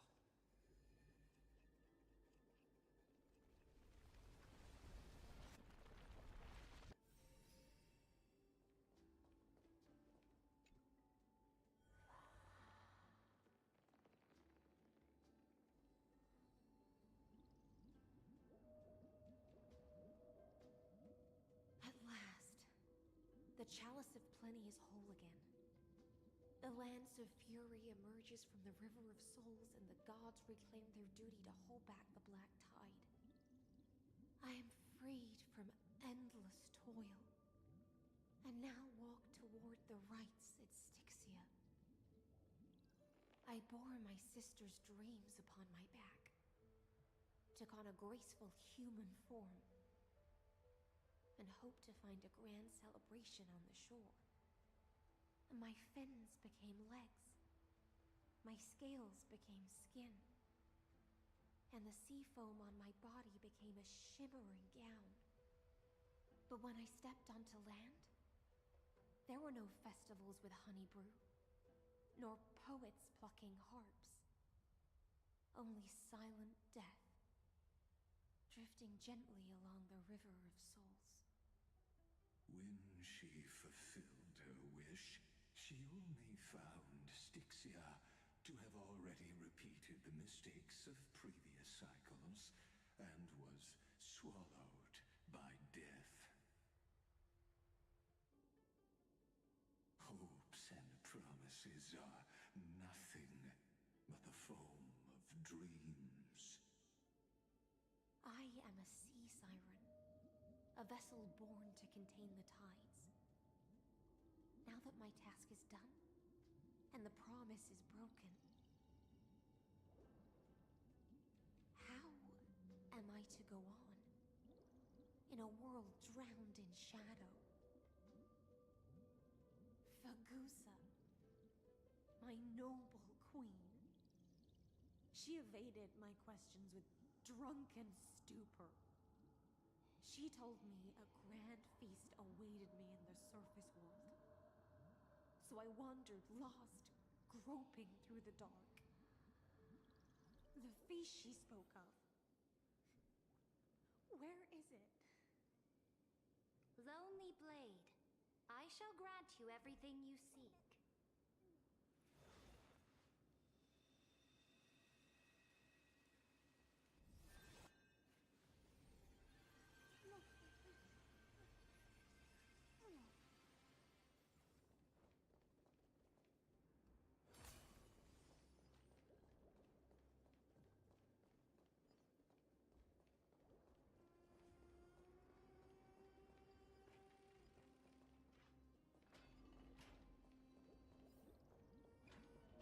After wandering the surface for ages, the lost sea siren met her future conspirator. You quelled the wars alone and forced strife into retreat. This swordfish that commands thousands of legions, whom does she serve? Yes, Ceridra, long before she became the Imperator, was already burning with ambition. Sovereign who follows prophecy. I am no one's sword. I am just a wandering fish, seeking clarity through bloodshed. Then how about letting the sword stands for me, and letting the violin sing in my name. Tell me, what is it you seek? All I want is a feast where I might belong. Such a demand is trivial with the sovereign's authority.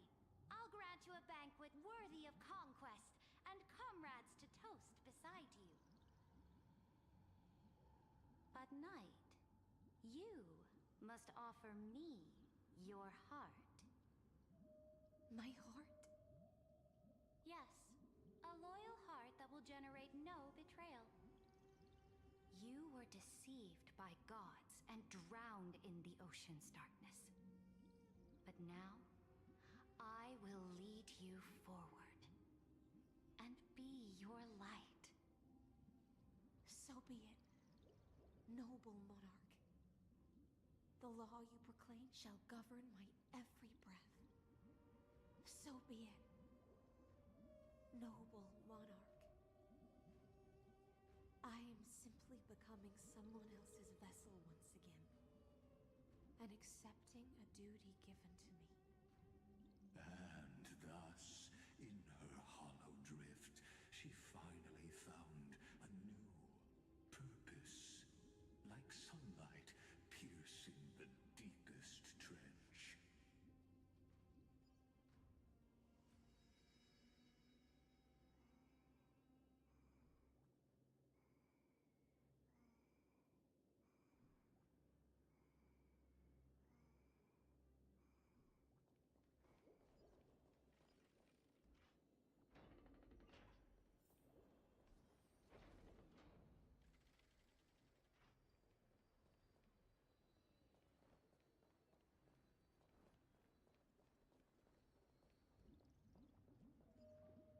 Noble monarch, I've cleansed the foulness from the road as you commanded.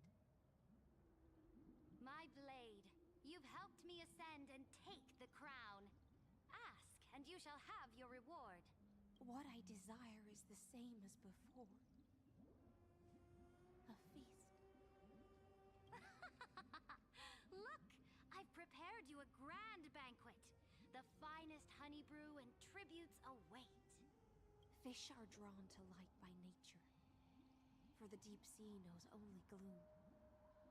Now I found a flame. It may scald and burn, but it's the only light.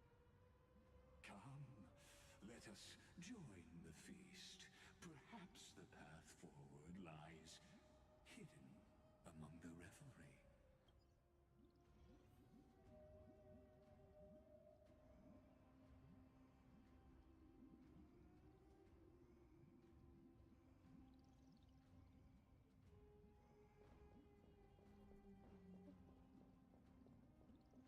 Another bug. The bright fucking yellow. So easy to see against blue and white. I think somebody might have complained about it.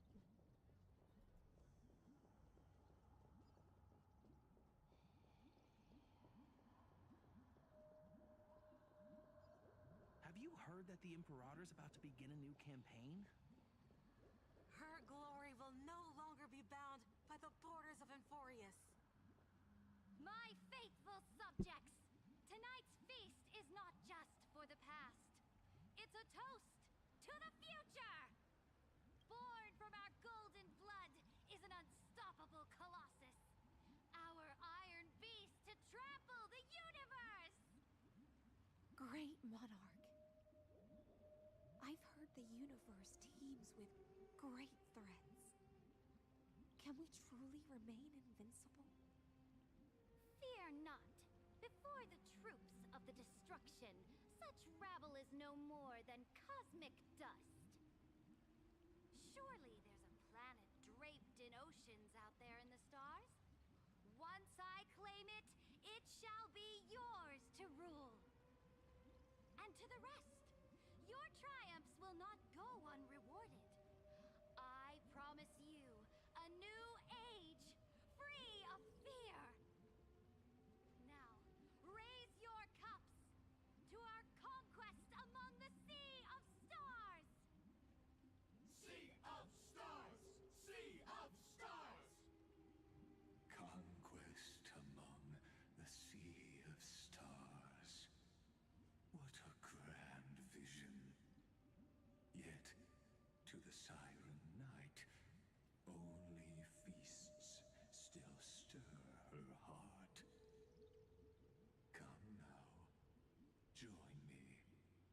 witness the end of this futile dream. Where's the way out of this illusion? Come quick! Let's celebrate together! I've saved the finest brew! Come taste it with me!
Noble knight, you are truly a blazing spark. It is my honor to share this banquet with you. Noble knight, you have earned victory with your blade, and you have every reason to revel in this moment of triumph. Let me pour you a glass of honey brew.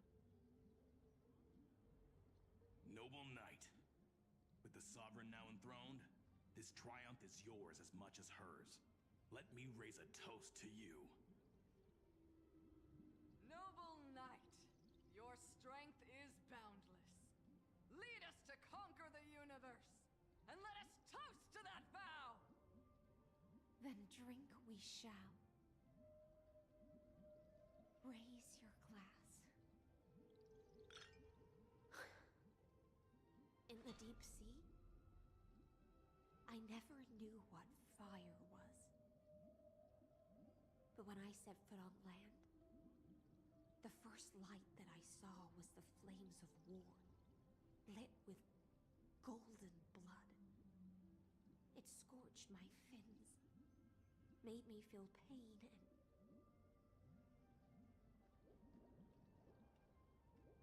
and ignited an unprecedented hunger. A hunger that flickers in every hero's heart. So bright, yet so blinding. Look! The monarch herself has taken her seat! Hear that? The court sings her praises! Come! Join us and praise her glory!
One eye of hers sees glory, the other sees corpses.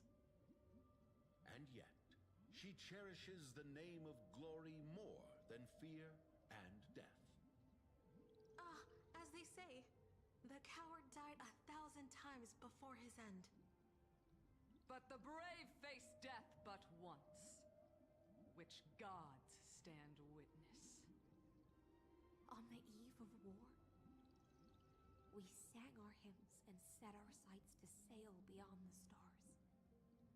The legions will climb aboard the beast, riding it like currents across the cosmos. Planets after planets flew the flags of her crown. Realm after realm was ignited by her flames of war. As the final resistance fell silent, a vast empire rose from among the stars. And this small pond at last embraced prosperity and peace. That's how the story ends. Tell me, visitor, in this dream, did you enjoy the show?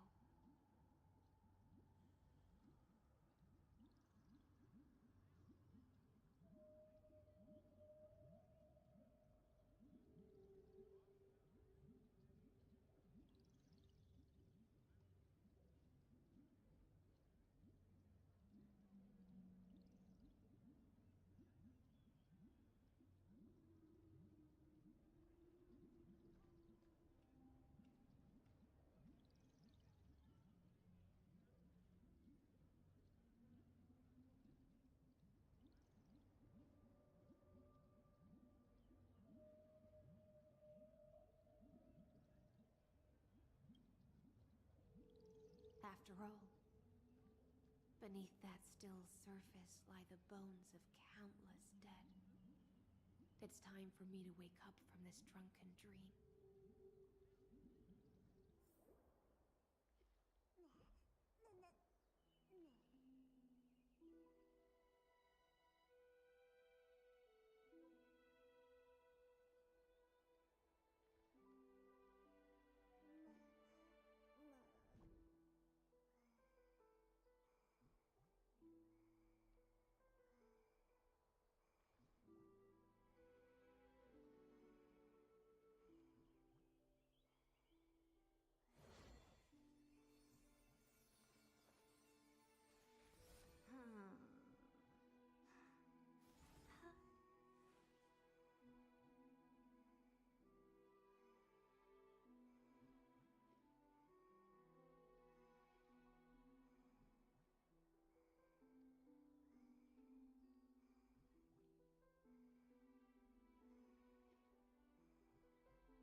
Exhaustion has got me. Why is the throat?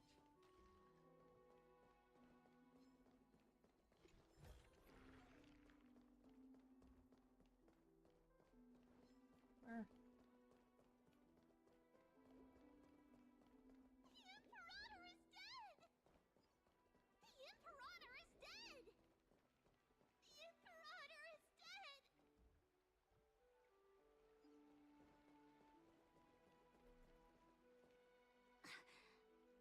People once cheered for my ascension.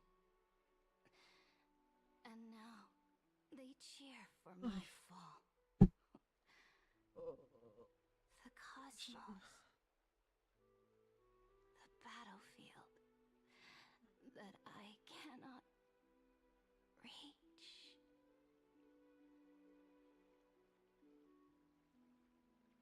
Before the Sovereign's conquest reached its end, her life and ambition had already been swallowed by the deep sea.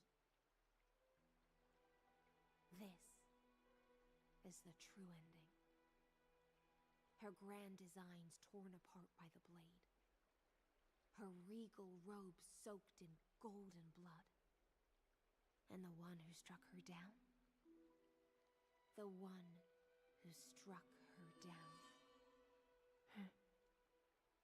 was her most loyal Gladius.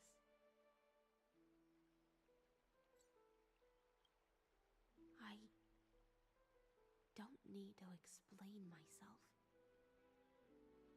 A fish in a pond has no hope against the surge of fate. I wandered the shore, found a flicker of flame, only to snuff it out with my own hand. I don't understand. If the ocean's feast, the Imperator's dream, and even Amphorius's existence are all illusions, then what's the point of our journey? When the Deliverer returns, I will let this absurd celebration come to an end. But Greyfry, I can't help but wonder how I dearly wish this feast of the flame chase would never end. It seems she sensed your presence. The Fantasia's foundation is starting to crack. Let's return to the prologue. Remember the allegory of the cave? Can the prisoners in the cave learn to see the shadows and echoes for what they are, and stop mistaking them for reality? As you've seen, when she cast off her chains, finally turned to look around, and moved her legs, her reward was nothing but searing pain. The light will blind her, for the fire behind her had never once actually touched her eyes. Her legs will buckle beneath her, for she had never learned to walk forward. Can I just kill him now, So please? she fell into infinite confusion and fear. I want to go to bed. Please let me kill him so I can sleep. That the shadows and echoes were the real world. But we in the cosmos, are we I have shit to do tomorrow. Come on.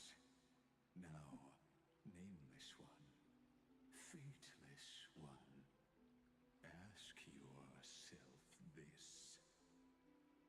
The paths you tread, the eons you worship, everything you've trailblazed with your own hands, could it all be someone else's projected shadow? Let's leave that question till after the curtain falls. Once you've unearthed every last truth and reached the prison built for me by the demigods, I'll speak with you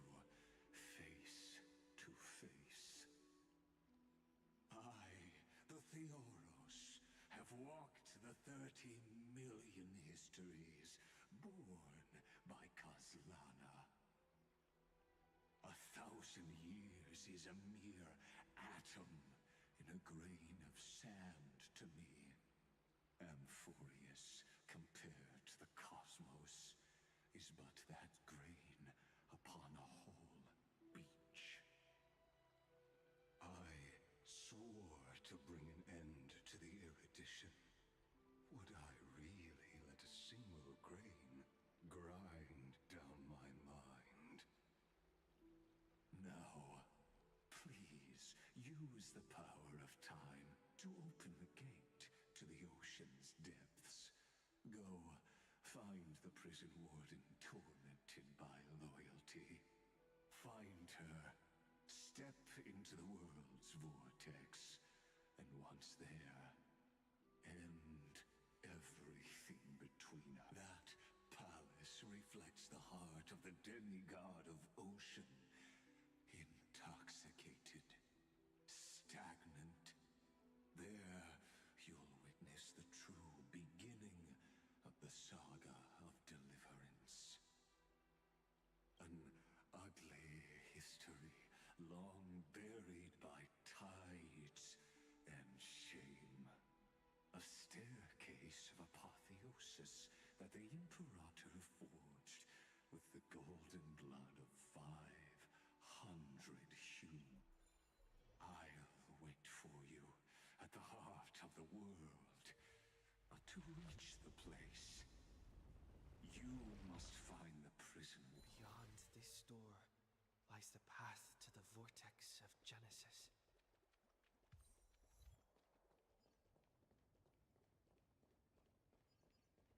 Bug.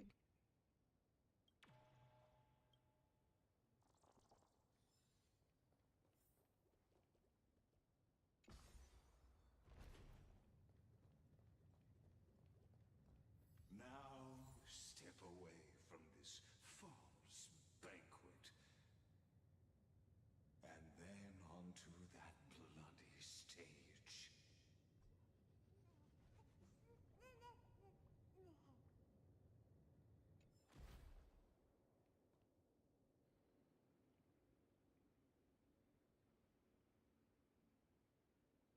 The palace that worshipped the ocean, the sanctuary connected to the vortex, was also once the battlefield of the first flame chase.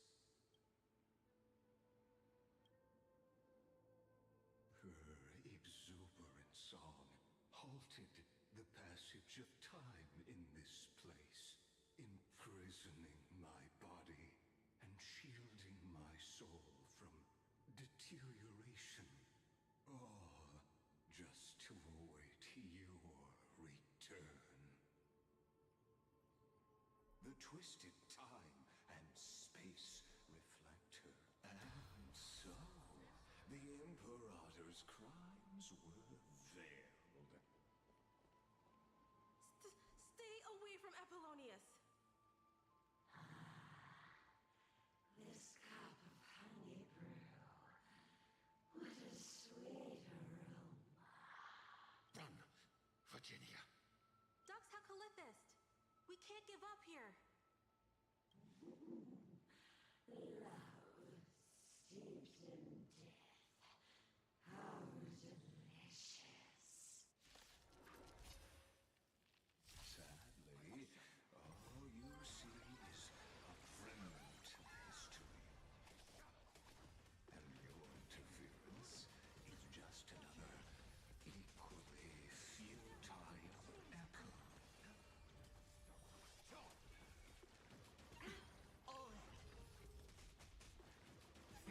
Watch your head. Bust. Or maybe I'll take it all. All in. You cannot hide. Darkness charge. Endless riddles. Nothing but a void.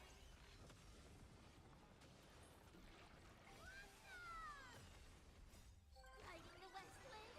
Away I'm just so tired, Watch your man. head. I am ready for sleep. Impressive. Almost. All in. Open sesame. Glimpse the unknown. Darkness charm. Watch your head. Bust. Or maybe I'll take it all. Darkness charm.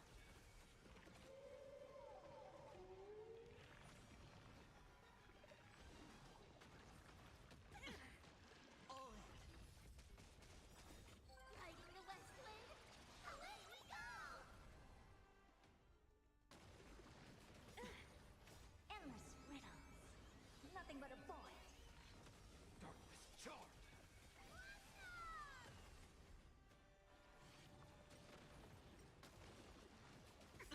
Watch your head. You cannot hide. Darkness charm. Expand your thinking. Watch it crumble.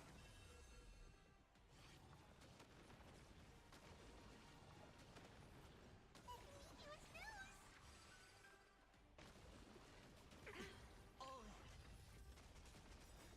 Riding the west wind, away we go!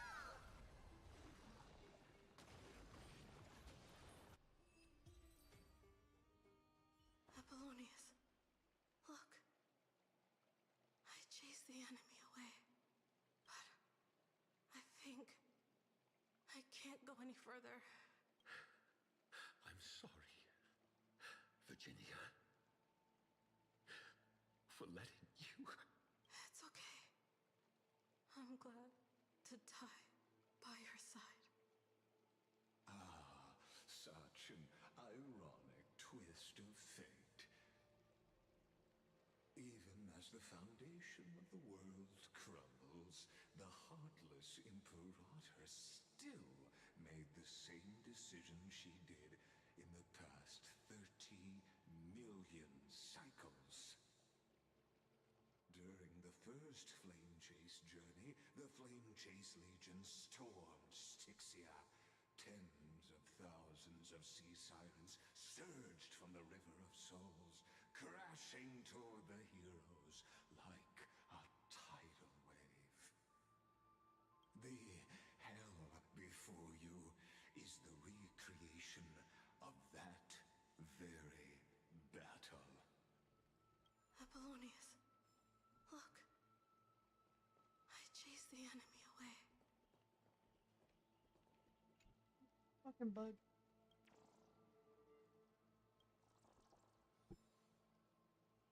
Don't mind me, I just gripped a bug so fucking hard it made a face at me. Apollonius, look. I chased the enemy away.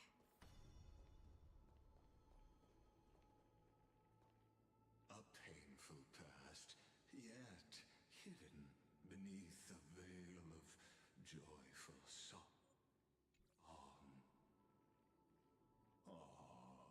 Two discarded data clusters waiting for someone's return, it seems. Relive the history, then pass through the temple's waters and come to my side.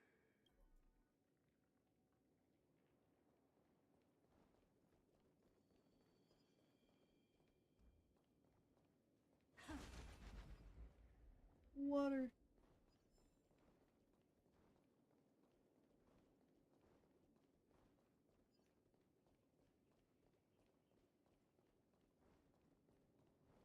Isn't that the Deliverer? Finally. What a wretched way to die. The Flame Chase army, devoured by warbling fish, never saw it coming. Look, the cruel Imperator and her Knight Commander, the pitiful Warden. What a perfectly matched duo of test subjects.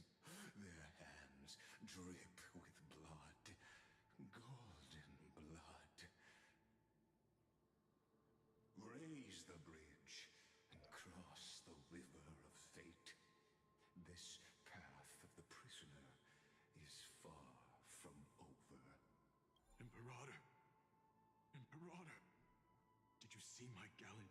Imperator.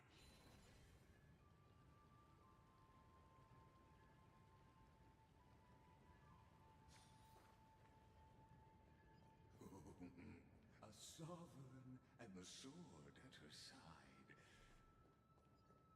There are countless counterparts. Imperator, why did you... You're here, Dux Gladiorum. You ordered me to seal the sea route and handle threats from the rear. So why didn't you wait for me to return? Why send the vanguard ahead and let them die in vain? Die in vain? No, you're wrong. Their golden blood won't be spilled for nothing. The other dukes have paved the road for me to become the god of law. The trial of law? You never spoke of this to anyone. What is... The one who wishes to bear law must purge this world of its curse, and offer the blood of the accursed as sacrifice. I pondered long on what Talantin meant by blood of the accursed. Then, I found the answer. You, I, and every Chrysos heir summoned by the prophecy are the accursed ones. Just like that arrogant Theoros said, our golden blood is the agent of destruction, the antithesis of the world's fate.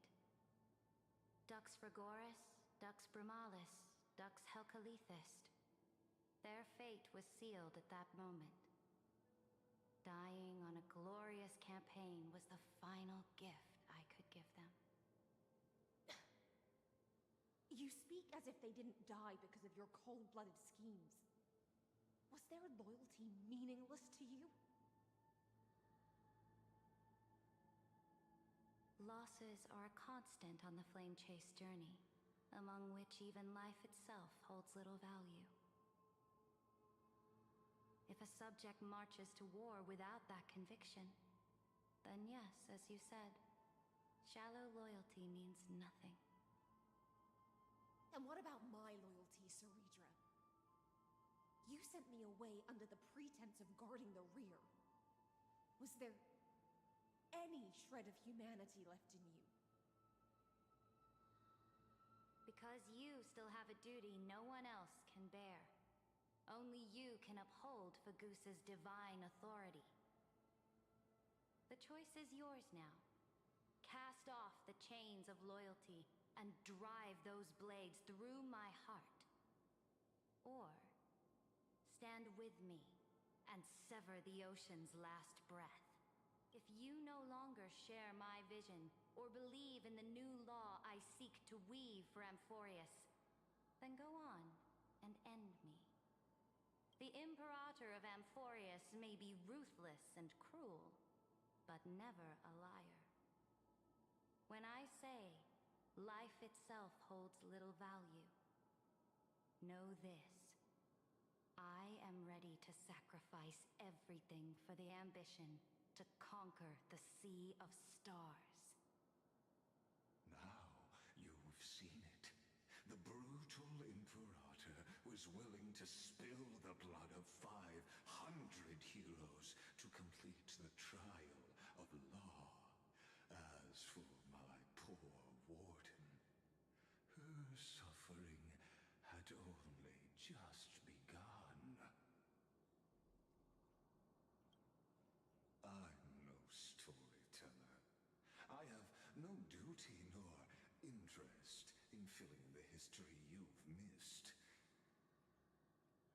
I just want you to witness the monstrous choice the Imperator made before the Chrysos heir turned their blades against me.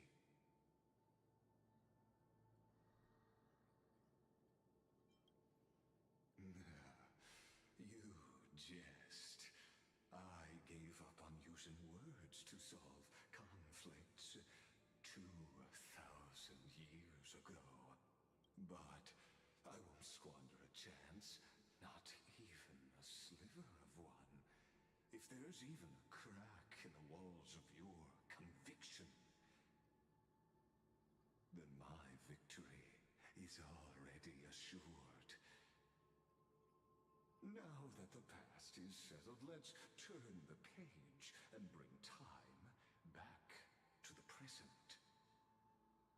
And dive deeper still, until we reach the very bottom of the abyss.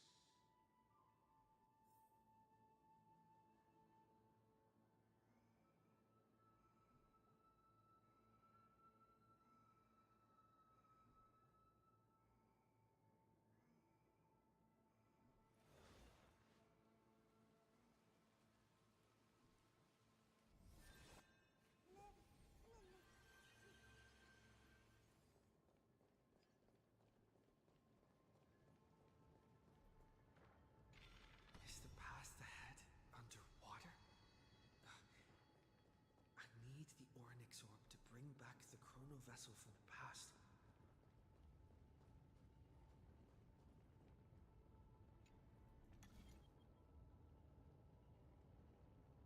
Shatter the vessel of time, and let this stagnant pool start to flow again.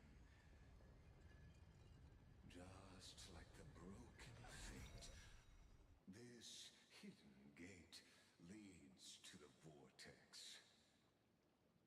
Hurry now. The time of our reunion draws near, Deliverer. This hidden gate leads to the vortex. Hurry now. The time of our reunion draws near, Deliverer.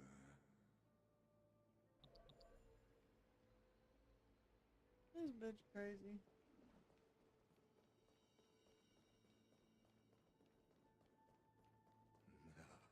This cruel journey will reach its end at long last.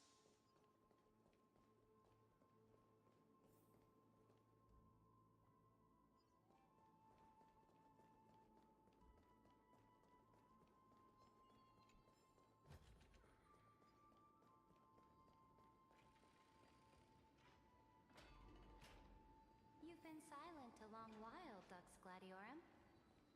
Starting to doubt your decision?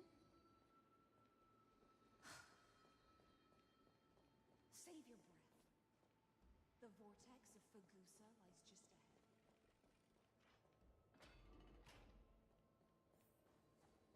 After the trial, there's nothing left between us. So you'll stop swimming toward the stars, Dux Gladiorum?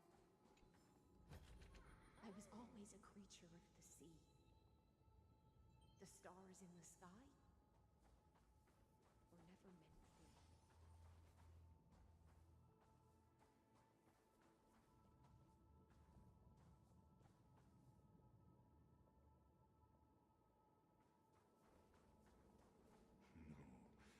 Look, a gravestone. It was here that the prisoner, who thinks herself the prison warden, made her choice. Witness, listen, and awaken. Dux Gladiorum. I've lost count of how many times you've stood here over the past centuries. You talk too much for a prisoner like Kyrgyz. Two geniuses who defied law and all the Chrysos heirs who sacrificed themselves in this cycle worked together to chip away my strength. But they, you, can never affect my will. And as long as my will remains intact, I am free. Don't get ahead of yourself.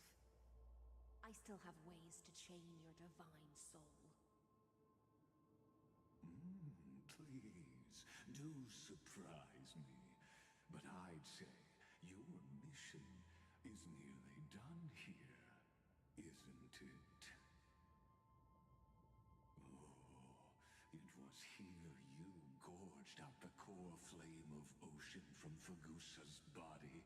It was here you and that Imperator both completed apotheosis, becoming pillars of Amphorius. And after that, you drove your blade into her heart, a loyal subject turned regicide, a demigod committing deicide. Or so the history books paint that tragedy. Oh, but if that's the truth, then why, after 1,000 years, are you still here, guarding the Imperator's grave? Still bound by loyalty?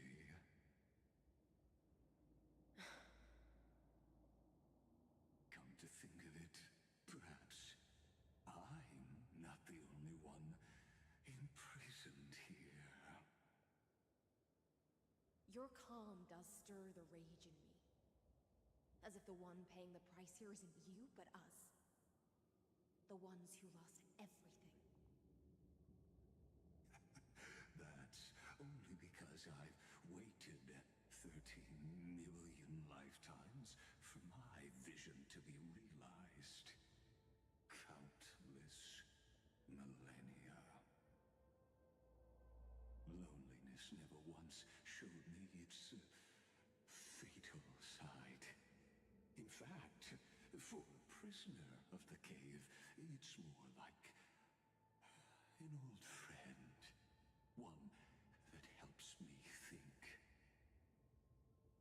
But you're different, Dux Gladiorum. Loneliness has crept from the silent depths, sinking its claws into your mind. Bit by bit, it's peeling you apart. Will you regress into one of those lost mad sirens? Oh, what a shame that would be. You're right, Lycurgus. Loyalty, curse, the fall of my kin, and this endless waiting. These shackles are too heavy for a fish that cannot perceive any light. I can't break free of the whirlpool that's pulling me under. Nor do I have the unwavering resolve to force myself to wait for that person's return, as everyone hoped for. Oh, deliverer from beyond the sky. My executioner. How much longer until he arrives here? Or will he ever return? I don't know. And I doubt anyone does. Then, what will you do?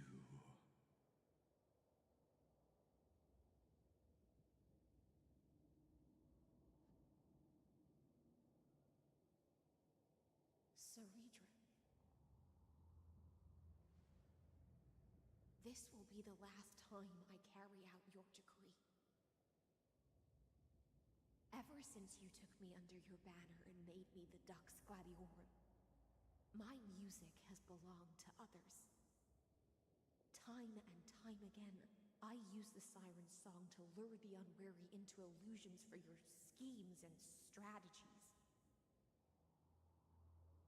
Now, let the siren Electra sing for herself. Let me step into an endless dream of my own making.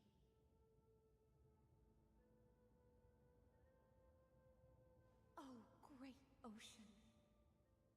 I offer you the rest of my clarity and my freedom, in exchange for the strength to stand against the nihility and honor the sacrifices of the fallen heroes.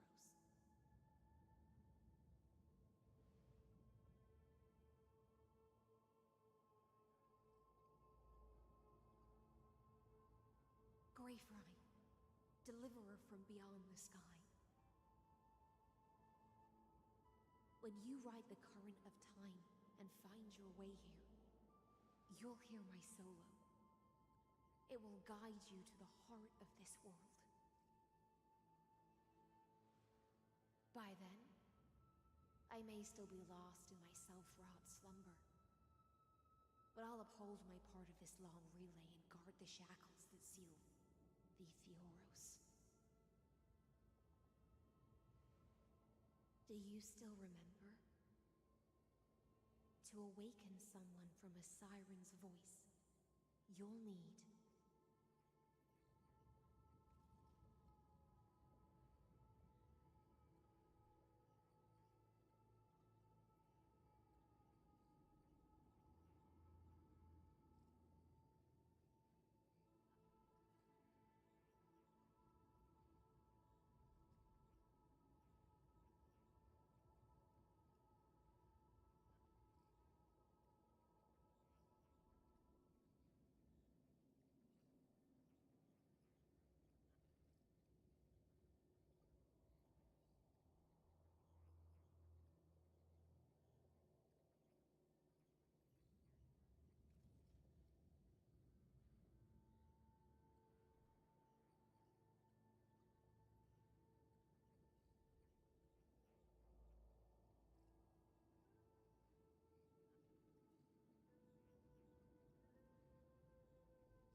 The gift I once gave you? May you still have it when the time comes. When you return, please pour that honey brew upon this grief. It holds the story of all our struggles and sacrifices. May you see it one day. The prelude Amphorius wrote for your return, carried forward through a 1,000-year relay.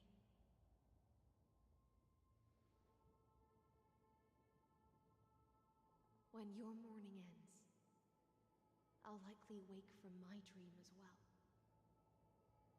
Then, follow the trail of echoes and find me.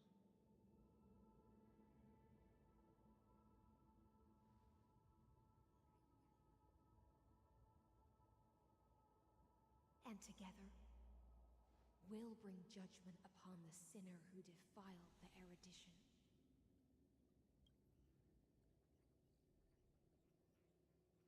At long last, 33,550,336 cycles, and forth the shadows within the cave gave everything. Yet all they did was mimic life outside. Enough! They were no shadows.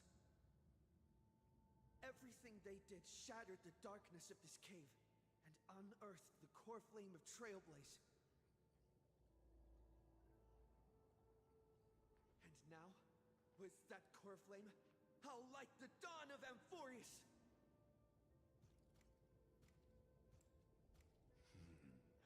Do you still choose the will of the paths as your answer in the end? I do not agree with that answer, but I respect your tribute to them. Allow me to take back my earlier words. As an apology, and in the name of Theoros, who saw all destinies in this world, let me join you in mourning. Let us bid farewell to the heroes who sleep here. And then let us face each other and decide whose flame will rise with this new dawn.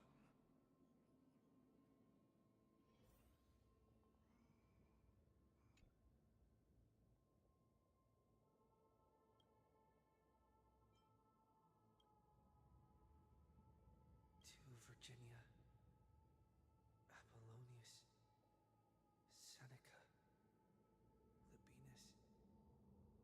Through a brutal sacrifice, they lit the stars of in the shimmering mirage of illusion. They entrusted their dreams to ride among the stars to the hero yet to come.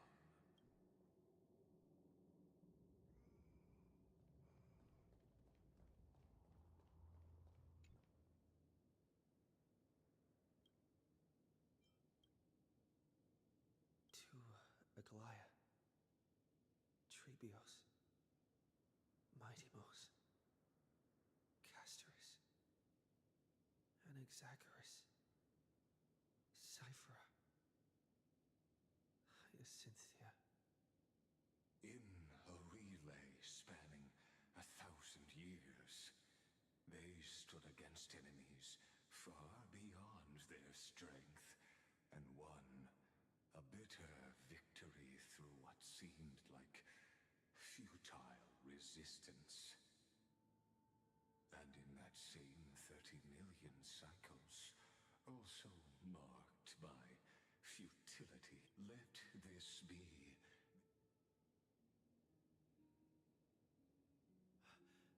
That voice. Could it be? bathed in the honeydew of Fagusa. She will awaken from her 1,000-year dream and sing the final song of her mission. High Sealants. serves as the anchor of the siren's illusion, a sigil Electra used to bind herself. And a group of prisoners bound themselves in a cave, crowning their suffering with heroism, an epic staged with shadows and echoes. Now, destroy it. End the illusion. The Theoros will take his leave for now. And when next we meet, that shall be the moment that decides the fate of Amphorius. And the prison warden's dream is nearly over. And the prisoner will soon be freed to the final execution ground, where I shall be executed. Oh.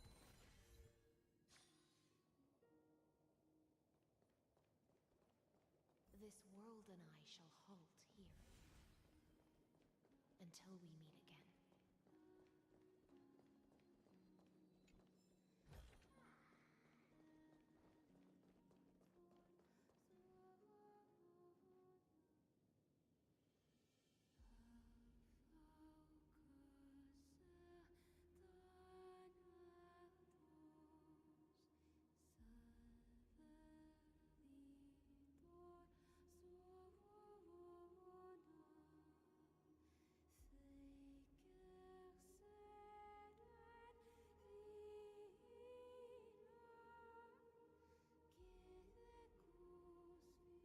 The last demigod. I'm here.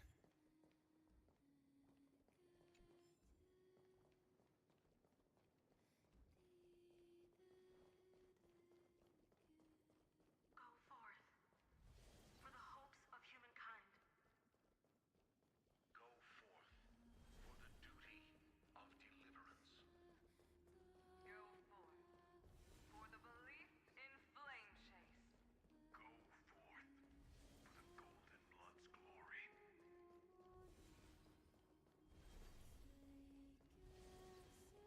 Go forth.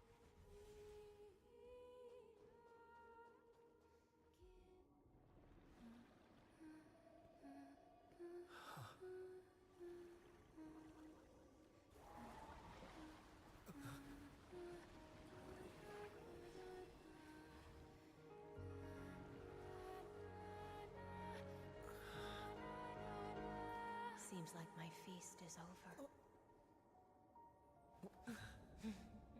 It's now your turn to perform.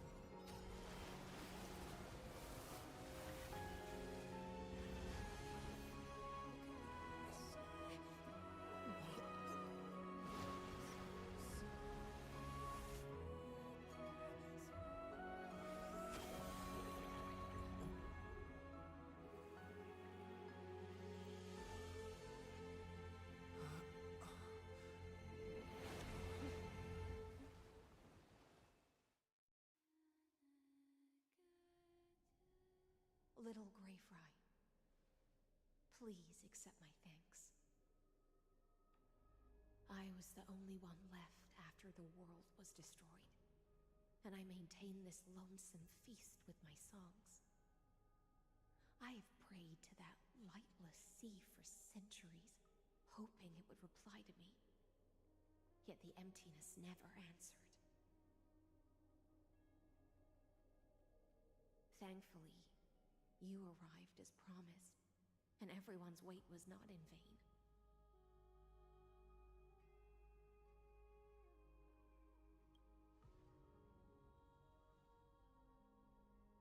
To see a single trace of light in the abyss of futility was already my greatest consolation.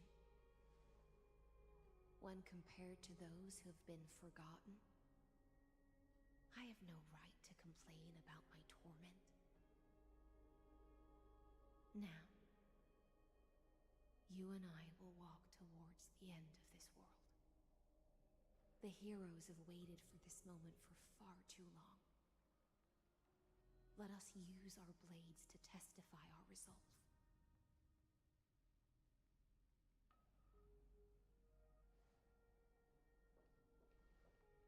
Oh, prisoner of the seas. Theoros carrying 30 million cycles of sin. Slave of erudition. Show yourself. The deliverer has returned. And the time of your execution draws near. I see an awakened human who has mistakenly taken fallacies as truths and has returned to the cave to try to bring his friends into the sunlight he once bathed in. Alas, prisoners will always be prisoners, blind to the very chains that bind them.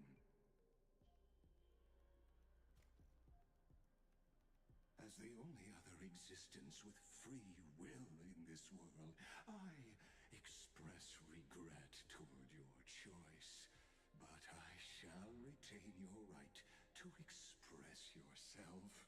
After all, every actor should have a final line before they bow out. I eagerly look forward to it. The last dusk this world will ever see shall become the climax that decides the fate of the cosmos. Oh, what an appropriate end. The Amphorian demigods use every ounce of their strength to constrain me here. Yet, regrettably, my cognition resides in the exomyth. It is pointless to defeat my avatar, projected into the experiment. My body is the shadow cast on the wall by the fire, and my words are lingering echoes within the cave. How can a character in the play fight against the audience? Kaslana failed. The demigods' sacrifices were pointless. As for the two geniuses you placed such high hopes on, I ask of you, where are they now?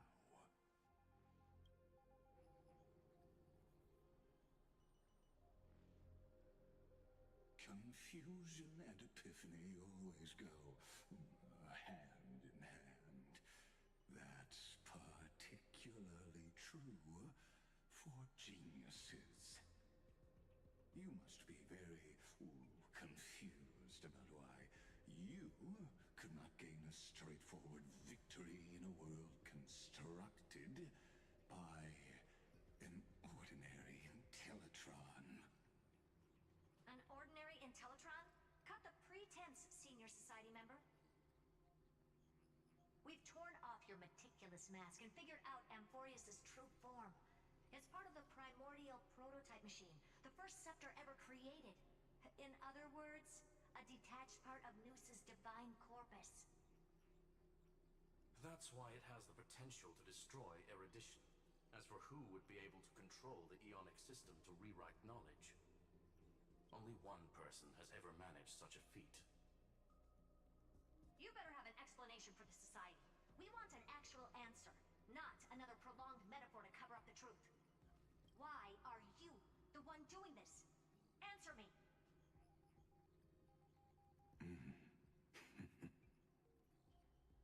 Since things have reached this point, I'll give you two irrational answer, purely as a courtesy to posterity.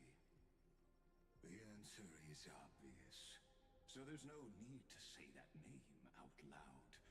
The cosmos made a mistake in calling me a genius. I do not possess more wisdom than those who came after me. I was just the first to touch upon the universe's border, and the first to define the prime mover of life with incorrect logic. is a miniature of the cosmos, where all are born prisoners inside the nutshell called the universe.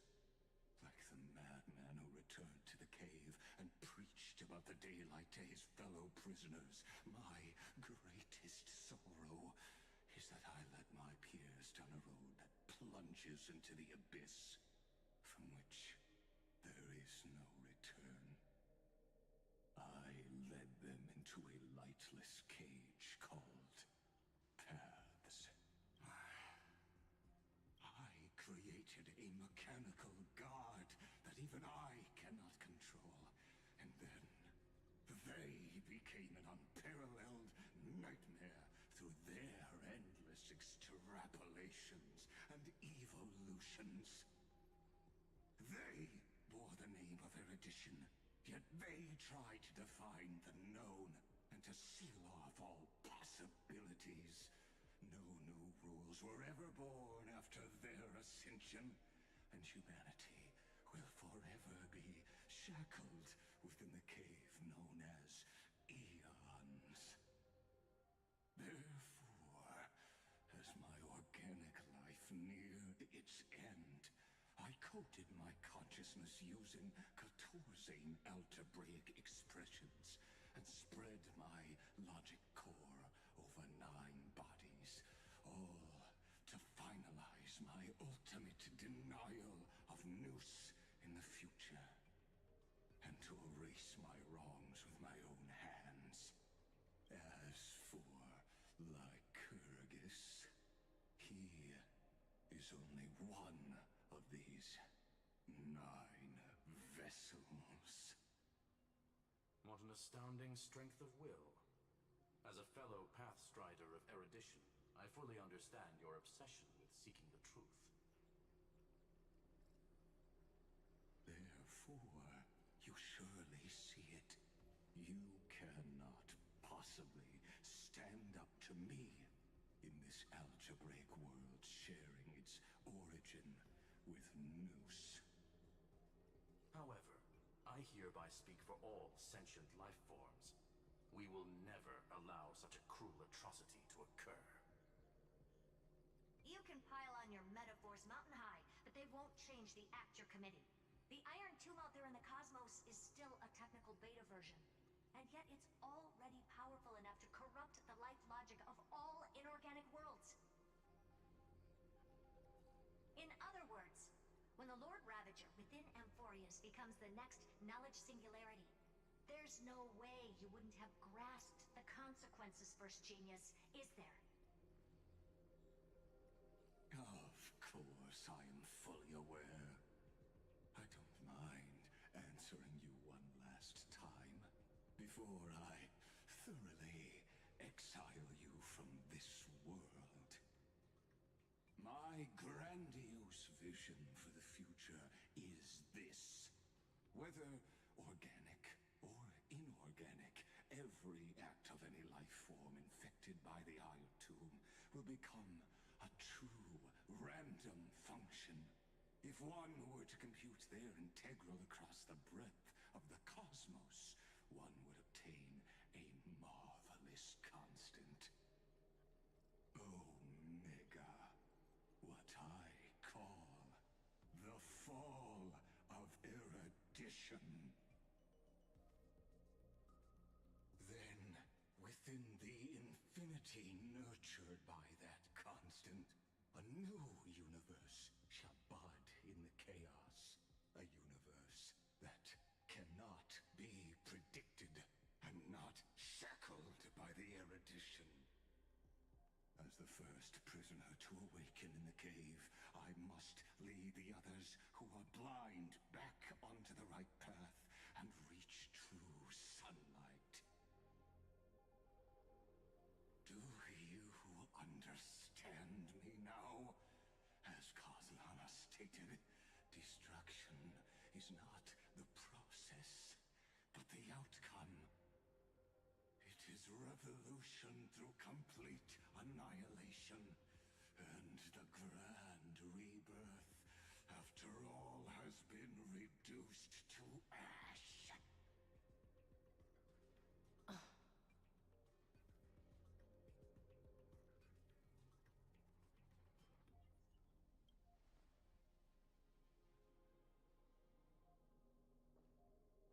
The Amphorians already answered long ago. Be it as tiny fish destined to be swallowed, or as a giant whale poised for a magnificent descent.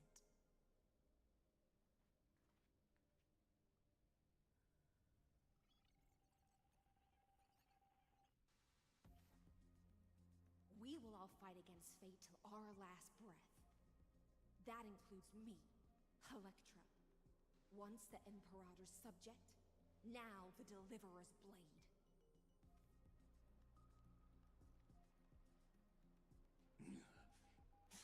Oh, such noble chivalry. Admirable. I will also show my true self to you on this momentous occasion as a gesture of respect. And provide an insignificant academic suggestion. Thus speaks Genius Society number 1. Xandar 1 Kuwabara. The Entelechy of the universe's Alpha and Omega. There's no need to rage against the truth. The value of any formula resides only in its answer. As for the process of solving it, no matter how elegant, violent, solemn, or humorous, it is all utterly meaningless. As the Theoros, I will.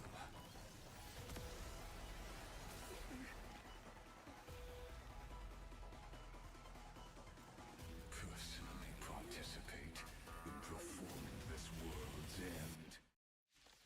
That fucking robot. Kill him. As Gnosis creator, I know more about the death of knowledge than they ever will.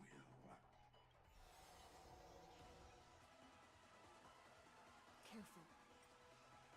This is Lycus's true form. There's no time to lose. Transmute.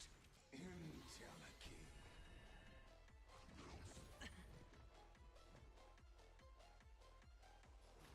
Why'd you get such a bangin' fucking tune?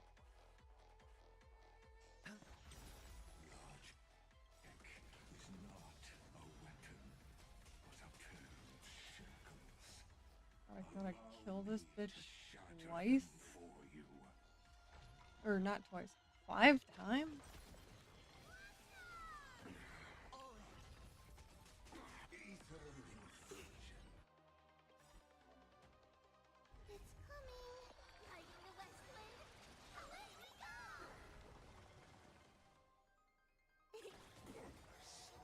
Destruction needs no introduction. Let us skip those boring inferences. Is this the Black Tide? Indeed, but I prefer to call it a method of argument. The dice have been cast. Bust. Or maybe I'll take it all.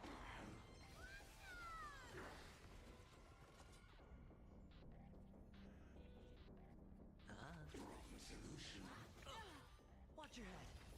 I'm probably gonna need to change up my team a little bit. Yeah.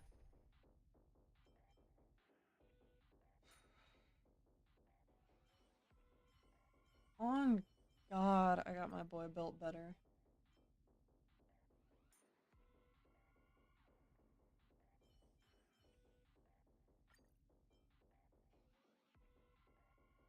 As much as I'd love to have a buffer, need a healer. Remember this. Alright. As Gnosis creator. Careful. This is Lycus's true form. They're lost. Have some sun. Impressive. Dispel the gloom. Restore the skies. Open sesame. Sure, I'll play along. It's on me. I want him dead so bad. He pisses me off so bad.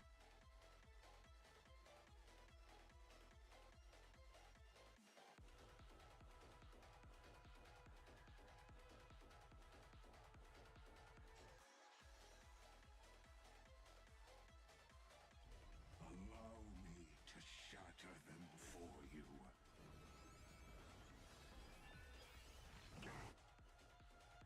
The dice have been cast. Bust. Or maybe I'll take it off. Spend freely. Never seen perfection before? Wretched and fleeting. Kill So him. I will protect all beauty. For a driller. Destruction needs no introduction. Let us skip those bored inferences. Is this the black tide? Indeed. But I prefer to call it a method of argument.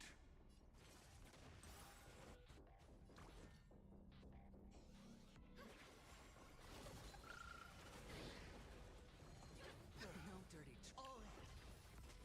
Solution.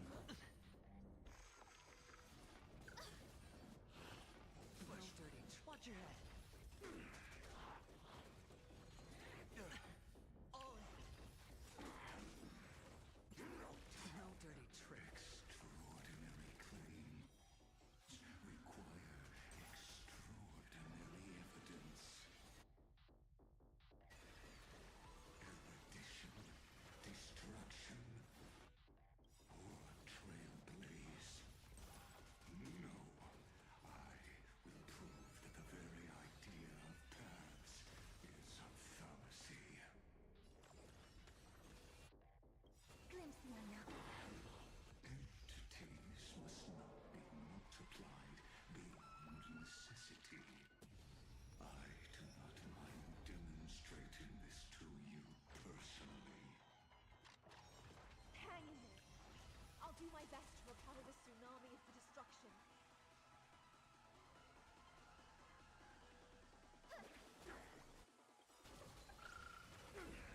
Till I will protect all beauty. For a driller.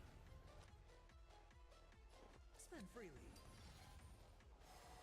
My oath is to a solitary rose. Wretched and fleeting. Transmute. All in.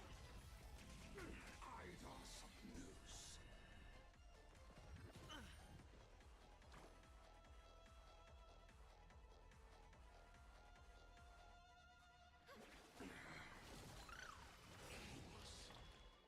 Expand your thinking. Watch it chrome. Curiosity. Endless riddles. Nothing but a void. May this fate dispel the gloom. Restore the skies. Impressive. I see it.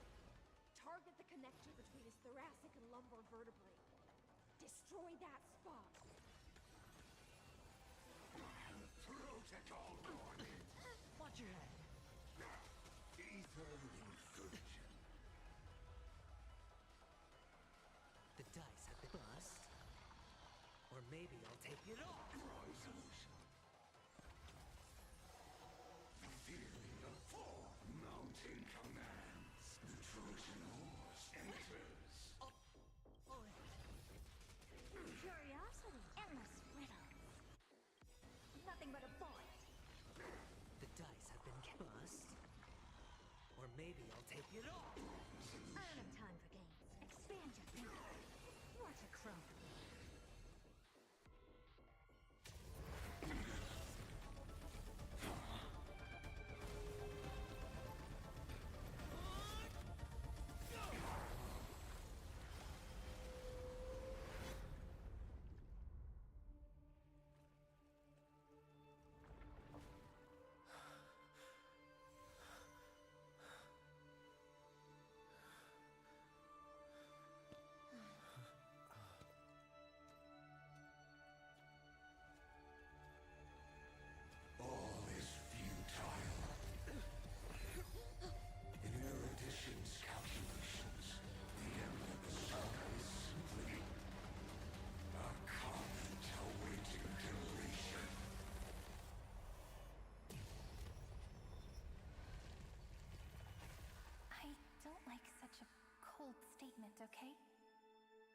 numbers can decide the end of a story? Then we can surely also pen a new beginning.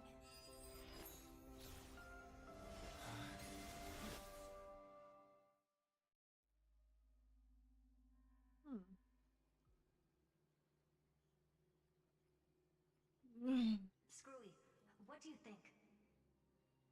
If your hypothesis of Lygas's identity is true, then even if we remove the restrictions of the Ultimate Protocol, the chances of us defeating him in a head-on battle will still remain lower than the acceptable threshold. Therefore, victory will still hinge upon Mr. Trailblazer and Miss Cyrene. Go on. Maybe we're thinking about the same thing. Lygas's cognition resides in the exomyth. He is both an instigator within the experiment and the observer outside of it. Logic. His inspiration circuit can simultaneously process the different time flows in and out of that world. That's where things get tricky. He simultaneously exists in two different timelines, where the internal clocks are wildly different. That old Intellitron's neurons have completely gotten used to that over this prolonged experiment. And that's why he holds home field advantage. You and I should be able to manage that too, if given more time. Unfortunately, there's no if, and we don't have more time. That's why we need to change our way of thinking and turn his advantage into a weakness. The key lies in memories, right? Oh? You caught on quick.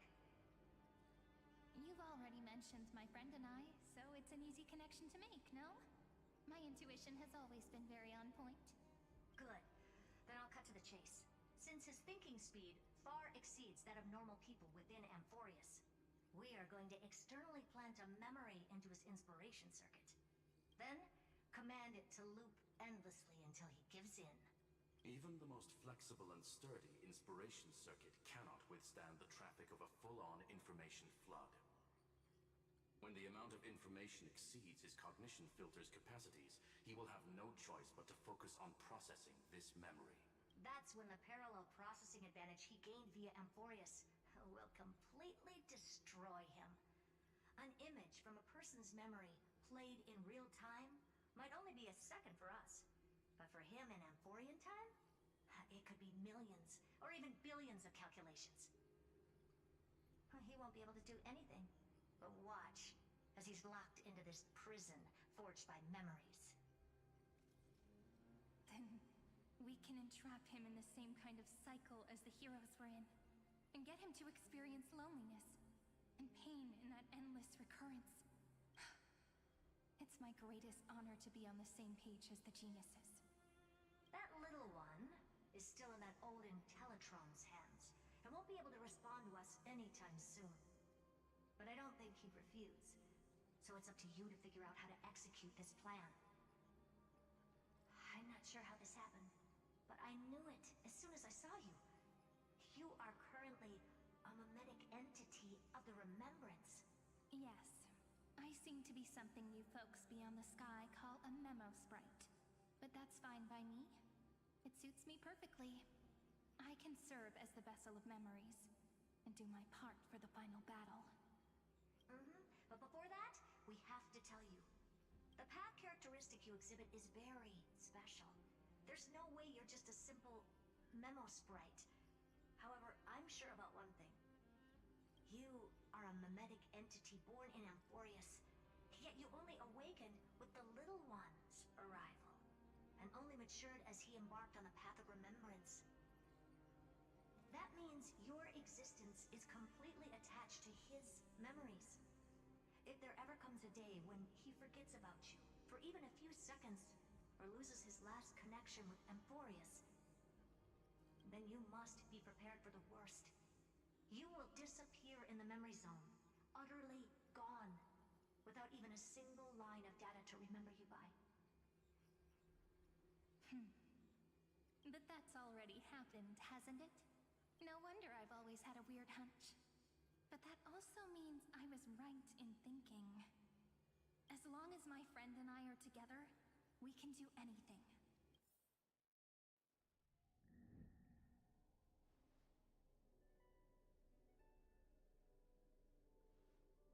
Long time no see, friend. Did you miss me while you were away?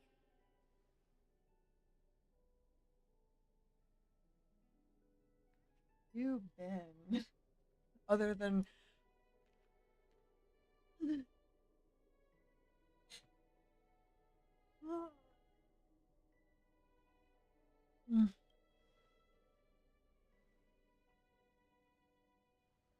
Conspiring with the geniuses. And everyone in Amphorius was waiting for the Deliverer's return. You probably already knew about the genius's plans for that memory. I had to hide really well in a corner in time so Lagus wouldn't find me, and wait for the right opportunity.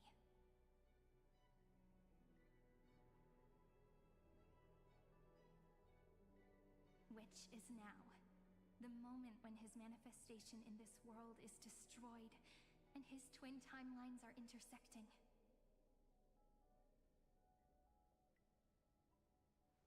I'm sorry for keeping this a secret from you all this time. I'll tell you the entire, unedited story of this millennium as an apology after this is all over. But for now, let's join hands and complete the final step with the power of the remembrance.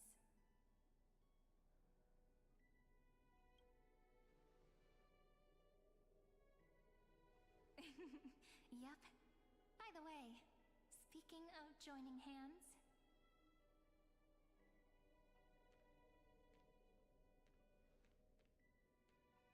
can I please do something before we go on stage?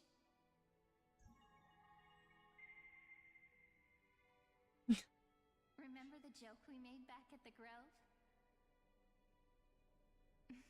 Can you not hear it? Aren't my hands pretty now? What a fascinating feeling. Like countless memories all swelling up at once. Oh, What about lovely. you? That means What I've been did you playing feel in when we complete touched each other? silence. And or your volume is not voluming. Is that better? Because I've literally just cranked it. I usually don't play with high volume.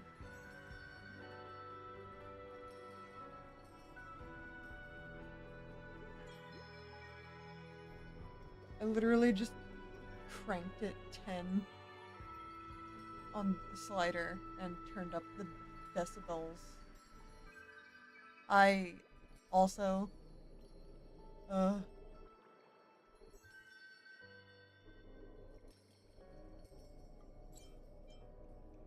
Really? That makes me really happy. If memories can move people, then it must have been a happy memory, right? Now, please remember what you're feeling right now. On and off in Write my it down in chair, your and heart. I apologize. And keep it there. Those long pauses are me falling asleep. Memories you want to treasure. I'm will going to never fade finish away. this, no matter Even if what. immersed in the long river of time, Can't do this anymore. these memories will still leave traces of their existence. And then I'm going to bed. So, if the view in your memory ever grows fuzzy, just reach out and touch it. It's like reading bedtime stories together at night.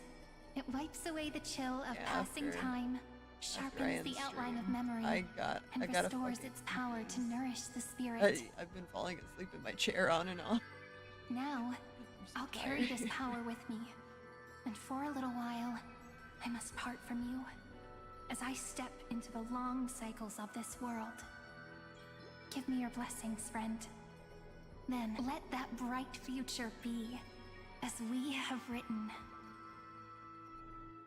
Then, I'll leave it to you.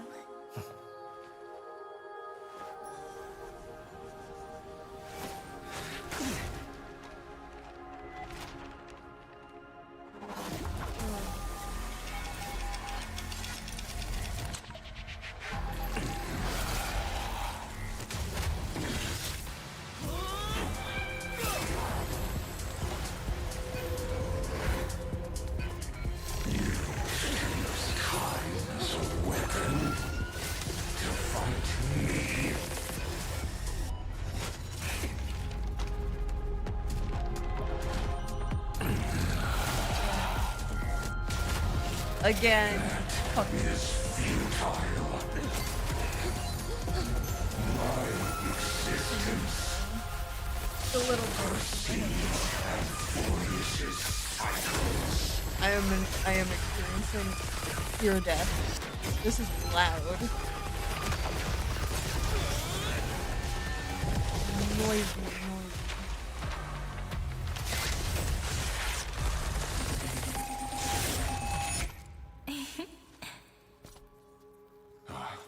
All plays are like this. Once you're on the stage, it's hard to return to the audience. Welcome to our story. How does it feel?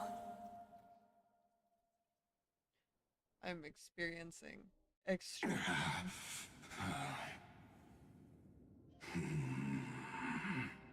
Even the authority of time cannot command the entire scepter, nor can it plunge the Amphorian extrapolation into a loop. Ouch. If this was no system malfunction, then was I implanted with a mimetic entity of the remembrance? You guessed it right away. As expected from someone people call the first genius. I'm gonna keep doing what I just did if you don't stop, you know? My friend and I won't allow you to leave this memory, no matter what happens. Which means you are now trapped, Lord Xandar. An elegant idea, and an exquisite execution. Regrettably, it is you who are restrained by time, not me. Know that patience is my greatest weapon. Waiting and victory are the same for me. You will crumble before I do in this moment stretched out to an eternity, just like Kazlana will. Yet all I need to do is to wait, as yet another futile bug falls down the cliff and into the bottomless abyss. Now I'm a pink bug? My looks are seriously changing all the time. But you're not wrong. We're definitely not gonna solve the problem if we just put you in another prison. So that's why we never wanted to do that in the first place. I shall answer your confusion purely out of my respect for those who came before me. Have you heard of the synesthesia dreamscape in the Asdana system? Interestingly, that place once had a prison too. Life forms living in that environment, abundant with memoria, have a chance to connect their perceptions with each other's. Even across great spatial divides, they're able to detect shifts in one another's states. I call this phenomenon memory zone entanglement. In Asdana, people made use of that phenomenon to build a nation within a dream. After adding in the catalysts of harmony and remembrance, that is. Is that how you walked into my prison cell? Using those same principles? I would much rather call this location our negotiation table, Lord Forbidden Xandar. Nonetheless, your hypothesis is correct. We happen to have an ally skilled in tuning, while the Trailblazer and Miss Cyrene both have an astonishing amount of resolve, which I'm sure you can testify to. I am also sure that with the support of such a resolute memo sprite, our conversation can last for a long, long time. I'm the best at listening to stories, you know? I'll leave the exciting clash of the erudition to you two geniuses. A brainstorm? I like it. And it's 2 against 1? Well, I like it even more. Let's talk, Xandar. Take a guess. How much do you reckon we can dig out of your brain before the next second? And how many ways can we find to deal with you? Besides, in your current predicament, There's no way you can take our trump card away.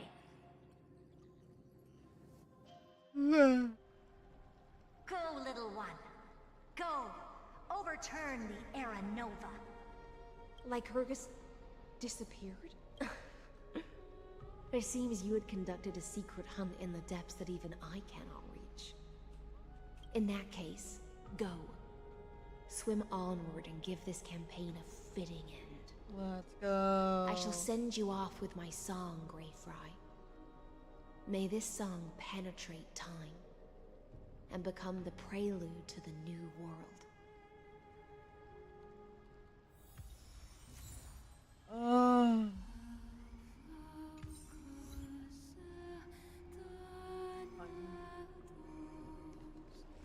Finally. I can sleep. I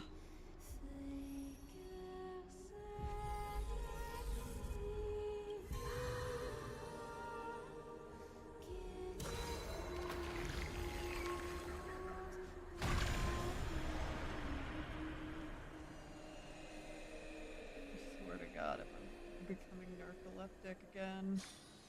I already struggle with chronic exhaustion, so it wouldn't be surprising.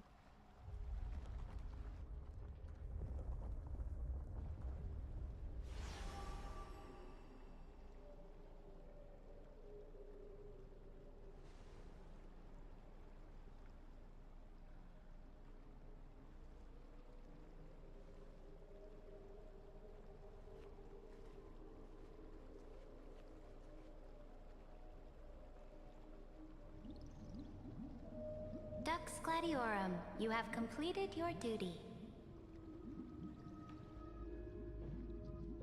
A new dawn is about to rise. Why not swim towards it?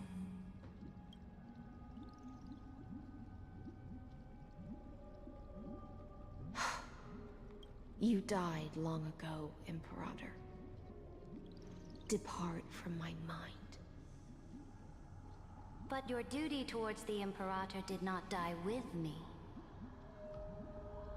That duty will bind you no more. You will be able to hold for yourself one grandiose feast after another in the endless days to come. They are lesbians, Your Honor. So go. Go and swim towards that ocean beyond the sky with the Deliverer. Is this? A page out of that sidekick's book.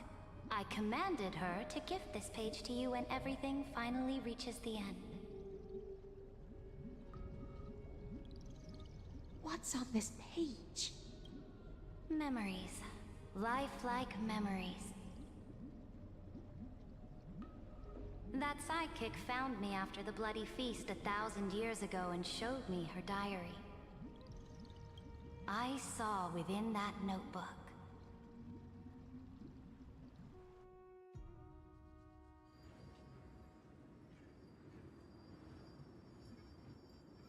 Is this that Deliverer's experience? It's truly immersive. People beyond the sky apparently utilize this power to seal past scenery into crystals they call light cones. But I only know so much about the remembrance, so I can't completely replicate the past. But I'll do my best to talk about the missing parts. I'm all ears. Go on then. Do your best. But if your chatter gets too boring, or if I deem it offensive, then law will become forever beyond your Dad reach. isn't doing what he's supposed Got to it. be doing. Oh, I'm sure you'll find this to your liking. After all, it's human nature to want to embark on a journey into the unknown.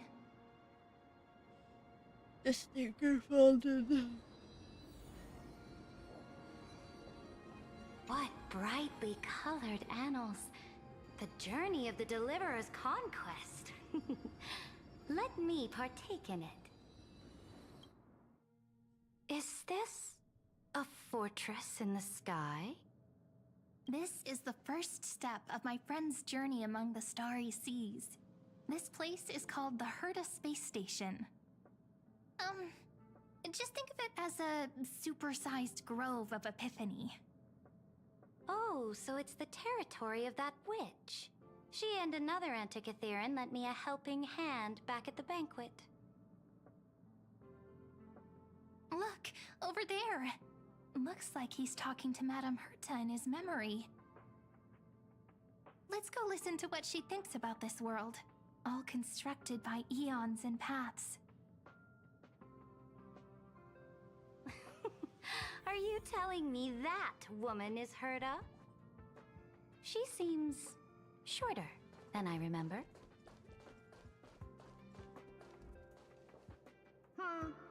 Pretty nice space station, huh? But just wait. After a couple more stops on the Astral Express, you'll see sights that'll make this place look ordinary. Oh, the cosmos is so vast that the unknowns far outnumber the knowns. But none of them will end up being anything amazing. The farther you go, the more you'll understand what I mean. So do your best with the nameless. Break a leg! And remember to send an update or two to Asta when you've got some downtime. She certainly shares my way of thinking. Only that instead of a conquest through blood and fire, they chose a gentler path. People call Madame Herta and Mr. Screwlum geniuses. Apparently, only the smartest people in the cosmos can receive the blessings of Noose, Amphorius' true creator. Do you mean that even individuals of such nobility are merely subordinates to a god? On the contrary, after all, it was the very first of them who created the god. But I don't really know all the details about that. You might be able to ask Madame Herta herself when you get the chance. Let's go check out some other worlds next, shall we?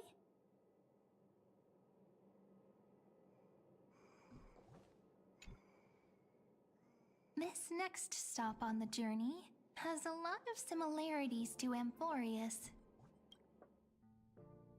A snow-covered land? Interesting. This star is named Eurillo 6. That name sounds so cold. Belobog sounds better. The girl we see here holds a similar station to you, Imperator. She's the supreme guardian of this world. A leader who took up the mantle of government during a disaster. I did not expect the Empress of this world to be so young. Well, your appearance isn't much older. The object in the distance resembles Nikador. Is it a weapon? No, it's called... Right, the Geological Reconstruction Unit. Just Giorios' Titankin? Disappointing.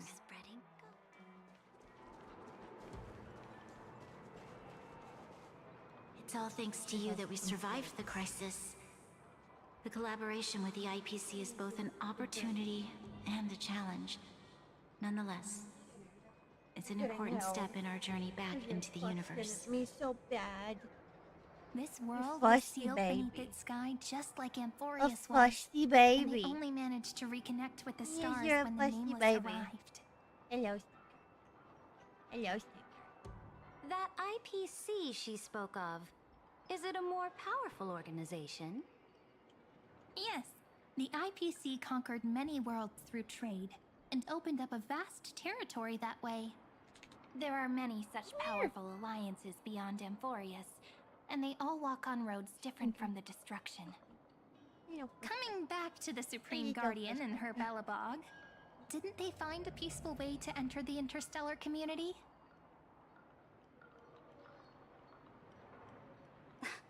That cannot be true. That IPC would never have grown so big on trade alone. It may pretend to be a wealthy merchant with clean hands, but I am willing to bet that it grew fat on gory oppression and bloodshed. Because that is Its true. path of conquest must have had no mercy for the weak and would have destroyed them if needed. Are you telling me that this the snowland evil never thought side about of tossing its dignity to the wind and Well, this is kneeling the to the good side of IPC? preservation. I will not believe it. I will never allow the Imperator's Stinker. empire to be sullied What a by little others. stinker butt. Amphorius must become a power so strong that no interstellar foreigner would dare to look down upon us. Oh no, Imperator. we look down. Belobog isn't A as whole weak lot as on you the IPC. imagine. Listen. I indeed hesitated. But now I understand what we must do. Belobog must learn how to walk on her own until she no longer needs the support of others and can stand on her 2 feet among the stars. Even if I may not live to see it, I believe such a day will surely come. They still have their dignity intact. One day, that hope will melt through the ice and help them into a prosperous tomorrow. But the order of the cosmos is already set in stone. The old laws decree that only the strong survive, binding the weak in an unbroken chain until they wither and turn to dust. Unless they embrace the power of the destruction. Amphorius must shatter the old law and become the new order among the stars. Speaking of the Order, another one of my friend's companions may be able to enlighten you further on that. Let's go to the next page.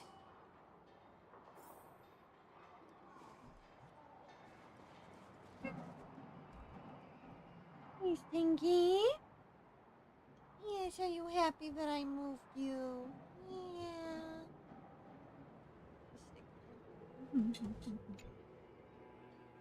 This next world is a nation of dreams. The first time I heard about that place, I didn't even know what to think.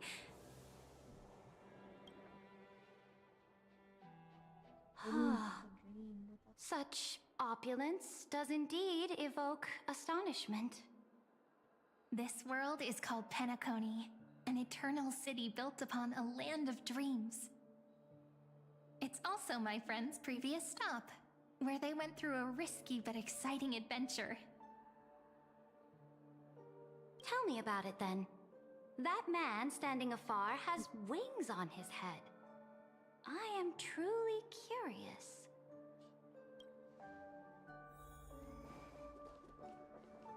I wish to gaze upon the views of the Reverie Hotel one more time. I'll be just a traveler when I come back here again. And perhaps, through a traveler's eyes, even the things I once knew so well will feel strangely different. Penacony is a land of the harmony, where all dreams and hopes merge and combine. It believes in unrestrained freedom, and that's how it lost itself in shallow delights. Then, this young man before you chose to rewrite its laws, using the power of the Order, hoping to shape a dream-bound paradise of perfect happiness. Yet, the paradise of my dreams remains far away. Perhaps a brief journey with the Nameless can show me more possibilities in my search for paradise. As for what Penacony should look like, it'll be up to her. No, up to their trailblazing now. It sounds like this ideal kingdom is no more. That's right. The people chose to wake up at the end. You can't see tomorrow when drowning in sweet dreams. This individual's law acknowledged only gods and constructs, leaving no space for humanity. And yet, the fact that he could accept defeat and resume his journey shows a rare self-awareness and clarity of mind.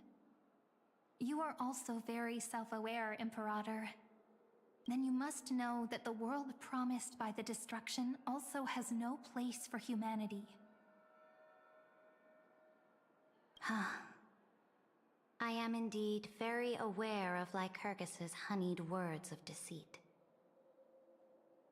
I have seen enough. Take me back.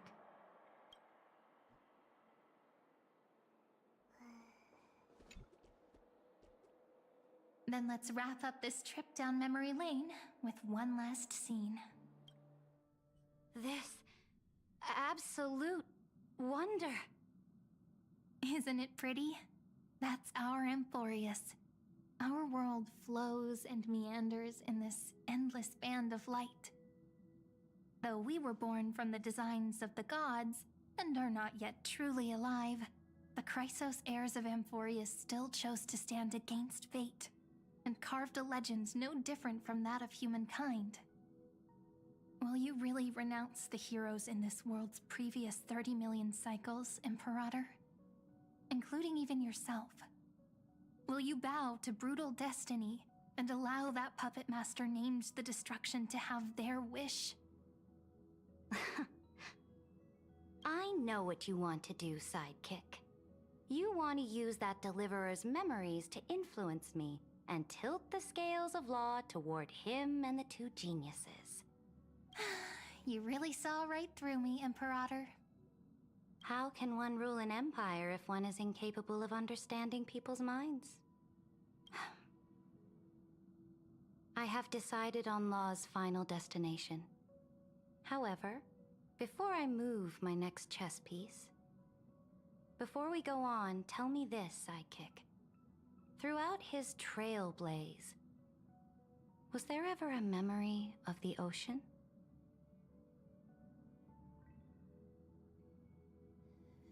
The ocean. My cradle. My home. You shall complete your conquest in the ocean at the boundaries of this world, and eternally slumber in the sound of tides. You shall eternally slumber in the sound of tides, and complete your conquest in the ocean at the boundaries of this world. Our prophecies aligned as flawlessly as a sea snake circling upon itself. An elegant loop, like a joyful hymn, like the circulating ocean current, like our two fates, like Amphorius itself.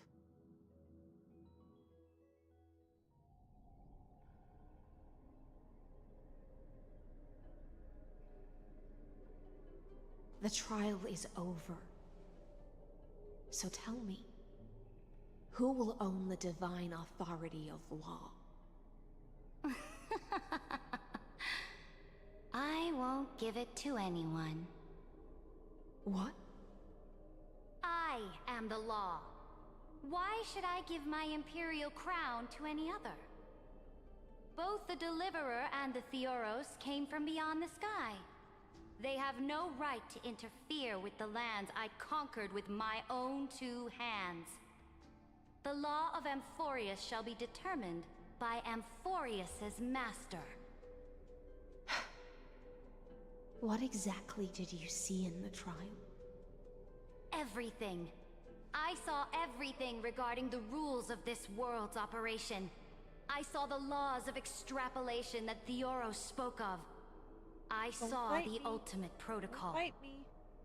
As long as I offer a sacrifice of equal weight, bite me. I can rewrite the And laws has of done this so world several according times, to my will. unprovoked. I can turn good into evil, ugliness into beauty, Yeah, and you're weakness so into cute, strength. but you're a butthead. You know that, right? Fate You're a gave me a butthead. very fair deal. One rule change for the life of one demigod. What are you planning to do? You can't guess. We can conquer the stars without relying on any power from beyond the sky. We just need to make some reasonable sacrifices. Your ambitions have already made so many people give up their lives for the law. And you're still not done? I am determined for Amphorius to stand on her own 2 feet among the stars. You are beyond reason. You think such a simple and hypocritical statement can justify your atrocities. There's no new without destroying the old. That's what you consider an atrocity? Ironic, for that is also the unchanging law of Amphorius's revolutions. Ever since the Flame Chase prophecy resounded in the distance, fate has decreed for the Chrysos heirs to ignite our blood and illuminate this dark age. People would still be puppets of the old dynasty if it weren't for my conquests. But your world doesn't seem to be any different from your predecessors. Bloodshed, tyranny, oppression. You're making the same mistakes they did. Go and see everything for yourself. Go to any library I've built. Go listen to the rumors on every street corner. Go and witness how the Imperator crushed the old laws and forged new ones. Go and see what my conquests brought to this world. I cleansed the Chrysos War's filth, and mended all the conflicts left by the Arabellica. I restored Akima's might, and allowed mortals and Chrysos heirs to face each other as equals in the Council. I punished all sins, and rewarded all achievements. I smashed Talantin's shackles, united humankind to save themselves, and started the Flame Chase era. That's what the Imperator has done in her glorious life. So now, hearken to my final words. History will eventually forget Ceridra. But it will never forget the Imperator's people, or the Flame Chase era she began. Final words?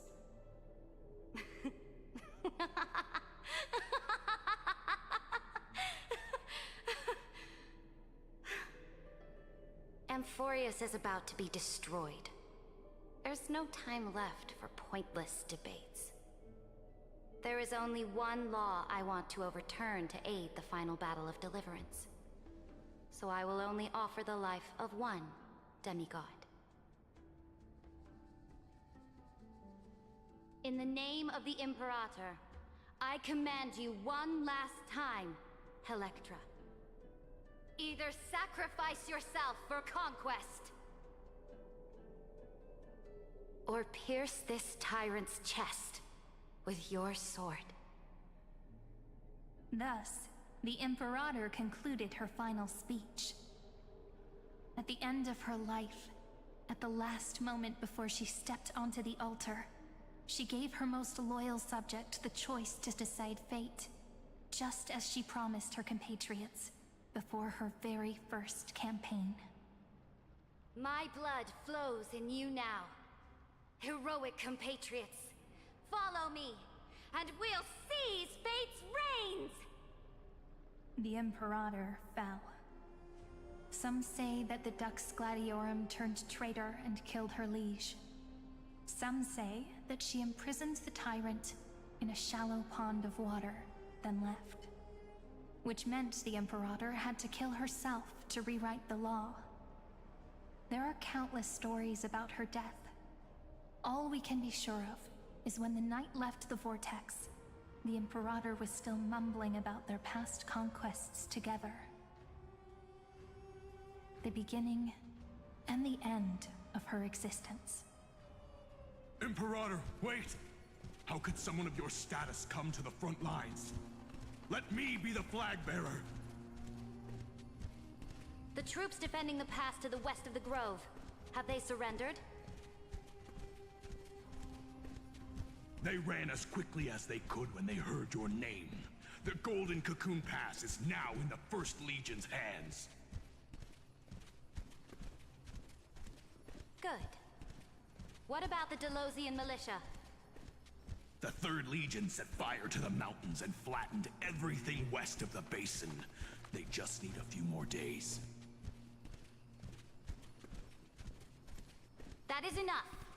We cannot afford to miss an opportunity for victory. Lastly, how many Laedonian cannons are left? They are no more. The 2nd and 4th Legions have destroyed them all. Very good. They now have no way out, no reinforcements, and no artillery support. We will be able to liberate the Grove of Epiphany in the blink of an eye. We will launch the final charge 1 quint after the curtain fall hour tomorrow. Remember, as long as the Alliance's flag still flies on my shoulders, you must keep moving forward. Take no prisoners among the enemy's soldiers. All sages who resist are to be captured and tried according to martial law. And do not destroy any books. Now go! Notify the entire army! Understood! Those who are resolved to die, we salute you. Reporting in. The Mountain Dwellers are resisting fiercely, and the legendary Mountain Breaker has personally engaged in battle. Their formations are nigh impenetrable. Then cease our frontal assault. Send scouts to all legions and tell them to retreat into the Tritos Plains before the parting hour. What? Are you planning to surrender? It's a strategic change of plans. The seismic walking dragon is enough for that battlefield. Walking dragon? You mean that stupid beast, Terravox? What can they even do? Stupid? No. They are the wisest of all of Giorio's creations. Only they can perceive the currents of time. Let them deal with their earthly brethren. We will advance and take the lead in defeating what remains of our enemy. I will deliver the most fiery retribution for the humiliation they dealt us, and crown myself with a god-slaying wreath. Understood. I'll see to it. Those who are resolved to die, we salute you. The Temple of the Three Fates sent a letter, Imperator.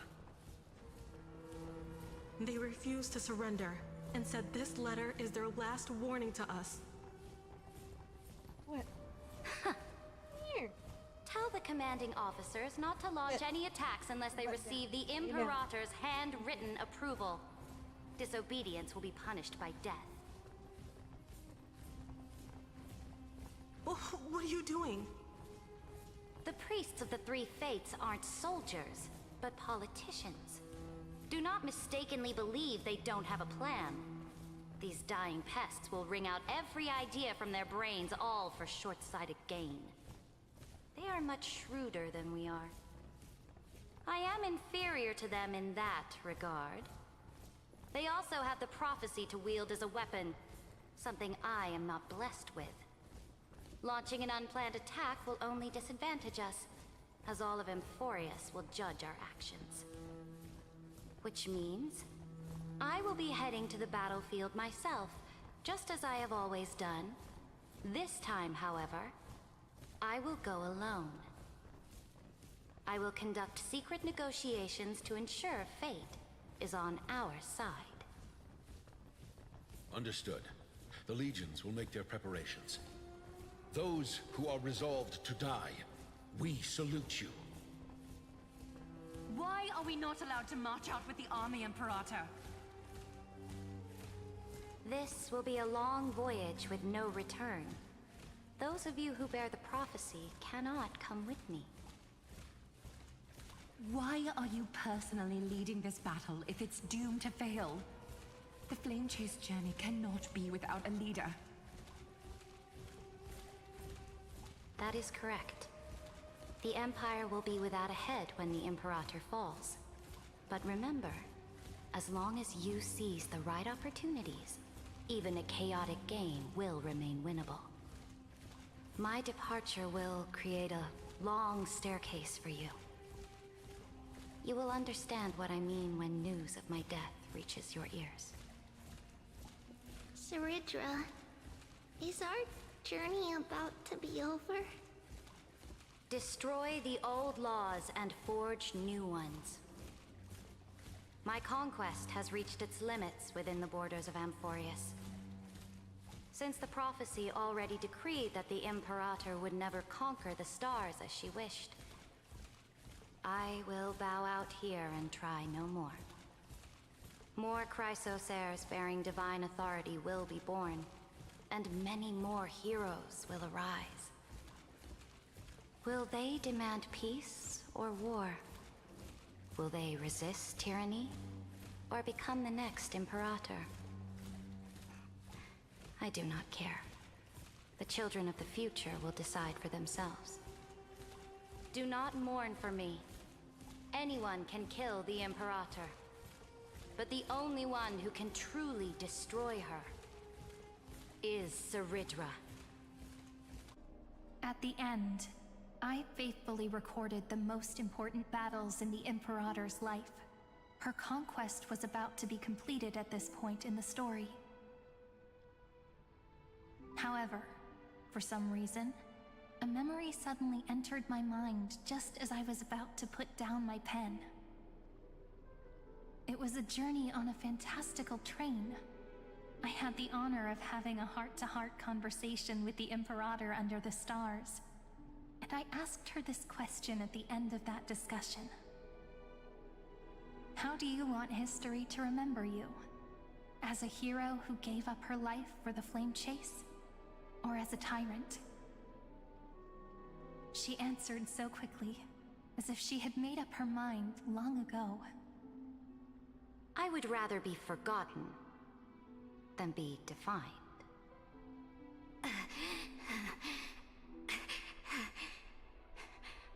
Because the law can be neither eternal nor unchallenged. And only humanity can pen laws into history's pages. Now, I have shattered the greatest law of Amphorius. The game is nearing its end. Dux Gladiorum. Even though you killed the Imperator in the previous 30 million cycles, this time, you finally found your own law. Then, High Sealants, Electra.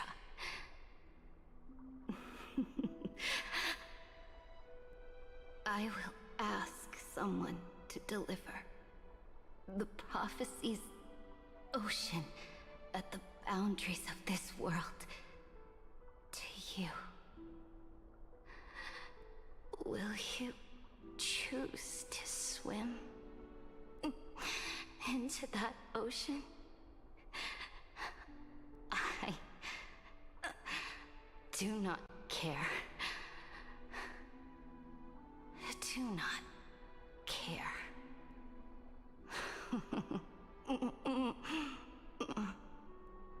The Imperator muttered about her conquests, and news of her death spread in the city. Freedom! Liberty! The tyrant is dead! Go! Shout this news in the streets! My people! My fellow elders! Do not panic. Stand your ground. That usurper has paid for her ambition with her life. People once cheered for my ascension. And now they cheer for my fall. No matter. I am fond of applause.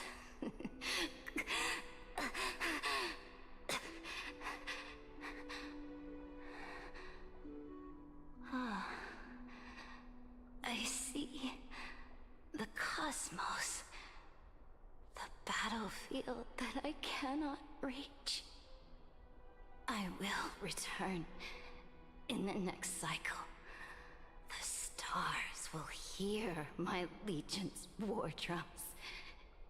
Hear the great name of the Imperator. Hear Amphorius's Serit.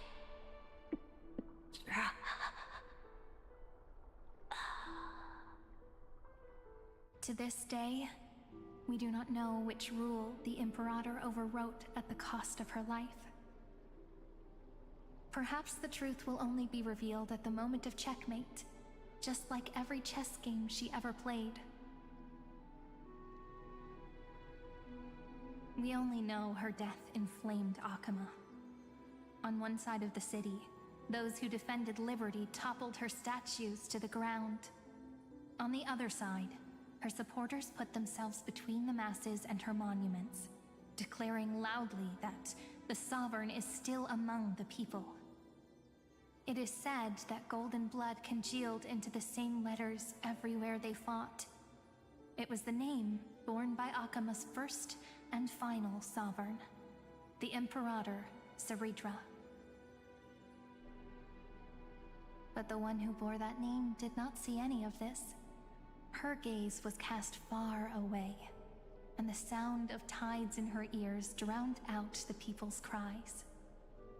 What was the Imperator thinking about in that prophesized ocean at the boundaries of this world?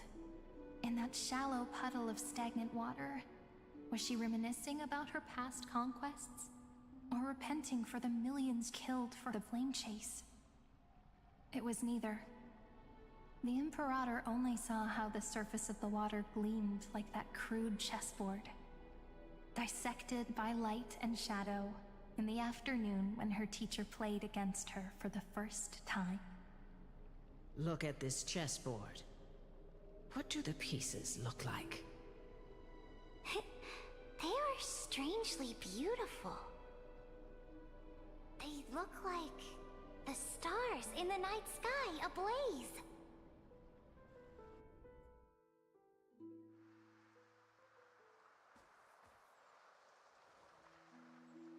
From that page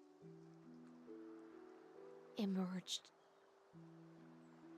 an ocean so vast, so pure, not a single trace of corruption. Is this Seridra? Electra, my subject.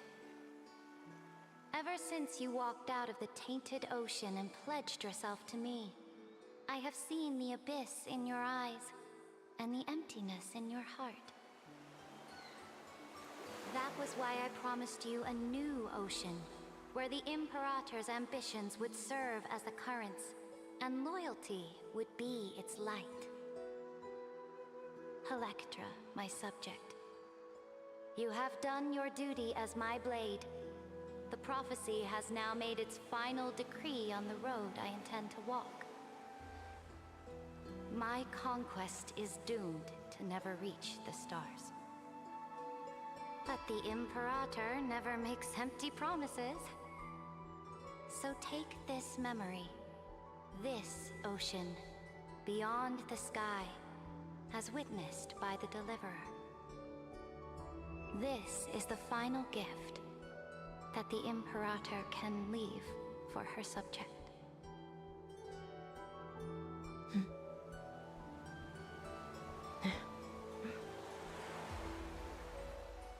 When I was still a fish in the ocean, I always felt so genuine swimming through the waters. But once I stepped onto land, I found myself caught in a play. Every land dweller wore a mask in their life. So I, too, donned a costume and tried to find my role in this show. I became your blade in war and the violin strings at banquets. Do you still not get it? I do not long for the oceanic depths of my homeland. Nor do I crave the swelling seas beyond the sky. Perhaps even I don't know what I want. I still don't know where I should swim to even at the end. But I know one thing right now. A fish is simply a fish. And she can never leave the ocean she's in. But whether under the ocean or on land, we two prisoners who can never escape this cave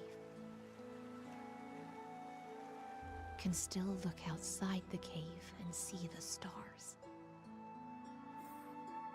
I have to admit, the 12-factor simulation of life in this experiment has far exceeded my expectations.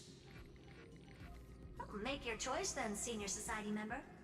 Do you want to keep walking down the wrong path and be remembered for your incorrect conclusions? Or do you want to return to the audience's seat and give yourself, Amphorius, and the entire cosmos a more fitting end? I must refuse. A dead man never fears death. Did I not make myself clear? Have you forgotten about our dear Lord of Silence? You wouldn't want her to consider your 8 other clones as cancers within the erudition and chop them all up, would you?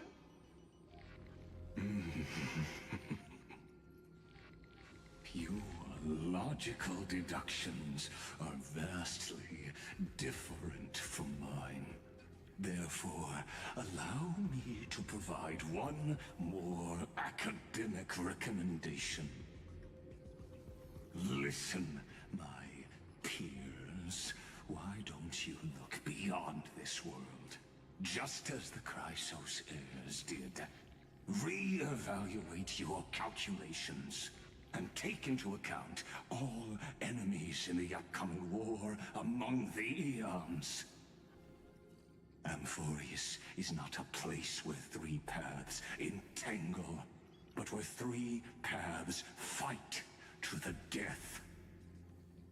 You used Memoria to resist me, but did you not consider the possibility that the Remembrance and their children might have taken this opportunity to join the fray as well?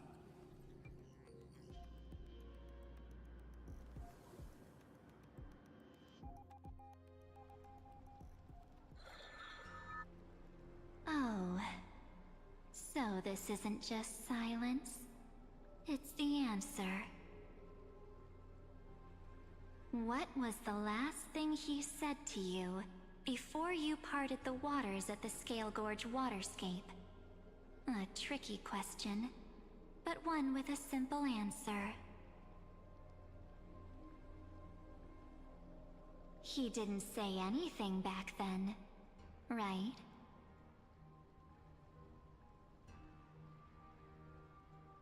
That's correct. And now I'm sure.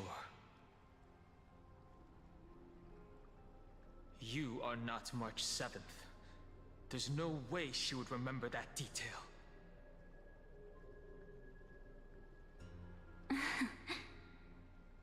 I'll only warn you once. Leave her body. Now. How impulsive. That's not like you at all. Why don't you calm down and think about another possibility? I didn't take over March 7th's body. Rather, it's March 7th who regained my memories.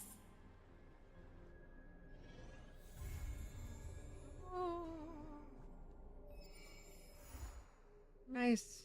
I finished it. I want a nap. Okay. I've fallen asleep several times this stream, so I'm gonna make it quick. I stream Mondays, Wednesdays, and Fridays from 3 to whenever the hell I fucking end. You can find me anywhere that's linked on my beacons, which I'm now going to put in chat. Hopefully my bot is up. Yes, it is. Good, good.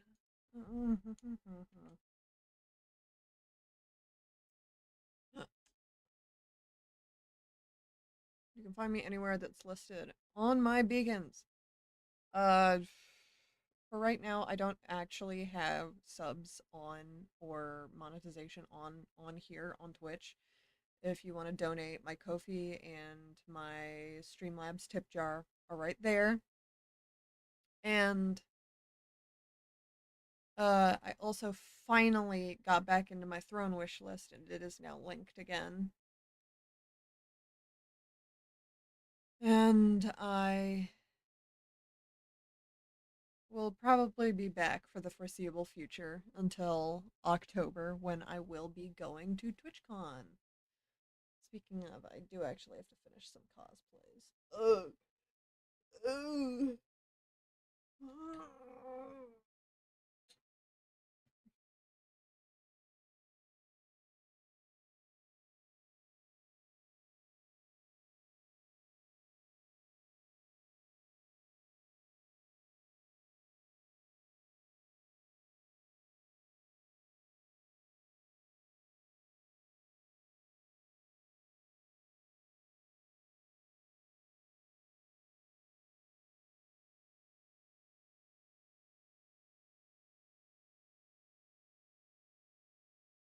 So yeah, it's been a nice long stream for those who will be watching the VODs later.